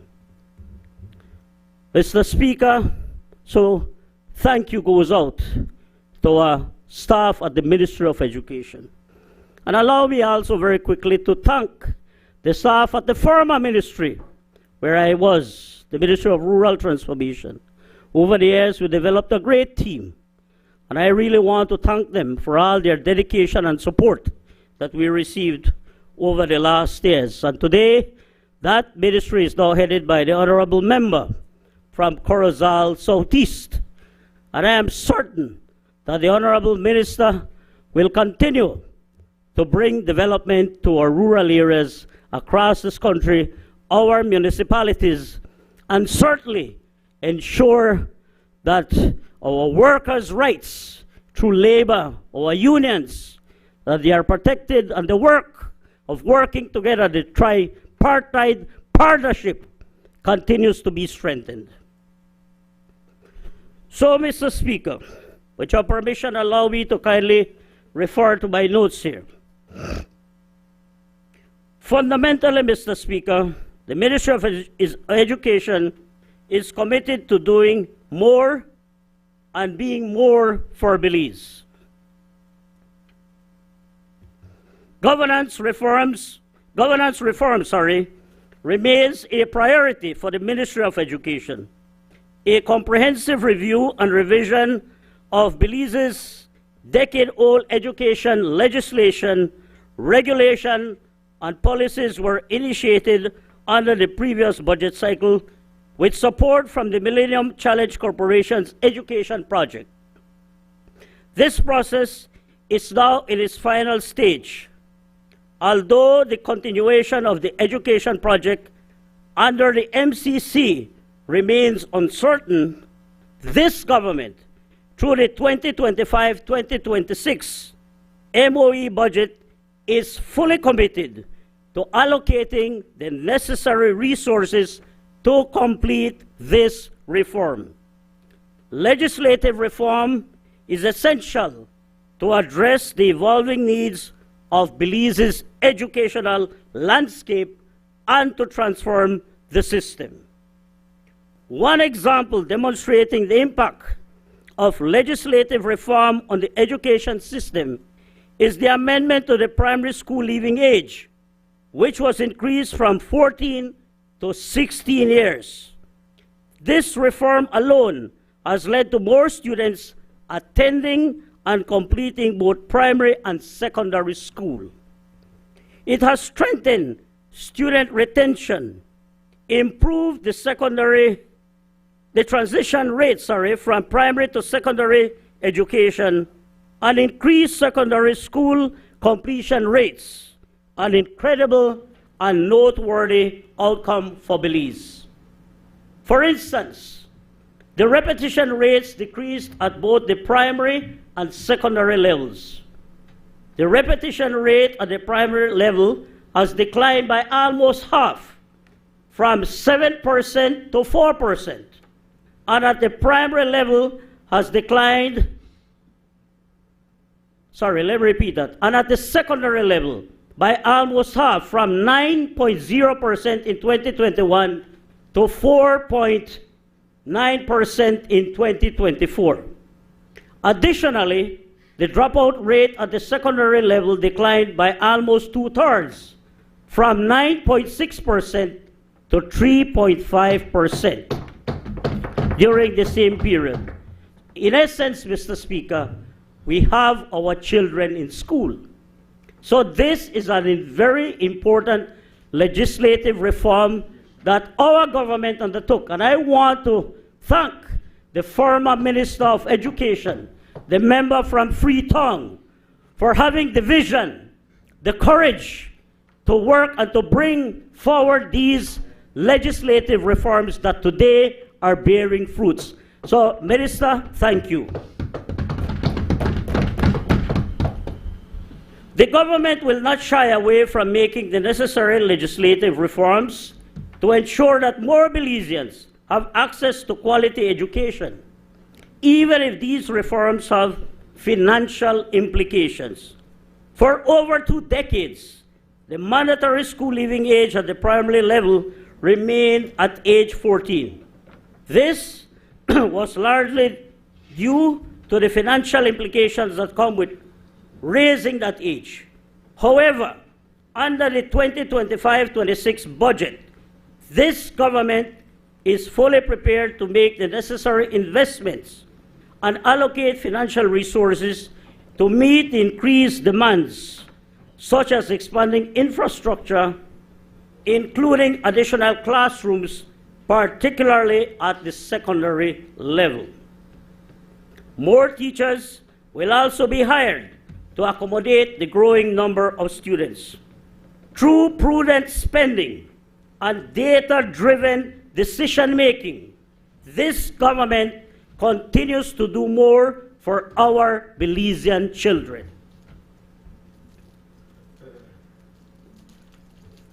Changing the way we finance education has led to more enrollment. The Education Upliftment Project, Together We Rise, a signature program of this administration, eliminates financial barriers for families across the country. The targeted allocation of funds for secondary school students in all districts demonstrates this administration's strong commitment to expanding access to quality education. At its launch in the 2022-2023 academic year, the program supported 947 students across 4 secondary schools in Southside Belize City. This is where we started this program. And from all the data, it was evident that there was a positive impact created by this program. And that is why, Mr. Speaker, the government side necessary, the government side prudent to expand this program across the country. In the 2025-26 fiscal period, the Education Upliftment Project will expand to 23 secondary schools, reaching over 12,000 students, an increase of more than 11,000 beneficiaries. Let me repeat that. A very important increase to 12,000 students. This is significant, Mr. Speaker. For the current fiscal period, 95% of students enrolled in government secondary schools nationwide will attend school for free. Altogether, more than half of all secondary school students in Belize will benefit from free education, offering significant financial relief to over 8,000 families. Each year, the EUP cater for the large number of students who are now seeking an opportunity to enroll in our schools. The 2025-2026 budget will cater for an additional 2,000 students beneficiaries from 2 secondary schools, namely Independence High School, and I'm happy to report that we have now expanded it to Cayo, to Sacred Heart College. All of these schools are now benefiting from the EUP program.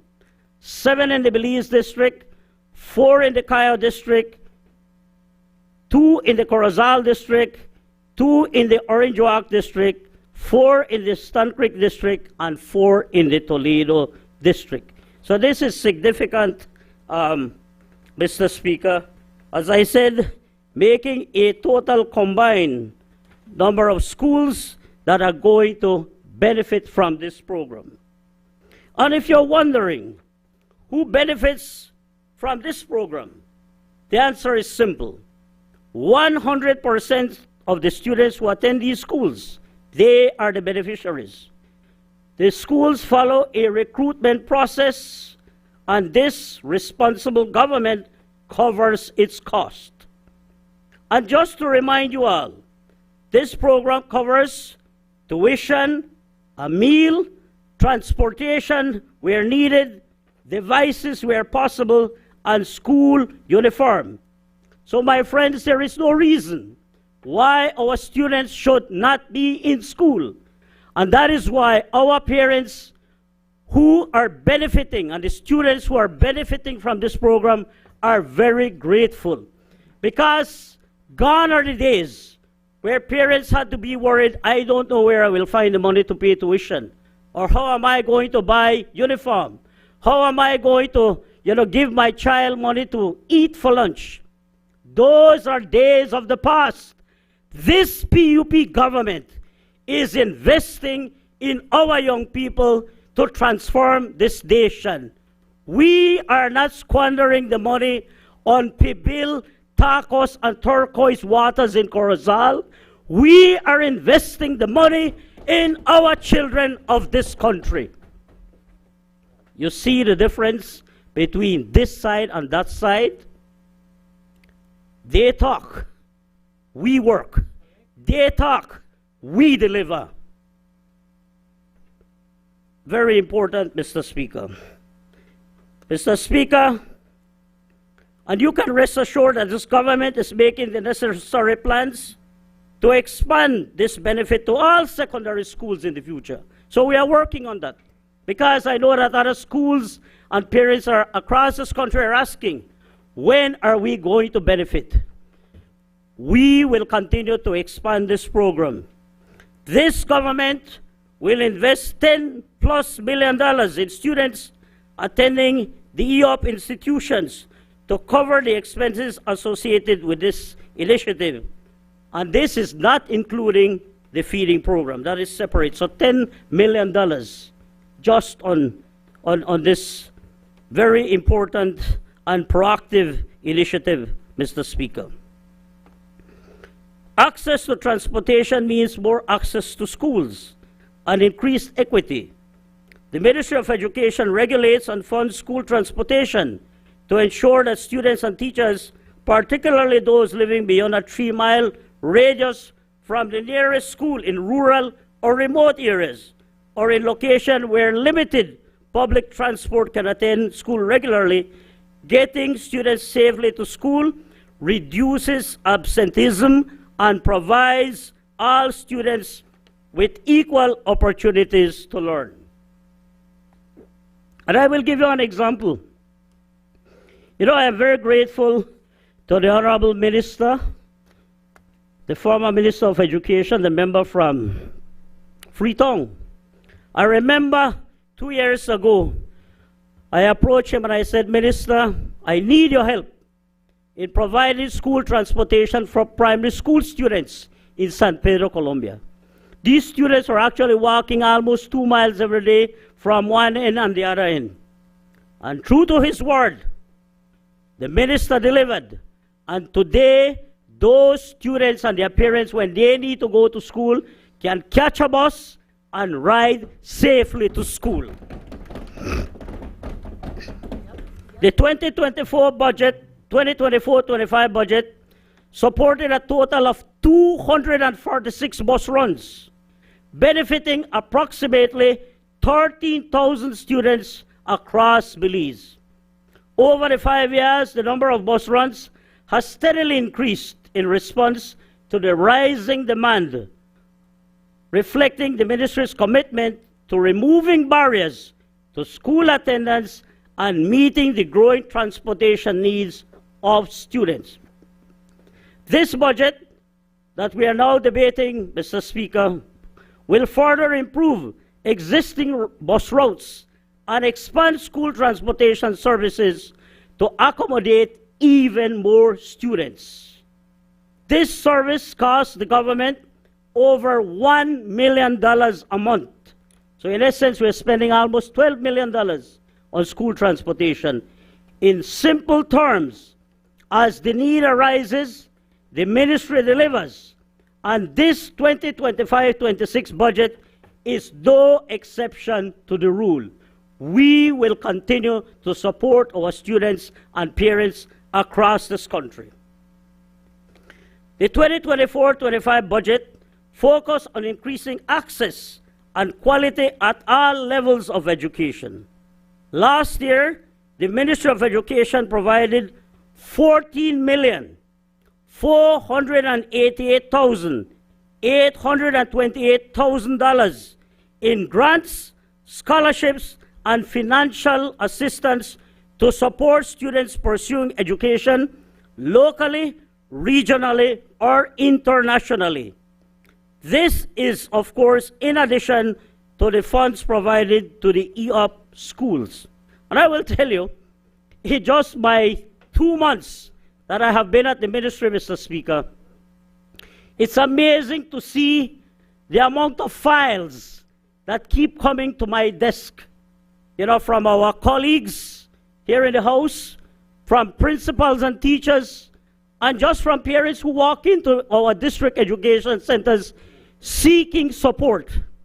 And I want to tell you that, and I am certain that the former Minister of Education, knowing him, readily supported all the requests that came in.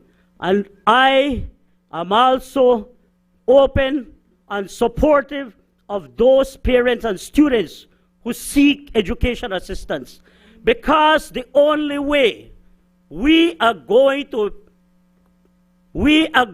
eliminate poverty, the only way we are going to build strong human capacity, the only way we are going to build a strong, educated society and citizenry is through education, Mr. Speaker. And that is why this government places significant importance and priority to education, thus allotting the necessary resources to help our students across this country. Yes, Minister. And I want to share with you, because we are putting in place the checks and balances. It is not only about spending the people's resources, but we must ensure that there is accountability and transparency in the allocation of educational resources. The ministry will very soon officially launch the Financial Assistance Submission and Tracking FAST platform in the 2025-2026 fiscal year. This budget reaffirms the government's commitment to sustaining this investment in the nation's students, aimed at strengthening Belize's workforce, advancing skills development to meet industry and labor demands, fostering economic growth, reducing unemployment, and promoting entrepreneurship. This government, Mr. Speaker, is about delivering to the people. This platform will help the ministry to effectively monitor and account for public funds granted to students across all levels of the education system. The ministry provides financial assistance, as I said earlier, to students from preschool to higher education, including those attending foreign universities. In addition to providing financial support to students, Mr. Speaker, the ministry also supports educational institutions in Belize through infrastructure, development grants, and the payment of teacher and support staff salaries. This financial year, we are providing direct benefits for students in the education system as follows. We are supporting over 6,662 preschool students, 59,602 primary school students, over 22,693 secondary school students, over 785 TVET trainers, over 9,819 tertiary level students, and over 863 adult and continuing education students. This is significant, Mr. Speaker. This is development. This is progress for Belize.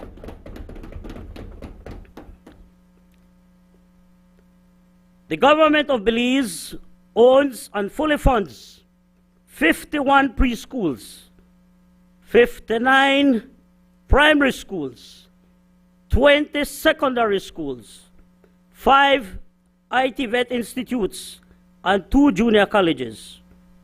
However, financial support is extended to 633 schools across all levels of the education system, covering over 5,000 teachers who are paid through public funds.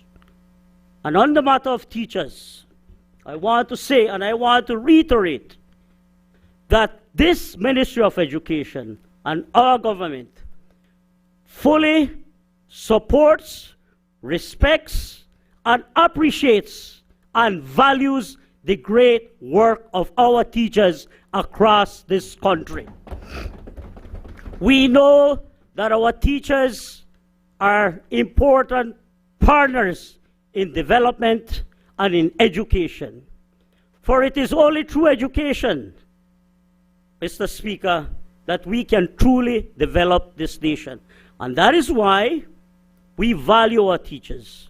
And I want to say that I support, as the Minister of Education, fully support the presentation made by our Deputy Prime Minister in terms of the proposal that we have made to our teachers and public servants. Rest assured that we understand the very important duty of our teachers and public servants. And we will continue to endeavor to work with our teachers and public servants in good faith, so that together we can arrive at some meaningful consensus on how we can move forward, understanding that as a government we have a responsibility to the good of the wider nation, but we also have a responsibility to them for the great work that they do. So, Mr. Speaker, I want to say that our government, as always, has acted in good faith. And I want to reiterate, I think I had it in my presentation somewhere, but I remembered it now and I will speak to it. Proposal 22. Proposal 22. 13 years of UDP government. Talk and talk and talkos. Did not deliver anything on Proposal 22 to the teachers. It took a People's United Party government in less than 4 years to deliver on Proposal 22, where all our grant-aided schools are now, our teachers are now able to receive 100% of their retirement benefits. That is significant. So, Madam Leader of the Opposition, may I remind you, because you are saying, oh, you don't care about the teachers, and all of a sudden you become an advocate that the teachers must be paid. You had an opportunity in your government, and you did not deliver to the teachers. You did not deliver to the teachers. Thank you. 10 million a year. But you could, they could have squandered 500, 600 million of Petro-Carib funds, but did not find the funds to pay our teachers. But you know what? That is why we are on this side of the house. Because we have acted in good faith, and we will continue to act in good faith and to support our teachers and public servants.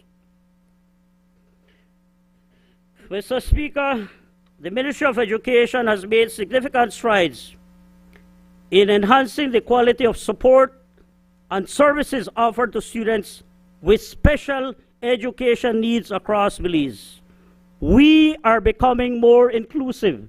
And I want to thank the member from Corozal Bay, the minister, who spoke extensively this morning on the disability bill and you know, the great impact that that bill seeks to make for our citizens who live with certain challenges. And together with the Ministry of Education and other ministries, we will work together to ensure that we make education more inclusive for all our Belizean students. With the 2024-2025 budget, diagnostic screeners were developed and 280 children were assessed through the therapeutic preschool pilot program. Direct support services at Stella Maris were expanded to include occupational, speech, and behavioral therapy, along with financial support for infrastructure development to foster a more inclusive learning environment. A new database was created to track high-need students requiring paraprofessional support. Professional development efforts focus on regional upskilling sessions, individualized education planning, and early intervention training. The Ministry of Education also led national observances such as World Down Syndrome Day and Autism Awareness Month, participated in multiple health fairs and conferences, advocating for inclusion and connected families to essential services. The 2025-2026 budget will continue to support the ongoing initiatives and will champion inclusion by maximizing the implementation of the disability bill. This effort will ensure equitable access to quality education in the most conducive environment for children with diverse needs. The direct impact of these initiatives has led to an increase in the number of students with diverse special needs attending school, with a focus on integrating them into the regular school system. The hiring of paraprofessionals to support students with learning or physical needs has contributed to a rise in the number of these students graduating both from primary and secondary school. All children matter, Mr. Speaker. Let me repeat that.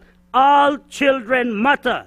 And the Ministry of Education is fully committed to making education work for children with diverse learning needs. Education cannot happen without our teachers. This new budget includes more benefits for our teachers.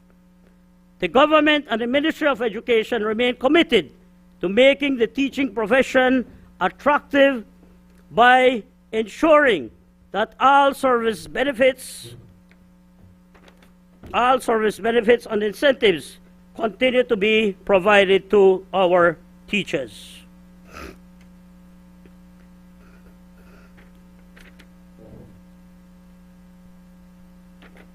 Mr. Speaker, government through the Ministry of Education, Science and Technology assumed the full responsibility for the payment of 100% of salaries and service benefits for over 900 teachers and 175 support staff of all government-aided secondary and tertiary level institutions. This move fulfills a request made by educators more than a decade ago and has increased the wage bill by approximately, as was said earlier, to $14 million more. In addition to this $14 million, the 2025-26 budget reaffirms our government's dedication to education by pledging to award at least 22 scholarships per cohort for in-service teachers pursuing studies in high-priority areas such as English language, mathematics, science and technology. Of these 22, 11 applications may be submitted to the ministry through the BNTU and 11 through the managing authorities. The ministry is also committed to providing financial assistance to 50 pre-service teachers preparing for a career in education. To address persistent teacher shortages in rural and remote areas, the ministry is allocating funds to offer additional incentives, such as housing allowance or annual bonus, to complement the existing rural hardship allowance. And there is more, Mr. Speaker. In addition to the provisions mentioned earlier, teachers are eligible to apply for study leave with special consideration given by the ministry in areas of national priorities.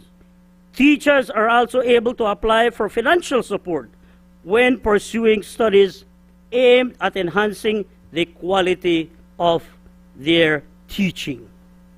So, Mr. Speaker, in winding up the section on education, because I need to go to my constituency now, I want to say, Mr. Speaker, that we have achieved a lot. We have achieved a lot. And we will continue to work hard.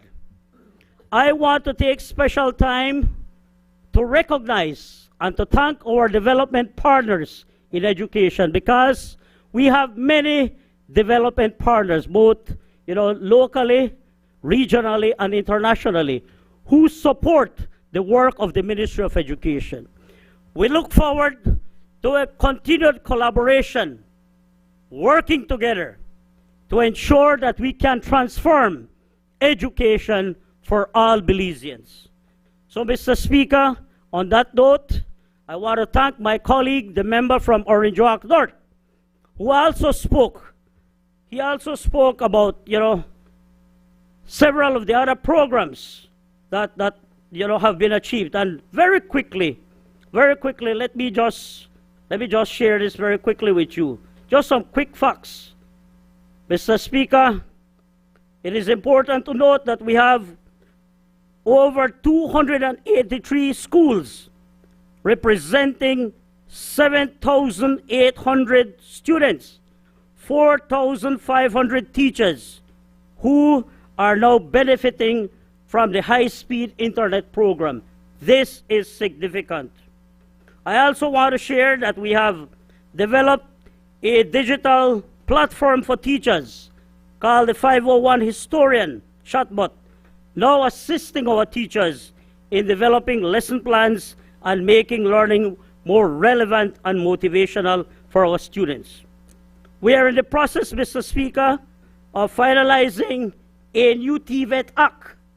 And this is very important because we want to strengthen the governance and sustainability of VOTEC education in Belize.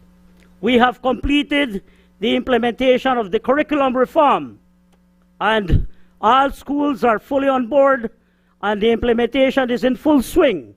And we hope that we can, in the next few years, we are going to be able to measure the significant impact of this new curriculum reform, Mr. Speaker. We are also very happy to say that very soon we are going to launch a new Belize school and food nutrition policy that is going to govern our Healthy Start programs across the school. So all in all, Mr. Speaker, the future is bright. And together, under the leadership of our Prime Minister, the Right Honorable John Briceño, and this government, we will continue to build Belize. We will continue to transform education that will work for all Belizeans. Mr. Speaker, with your permission, I now want to very quickly just go to my constituency. Over the last fiscal year, we saw significant development done in my area. Thanks to our Prime Minister and our government for providing us with the Constituency Development Fund and support from various ministries, we saw works very quickly. In San Vicente, we had the completion of the rural water sanitation project the fencing of that project, the installation of solar panels and pump for a water system. We saw the rehabilitation of roads and streets, and we are currently engaged in the preliminary stage of the EU solar project to commence very soon. In Halakte, the rehabilitation of roads and streets, we are also in the preliminary stage of the EU solar project to commence very soon for electrification. And I am happy to say that after drilling scores of wells in the Halakte area, we could not find water, but God is great. And last week, we found a very successful source producing over 106 gallons of water per minute that can sustain a water system for Halakte, and we are going to work on that, to deliver on that very soon. In Pueblo Viejo, we started training for young women, female entrepreneurs in sewing through the Taiwanese Women Empowerment Program. Again, I want to thank the ambassador and the government and people of Taiwan for their unwavering support. In San Jose, we installed a new solar system to ensure that there is sustainable energy source. This new system cost over $200,000, and we are grateful to UNICEF for their wonderful support and collaboration together with the Ministry of Rural Transformation. We saw the donation of water meters to San Jose, a chlorinating machine, and other materials to expand water. In Santa Elena, we open up new streets. They still have to be rocked. So I will be knocking on Prime Minister's door to continue to help us, to support us, so that we can rock those streets in Santa Elena. And Santa Elena is the last village in my constituency, out of 28 villages, that still does not have a water system. We are going to go there very soon to drill, and I'm very optimistic. We are going to find water, and we will be able to build a new water system for Santa Elena. Santa Cruz, we saw the donation of materials, pipes for the expansion of water. We saw the repairs to roads. In Mafriday, we saw the groundbreaking ceremony for a $1.5 million water system that is about to commence construction with support from SIF and the CDB.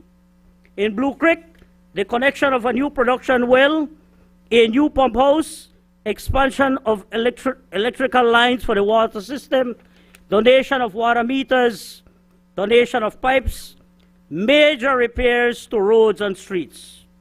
In Jordan, the rehabilitation of our community center, donation of pipes and other materials for water expansion. Mabilha, this one is very dear to me because it's a very remote community. But I will say to you, that is the difference with our government. It doesn't matter how remote you are. We are all Belizeans. And what is good for our good people in Corozal is also good for our good people in Mabilha. And that is why government through SIF and the CDB invested over $1 million in a new water system. And that is about to be inaugurated very soon, thanks to our People's United Party government. Mr. Speaker, in Emery Grove, we saw the drilling of a new production well and the construction of a new mini rudimentary water system. San Pedro, Colombia, the drilling of a new production well and connecting it to the existing water system. Significant work was done on the building of new streets, new farmers' roads, and we continue the work there. San Benito Poite, we have the preliminary stage for the EU solar electrification project. So very soon we are going to electrify San Benito Poite, the rehabilitation of their center, donation of water meters and pipes to the water board. Santa Teresa, donation of water meters, rehabilitation of their community center. And I'm happy to say that through the CDF, We are rehabilitating Santa Teresa completed, Aguacate completed, Criquehute about to be completed. Complete rehabilitation of their community centers. Finally, in Medina Bank, we saw the construction of a mini rudimentary water system. We also saw electricity, telephone, and new streets being developed. So, Mr. Speaker, significant work continues to happen in Toledo West. What is in the pipeline? What is in the pipeline? For the people of San Jose and Santa Cruz, I am happy to say that through Rural Resilient Belize, finally, after much discussion and engagement with the community, San Jose is going to see 2.5 miles of road from the Halacte Highway into San Jose, either paved or completely cemented in the next 3 months. Work is going to begin. We are going to see the construction of 2 new bridges in that area and a new farmers road to the Green Creek Farmers Cooperative. So my friends, only under our PUP government, Dean Barrow promised me in 2017, 3 culverts, could not get it. We don't get 3 culverts. We built new bridge. We will cement or pave 2.5 miles road. We will build 2 new bridges, and we are going to deliver a new farmers road to the Green Creek Farmers Cooperative. And on culverts, it would be remiss for me not to recognize my honorable friend and colleague from Cayo South. And I'll tell you, he has delivered never before in terms of culverts. I tell you, culverts can't done. We have seen, no, honestly, and on a serious note, I want to thank the Honorable Minister for all the support. And I know sometimes maybe get a little tired of hearing me the knock on us, no? But he has been supportive through his ministry. I mean, we have seen culverts installed in communities, in farmers' roads, like never before, man. Like Sandy. So I am very grateful. I am thankful, Minister. And that is the spirit. It is in the spirit of collaboration and working together that we build a better Belize. And I want to end on this note. Thank you to all our colleagues on this side of the house. We all work hard, we work together, and we have one mission and one goal: to build a better Belize for all, where all Belizeans will have an equal opportunity, to bring development and prosperity to their families, to their communities, to Belize. So my friends, with God's help, with God's guidance, I fully support and endorse the draft estimates for 2025-2026. God bless Belize. I thank you.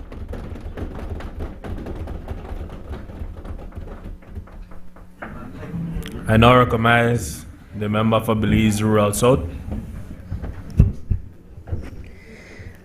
Thank you, Mr. Speaker. Good afternoon. Mr. Speaker, Prime Minister, Deputy Prime Minister, our colleagues, and of course I'd like to acknowledge on a new role there, Honorable Member from Albert, on your new role as a leader of the opposition. Congratulations. It's historic, and we're here present to witness, so congratulations. And of course, most importantly, Mr. Speaker, is to the wonderful people, the resilient and vibrant people of Belize Rural South, namely Ambergis Key and Key Carker. Mr. Speaker, today I rise in support of the budget for 2025-2026, and also with immense pride to present the work also that we have done in the Ministry of Blue Economy and Marine Conservation, inclusive, of course, of our disaster risk management mandate for fiscal year 2024-2025. But first, Mr. Speaker, if you allow, I beg your indulgence, if I can just reach out and allow me to say a couple words as it relates to Belize Rural South, the beautiful people of Belize Rural South. I stand here today with a heart full of gratitude and humility. I wish to extend my sincerest thanks to the people of Belize Rural South for their overwhelming support for my re-election. Winning all 19 boxes once again, it's not just a victory. It is a sign of my mandate and responsibility. And for that, I am deeply humbled. And I pledge to continue doing the work to meet the needs of our communities. Mr. Speaker, Belize Rural South, of course, plays a major role and is part of the Northern Caucus. I want to acknowledge here the Madam Chair of Northern Caucus, very active caucus of 9 constituencies. And I must mention, as because of the elections, I pause to kind of look back and say, you know, that I've spent more than half of my life residing in San Pedro. So, and with the mandate I've given, with the overwhelming victory, I think sometimes that to say that I'm a born Orangeaqueño, but right now I'm a San Pedrano by choice. Right. So, it's special, and I'm humbled and to accept and to work for the people of Belize Rural South, and it means a lot. I must stress it, Mr. Speaker. So, we have made, of course, significant strides over the past year, and the 2025-26 budget reflects our people's shared priorities for sustainable development, economic growth, and infrastructure all over Belize, not only Belize Rural South, meaning also for San Pedro and Kikaker, and of course the rest of Belize Rural South, but of course across the country. And recognize the significant contributions of our area. Allow me to outline just a few of the ways in which Belize Rural South is prioritized by this administration, this Plan Belize, this People's United Party government. We cannot go without mentioning national health insurance that has officially been launched for both San Pedro and Kikaker, ensuring better access to healthcare services for our people. And of course, let's not forget that we are well on our way with our $30 million San Pedro hospital project that remains on track to be fully completed, hopefully, if all goes well, by the end of 2026, which is a transformative investment in healthcare for our islands. Mr. Speaker, as well, I must mention, very, very important as well, is free secondary education is now a reality for 725 students at San Pedro High School. And come 2026, we will be extending that same opportunity to the 175 students at Ocean Academy in Kikaker. Mr. Speaker, at the same time, I want to actually ask and beg your indulgence to recognize the former Minister Fonseca, who was the former Minister of Education, for the great work he did, especially for San Pedro and Kikaker, and acknowledging the Minister of Education here now, Honorable Member, Honorable Requena. Thank you so much, and we're looking forward to continue doing the work here as we chart forward with education in Belize Rural South. Mr. Speaker, as well, I must mention the road infrastructure that continues across both islands with key works in Bahia, Puesta del Sol, and Kikaker, and of course San Pedro Tongue and North Ambergris, reflecting our commitment to infrastructure and accessibility and for all residents and those who visit our beautiful islands. Mr. Speaker, this is all, of course, in collaboration with not only me as the area rep, but also our government, and of course the Village Council and the San Pedro Town Council as well. So this year, we have also proudly launched the San Pedro, very important as well here, Mr. Speaker, this is something historic, that we also proudly launched the San Pedro Ambergris Key Strategic Development Plan 2024-2029. This is a bold roadmap to bring critical infrastructure like water, electricity, sewer systems, roads, and housing to the northern part of Ambergris Key. We're also excited to also announce the development of, included in this plan as well, Mr. Speaker, is the new international airport that we're planning with a runway of possibly 8,000 feet that will be capable of accommodating larger aircrafts, enhancing connectivity and economic opportunities for our islands. Mr. Speaker, I also I must extend sincere thanks to Minister Anthony Mala, the Minister of Tourism, for his continued support in Belize South. Through his efforts and BTB and his ministry, the San Pedro Artisanal Market is nearly complete, and now there is a plan also which is ambitious and is already in this, and he has announced it, and that there is a plan that we are already in collaboration with the Town Council to transform the legendary Sacachispas field with a $2 million multi-purpose sports and events complex. This, Mr. Speaker, we anticipate its completion by summer 2026, if I can get the colleague there to confirm by the end, by mid-summer 2026, Mr. Speaker, just in time to host the music festival and future sporting events for our youth. I want to thank you and call you out on that one there. Thank you. Thank you very much, Minister. So that is going to be a game changer for San Pedro as well, for not other events, equipped as well for basketball, for volleyball, for concerts as such. So it is going to be very much a game changer, since San Pedro and Kikaka, we have the rooms, we have, in terms of as it relates to tourism for all the events, very much excited as being part of another project that is very ambitious by next year. Mr. Speaker, as well, I want to personally thank our Deputy Prime Minister, our DPN, the member from Lake Eyre, for his instrumental support also.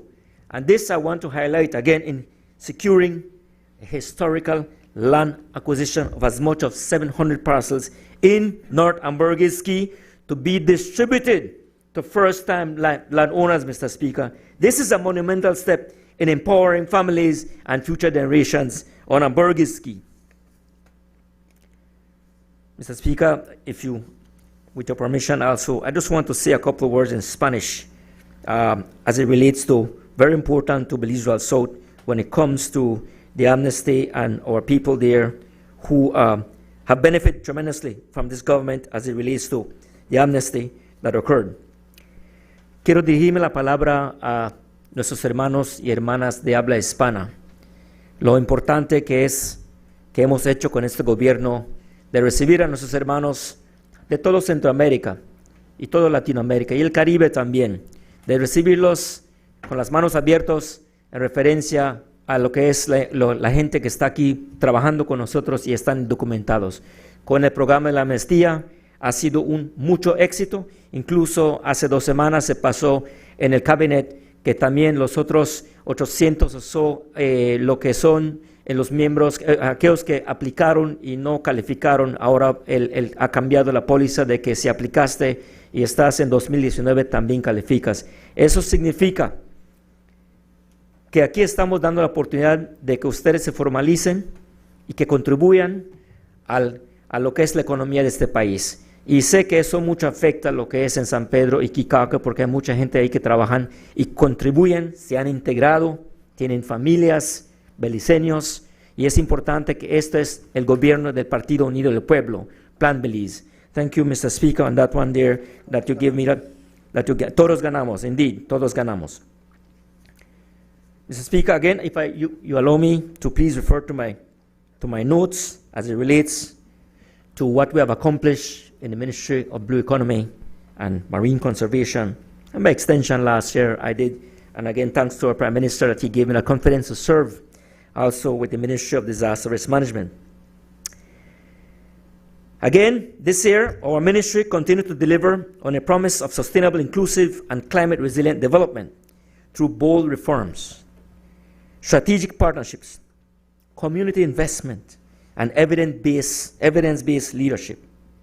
We're not just the blue economy. We are not just merely managing marine and coastal resources.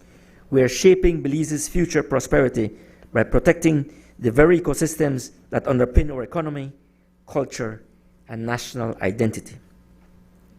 So, Mr. Speaker, here, if I may, the accomplishments for the year 2024-25. So we start up with the blue economy leadership and institutional strengthening. Mr. Speaker, Belize became the first Caribbean nation to ratify the BBNJ agreement, which is the marine biodiversity beyond national jurisdiction, which aims, this agreement aims to protect marine biodiversity, not only in our waters and beyond our high seas, but indeed beyond, our jurisdiction, and that's important. We have also drafted Belize's first blue economy bill, which lays the legislative foundation for long-term, sustainable ocean-based economic growth. We have secured over US $40 million in financing for ocean governance and coastal resilience. We have also secured $7 million from IDB loan to support sustainable fisheries and marine livelihoods. Another US $32.23 million for the Blue Cities and Beyond. This is the World Bank project, strengthening water security, coastal infrastructure, and climate resilience, particularly for the cities of Belize City, PG, Punta Gorda, and as well as San Pedro, as it relates to wastewater management treatment, both in San Pedro and Belize City. So a lot of work there to be done, and we're doing already, Mr. Speaker. In marine conservation and spatial governance, through the Belize Blue Bond Agreement, expanded marine protected areas, we have expanded the marine protected areas to 25.05 Belize waters, and we are on track to achieve the global target of 30% of the total ocean space protected by 2026. We are well in advance of 2030. We continue as well the development of the Belize Sustainable Ocean Plan, which is the BSOP, a data-driven, stakeholder-informed marine spatial plan to guide sustainable ocean development. We have also launched, Mr. Speaker, we have launched the Belize Ocean Account Pilot Project to quantify the true ecological and economic value of marine ecosystems. And of course, Mr. Speaker, in the fisheries sector sustainability, the fisheries sector reported Belize $36 million in export earnings, supporting some 3,700 licensed fishers and as much as 20,000 Belizeans. We have developed new regulations, of course, for stone crab and sea cucumber, and also continue to promote seaweed mariculture, especially by women-led cooperatives.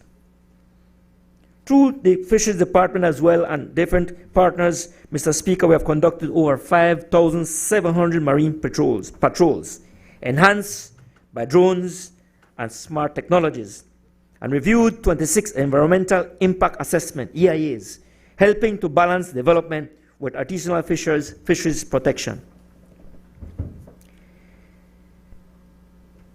In climate resilience and disaster risk management, back then, Mr. Speaker, when I was last year as the Minister of Disaster Risk Management, we responded, it was an extraordinary year last year. We responded to several fires, not only in the south, in the Mountain Pine Ridge area.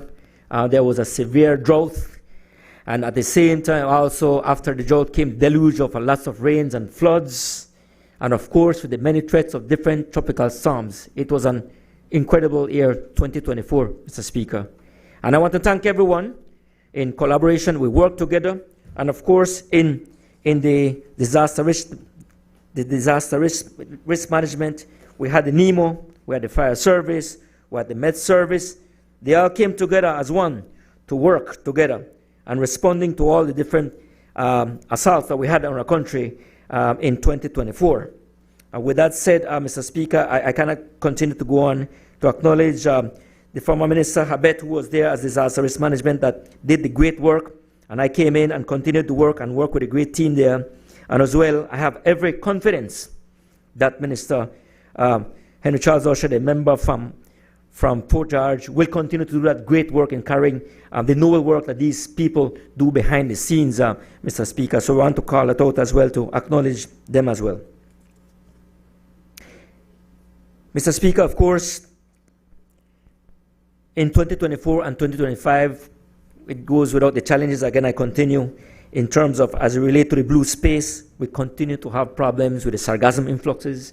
We continue to have damage in the coastal ecosystems, disrupting tourism and threatening public health. Forecasting and regional actions are underway. That is important. Again, climate adaptation, we got to be resilient. Again, also another major concern that we have right now, Mr. Speaker, is coral bleaching. And that has surged due to record sea surface temperatures, which is a sobering sign of climate change's local impacts. Over the last 2 years, our waters have experienced record-breaking temperatures, which have resulted in unprecedented bleaching and mortality on our reefs. Furthermore, the challenge that we face as well, Mr. Speaker, is there continues to be a rising infraction, and then, of course, intervention, rising infractions in undersized conchs and lobster harvesting. We continue to have that challenge there. But again, Mr. Speaker, we're highlighting that we need to continue doing the work for stronger fisher education and enforcement. That is also a commitment that we have, and it's a challenge, but we continue to do that work there. Balancing development and conservation remain a complex but critical task, especially, Mr. Speaker, and I want to mention that in sensitive artisanal fishing and fly fishing zones. This year, we've seen the advocacy and concern by the fly fishing and the conservation communities with developments in Cayo Rosario, Wilbar Flats, and more recently, Sandfly Key, regarding the safeguarding of key ecosystems like mangroves and seagrass, which support their livelihoods and provide other broader ecosystem services. Mr. Speaker, I am obliged to mention these that we cannot shy away as it relates to the Ministry of the Blue Economy. And I want to take a time out to award to these partners and the stakeholders that we as a government, we from the Ministry of the Blue Economy and Marine Conservation, we are hearing you.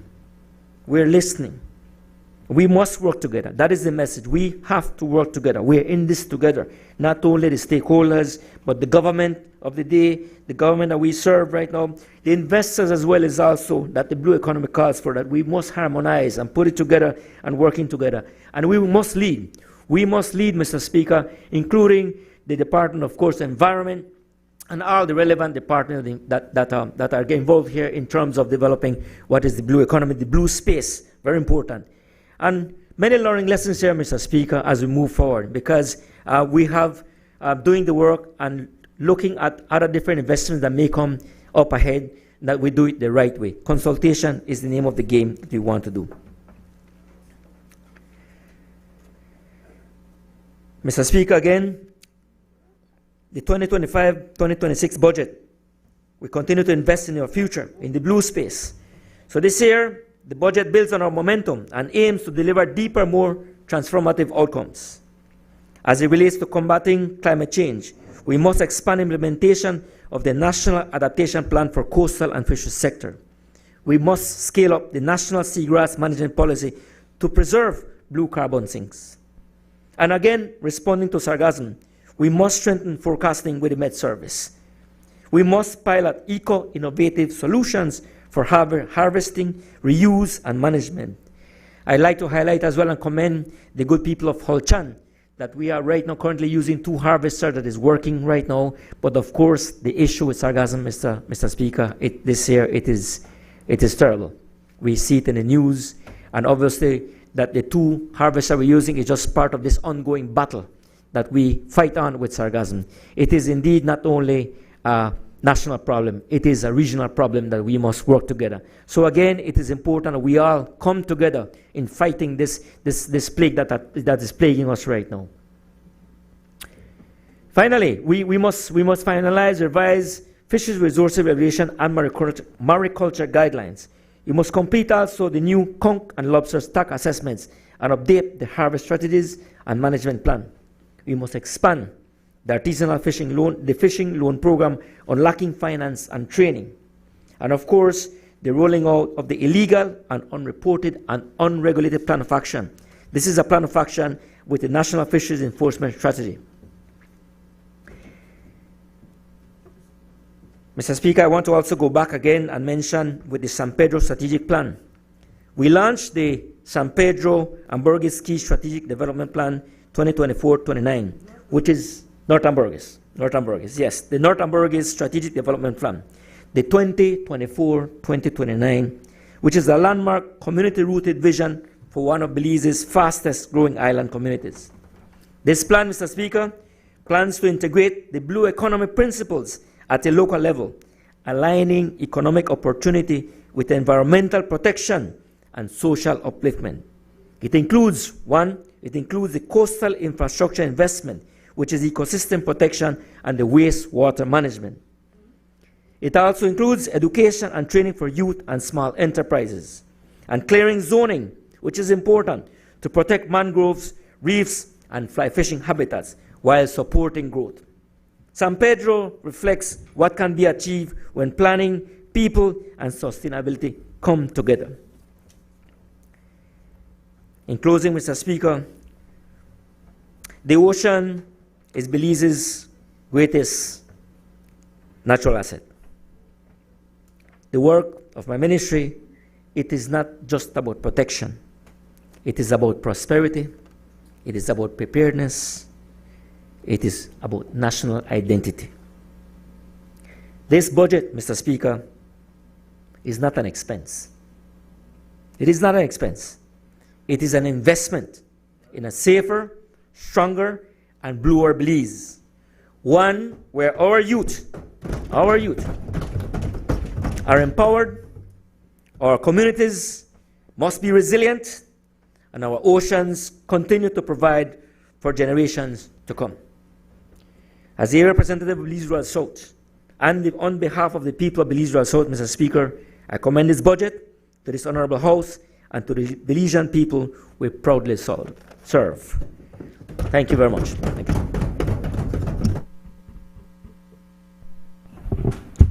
I now recognize the member for Port Loyola. Good afternoon, everyone.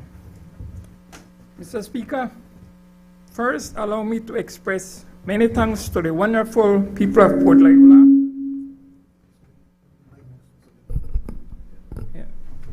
Yes, let me begin. Mr. Speaker, first allow me to express sincere thanks to the wonderful people of Port Loyola for giving me the opportunity to serve as the air representative for the division for a second term in this honorable House.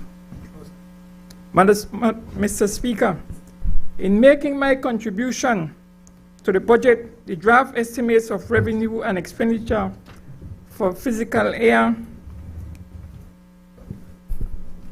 2025-26, I ask your permission to refer to my notes.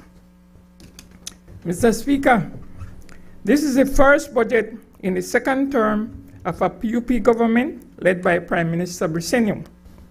Mr. Speaker, lest anyone forget, this budget presentation is only possible because in the general elections on March 12 this year, Belizeans showed great appreciation for the many things done for the people and country in the first term of a government led by Prime Minister Briceño by giving the party a massive 26-5 victory with 68% of the votes.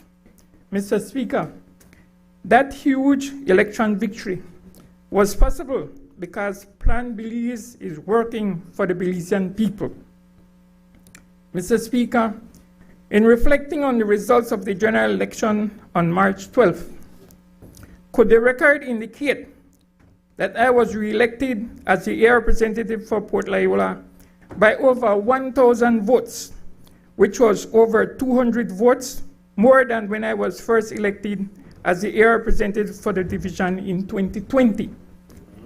Mr. Speaker, could the record also indicate that in the general election on March 12th, I was victorious in all 11 boxes throughout the Port Loyola division by more than 3-1. Mr. Speaker, to truly appreciate the work of the first administration led by Prime Minister Briceño, and to assure all Belizeans that this new government will continue the work of making life better for all the people in its second term, it is important to use some key things in comparing the state of the country when PUP was elected to office in November 2020 with the state of the nation at the end of its first term on March 31st this year. Mr. Speaker, despite over $600 million from Petro-Caribbean, over $400 million from oil production, over $500 million from new loans. And despite being in government for 13 years, more Belizeans were in poverty when the UDP was voted out of office in November 2020 than when the Barrow administration was first elected to office in 2008. Mr. Speaker,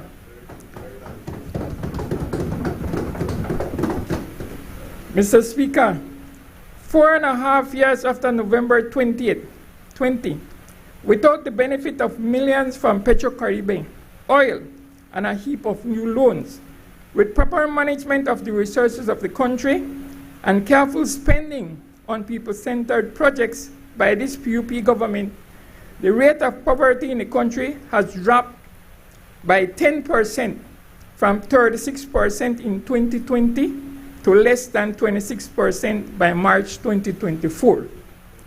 Mr. Speaker, that is evidence of Plan Belize at work for the citizens of this country. Mr. Speaker, after 13 budgets from 2008 to 2020, land which put the people in a better position to build their homes and access financing to improve their lives and determine their own destiny was out of the reach of ordinary Belizeans. Mr. Speaker, while the UDP was in government for 13 long years, then Prime Minister Briceño rightly described the Lands Department as a hotbed of corruption. Mr. Speaker, the description was fitting. During those dark days, ministers and their cronies gobbled up large tracts of prime government land for themselves and milked the national treasury mercilessly. Mr. Speaker, while Belizeans pay $500 for a house lot, under the UDP, John Greedy Boots was sold 2 acres of prime government land at Belizean Beach in Belize City for a pittance of $1,000. Mr. Speaker, 2 acres of land is equivalent to 10 house lots. Therefore, for that prime property at Belizean Beach, John Greedy Boots should have paid a minimum of $10,000 to the Ministry of Lands instead of a measly $1,000. Mr. Speaker, as outrageous as that giveaway of prime government land to UDP land shark was, all is not lost. Mr. Speaker, all is not lost in that crooked giveaway of prime government land to UDP cronies because just as how this PUP government took back Fui Bolido from UDP hustlers for the benefit of the people, this administration will do everything possible to take back that 2 acres of land at Belizean Beach from corrupt John Greedy Boots for the Belizean people. Mr. Speaker, while the hotbed of corruption was in full swing at the Lands Department under the UDP, Vega and Pitts were paid $400,000 each in a sweetheart deal as compensation for land which the then UDP government sold to them for $15,000 each, knowing fully well that other persons had absolute title for both properties. Madam Speaker, I'm happy to say that with John Briceño as Prime Minister of this country for 4.5 years, the Lands Department is no longer a hotbed of corruption, but a department that has enabled over 25,000 Belizeans to become first-time landowners across the country. Madam Speaker, the remainder of today could be spent providing evidence that John Briceño and his government have done exceedingly well with Plan Belize for Belizeans in his first term, and is therefore the best party to lead the country for many more terms. I, however, will conclude this comparison between the past and present administration with housing and the minimum wage. Mr. Speaker, during the UDP's 13 years in office, the housing situation for ordinary Belizeans was unbearable, with absolutely no relief from the Ministry of Housing. During those dark years, $8 million was allocated in the budget for housing yearly. However, the Ministry of Housing did not build a single house. Instead of building houses for the needy, the funds were squandered on large housing grants for well-to-do UDP cronies and payment of monthly salaries to hundreds of ghost employees who were advised to vote for UDP candidates at election time, but never did any work for the government for even a single day. Mr. Speaker, there was also a massive hustle with funds for housing for the people when a certain UDP minister was given thousands of dollars to build houses for his constituency. Mr. Speaker, that was like putting the rat to guard the cheese. The then minister, who is now a self-appointed building contractor for John Greedy Boots at Belize Beach, charged the government the exorbitant price of $45,000 each for weak plysim houses without partition, electrical wiring, bathroom facilities, or ceiling, when one of those shell houses cost no more than $25,000 at the time. Madam Speaker, the corruption with housing for the people was even worse. The ex-minister, now the self-appointed contractor, had one Mr. Lam sign government contracts to build dozens of houses for the people, although Mr. Lam admitted that he doesn't even know to use a hammer. Mr. Speaker, in completing the hustle, funds for housing, Mr. Lam later collected $45,000 for each phantom house, fake house, and turned the funds over to his boss, who rewarded him with a little $50 for each big collection. Mr. Speaker, the last UDP administration was also responsible for the $8 million overpriced Farbers Road. Mr. Speaker, the UDP owed the Belizean people an apology for 13 years of massive corruption with funds allocated for roads, land, and housing for the people in each of its yearly budget. Mr. Speaker, it is amazing how the fortunes of the Belizean people have drastically changed over the last 4.5 years with the administration led by Prime Minister Briceño. With Honorable John Briceño as Prime Minister and Honorable Julius Espat as Minister of Infrastructure Development and Housing, at the end of his first term, this government has delivered over 300 starter homes to deserving families across the country. And Mr. Speaker, the good thing about those starter homes is that they are designed with a plan that facilitates addition of another bedroom, and each owner is only required to pay the manageable fee of $25 weekly or $100 per month to own his or her home after 10 years. Mr. Speaker, over the last 4.5 years, MIDH has also assisted hundreds of families in every district with home improvement grants. Mr. Speaker, the success of the housing policy of this administration is further proof that Plan Belize is working for the ordinary men and women of this country. Mr. Speaker, two of the greatest successes of the budgets of this administration over the last 4.5 years are with employment and the minimum wage. Mr. Speaker, realizing that any government has to deal with less social problems when the people can find good-paying jobs in a wide range of fields to care for their families, this administration increased the minimum wage from the starvation wage of $3.30 per hour to the living wage of $5 per hour in 2023, and introduced policies and programs that promote local and foreign investment as never before. Consequently, those wise decisions have resulted in thousands of new jobs throughout the country.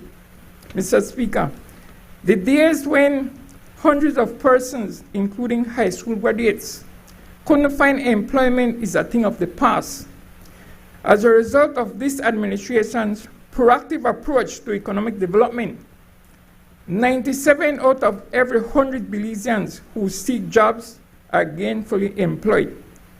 That is verified with figures from the Belize Statistical Office, which show that unemployment in the country has decreased from a high of 13.7% under the UDP in 2020 to a record low of less than 3% today. Mr. Speaker, that again is further proof that Plan Belize is working for the people.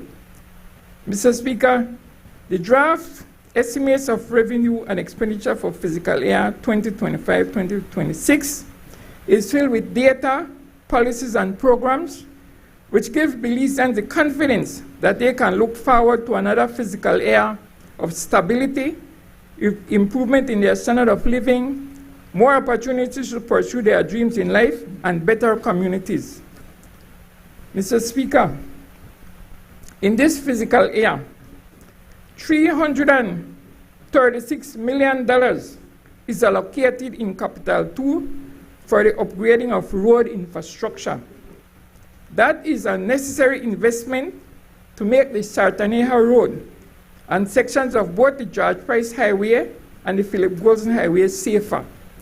Significant improvement of those three roads will definitely reduce the number of traffic accidents and save many lives.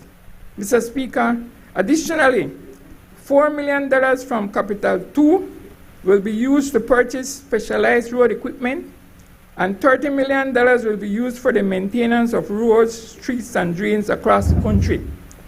$22 million for land acquisition payments and surveys to make thousands of lots available for more people will also be drawn from Capital 2, as well as funds for the expansion of NHI and the constituency development programs, among other things, to ensure a better quality of life for the Belizean people.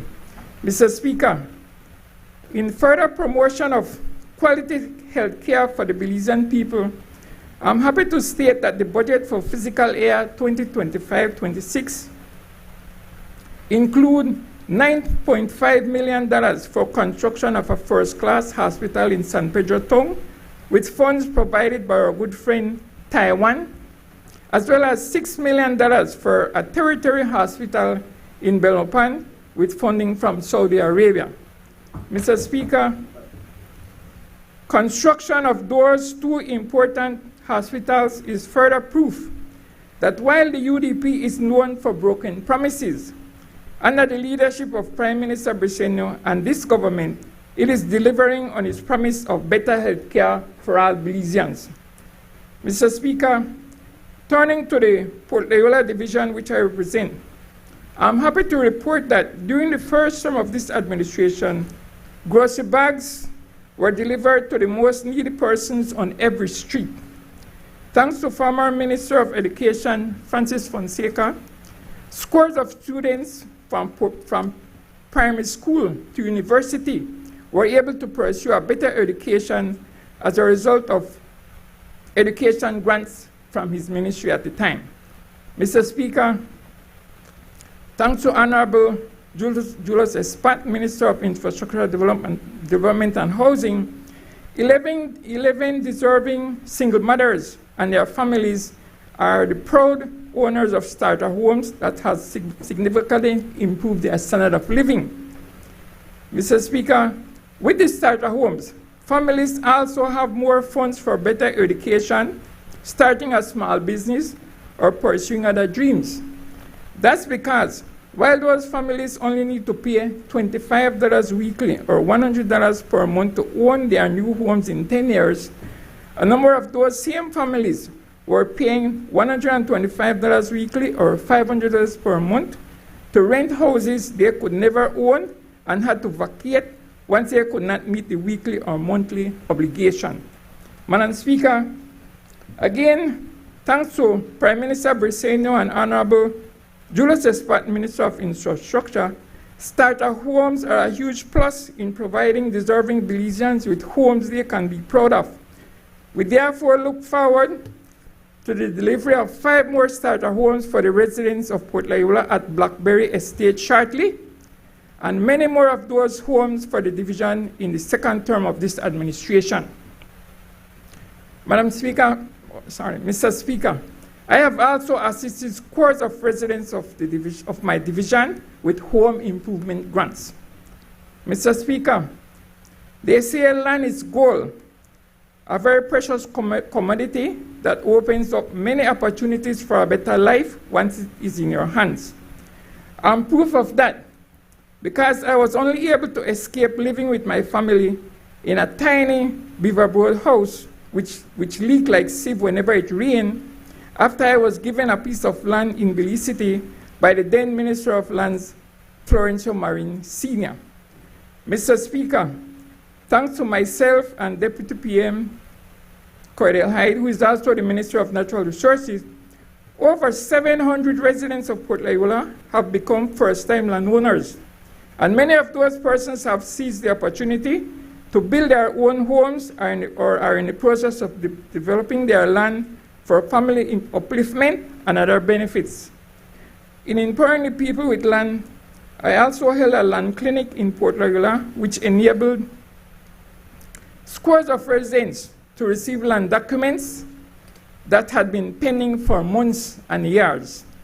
Mr. Speaker, most people prefer gainful employment in the private sector or the public sector to care for their loved ones.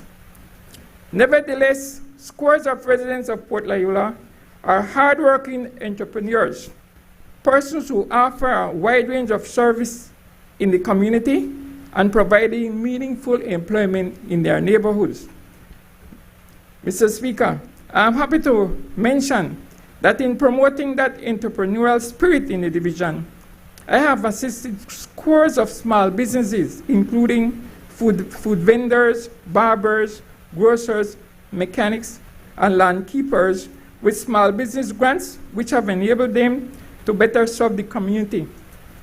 Mr. Speaker, the residents of Port Loyola fully support the efforts of the government to develop the Port of Belize for both cargo and cruise tourism, fully aware that the implementation of the project will bring untold benefits to their community and the country at large. Mr. Speaker, in assisting in making Port Loyola a better constituency, I have also built a football field and completely rebuilt the basketball court and bleachers at the Genosha area of the division.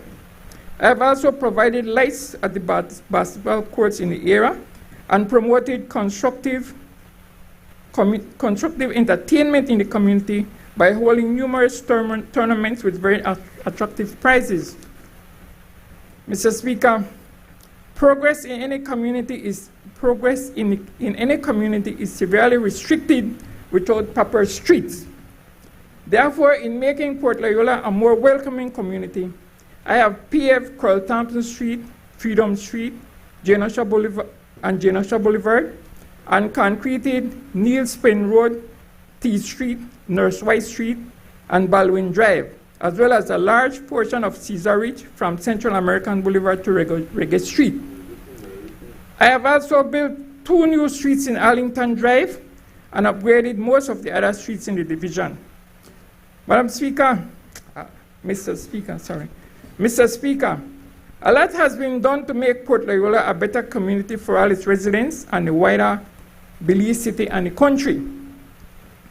Over the years, however, a lot more could have been done to make the division more attractive and welcoming to new residents and visitors if it wasn't treated as a forgotten division.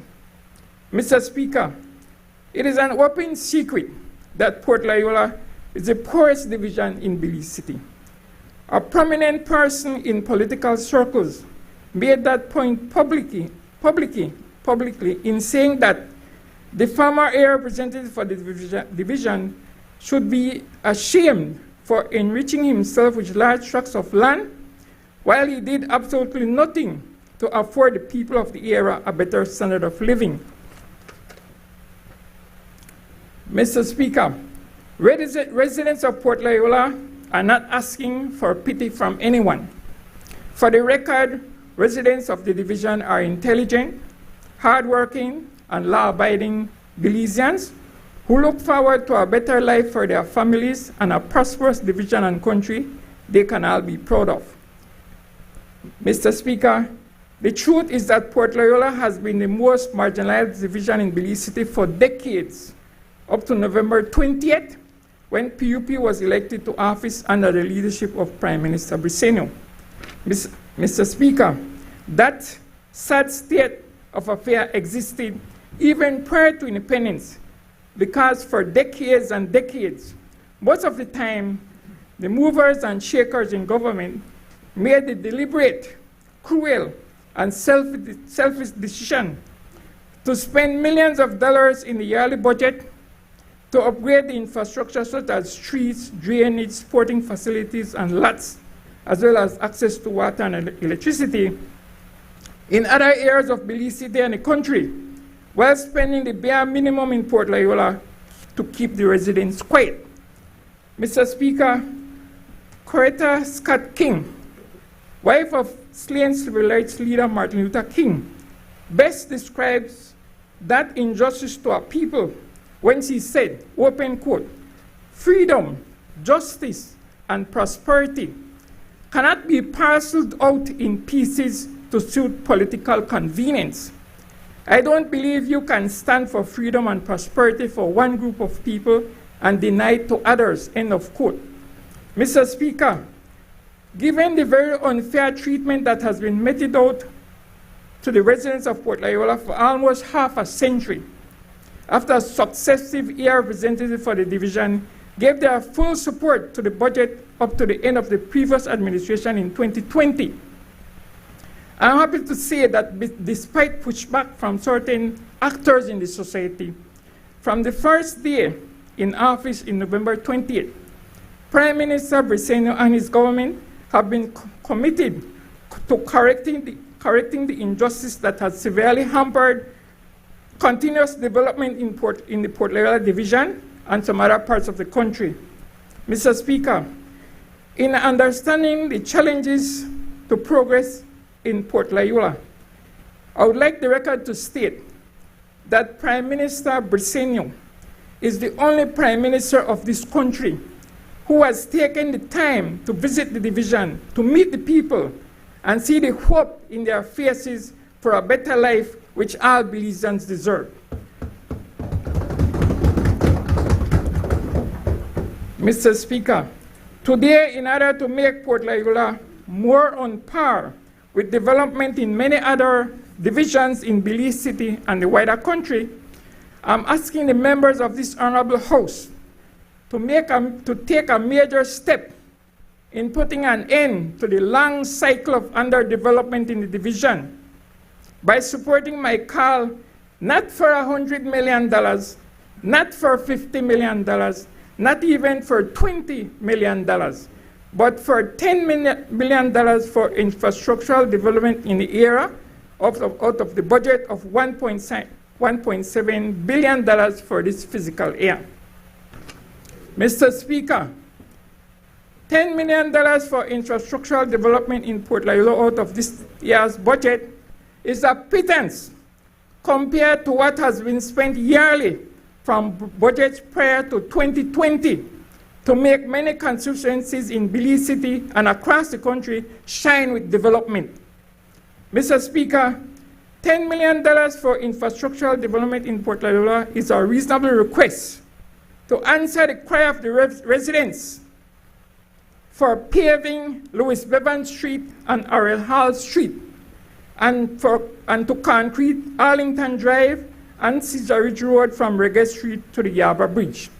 Mr. Speaker, those funds would also be used to chip and seal 2 new streets in Arlington Drive that are muddy and almost unusable in the rainy season.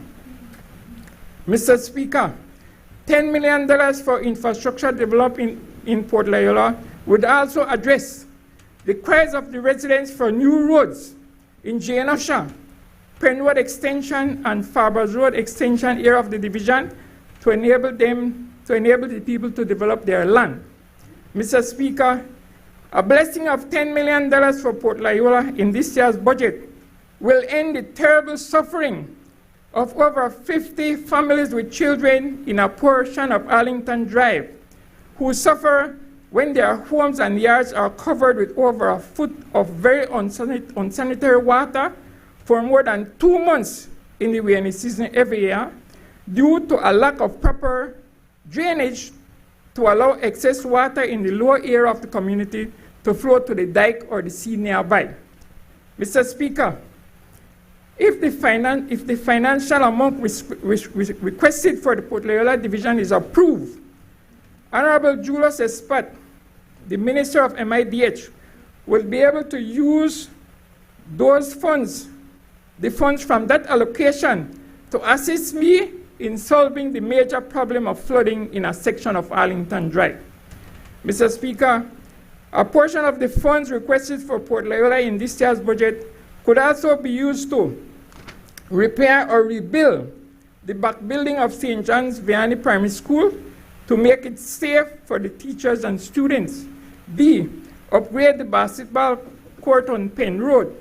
C, fill the playing areas in the division. And D, provide the Genosha basketball area with a proper bathroom, which will also be useful to the police officers who are posted at the court to enhance citizen security. Additionally, Mr. Speaker, the special funds requested for Port Loyola in this budget could also be used to hold another land clinic and to solve the land issue in Penwood Extension, which would enable the residents to have a proper road and proper access to water and electricity. Mr. Speaker, as indicated, the needs to enable the residents of Port Loyola to enjoy development more on par with that of most of the other divisions in Belize City and the wider country are numerous and requires at least $10 million as a starter. Nevertheless, in using the language of the street, on behalf of the residents of the division, I say to Prime Minister Briceño and the government, we will work with any reasonable amount of funds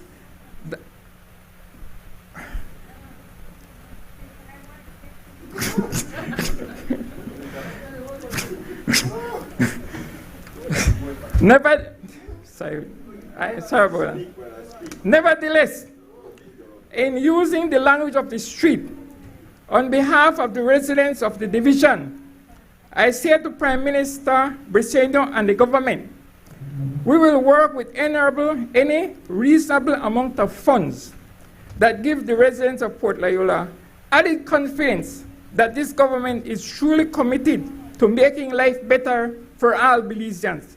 Mr. Speaker, on behalf of the residents of Port Loyola, I fully support this budget. Thank you.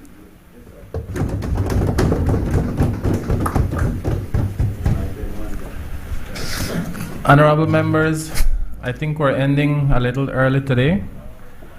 This meeting is now suspended and shall resume tomorrow at 9 a.m.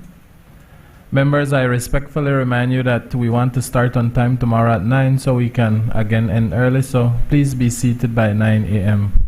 Mr. Speaker, can I just make an appeal? I see so far only 2 or 3 members of the opposition. It would be good if there are 2 members can attend so you could have a full complement of the 31 members of the House. I noticed 2 of them have been missing yesterday and today, so I wish they can come. No?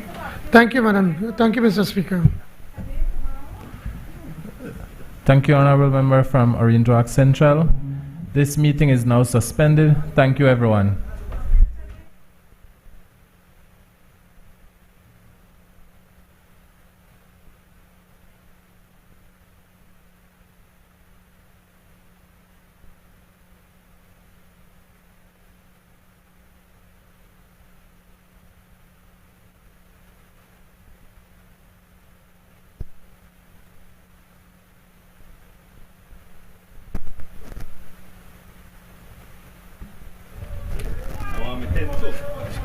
How are you? Give it a blaze fire.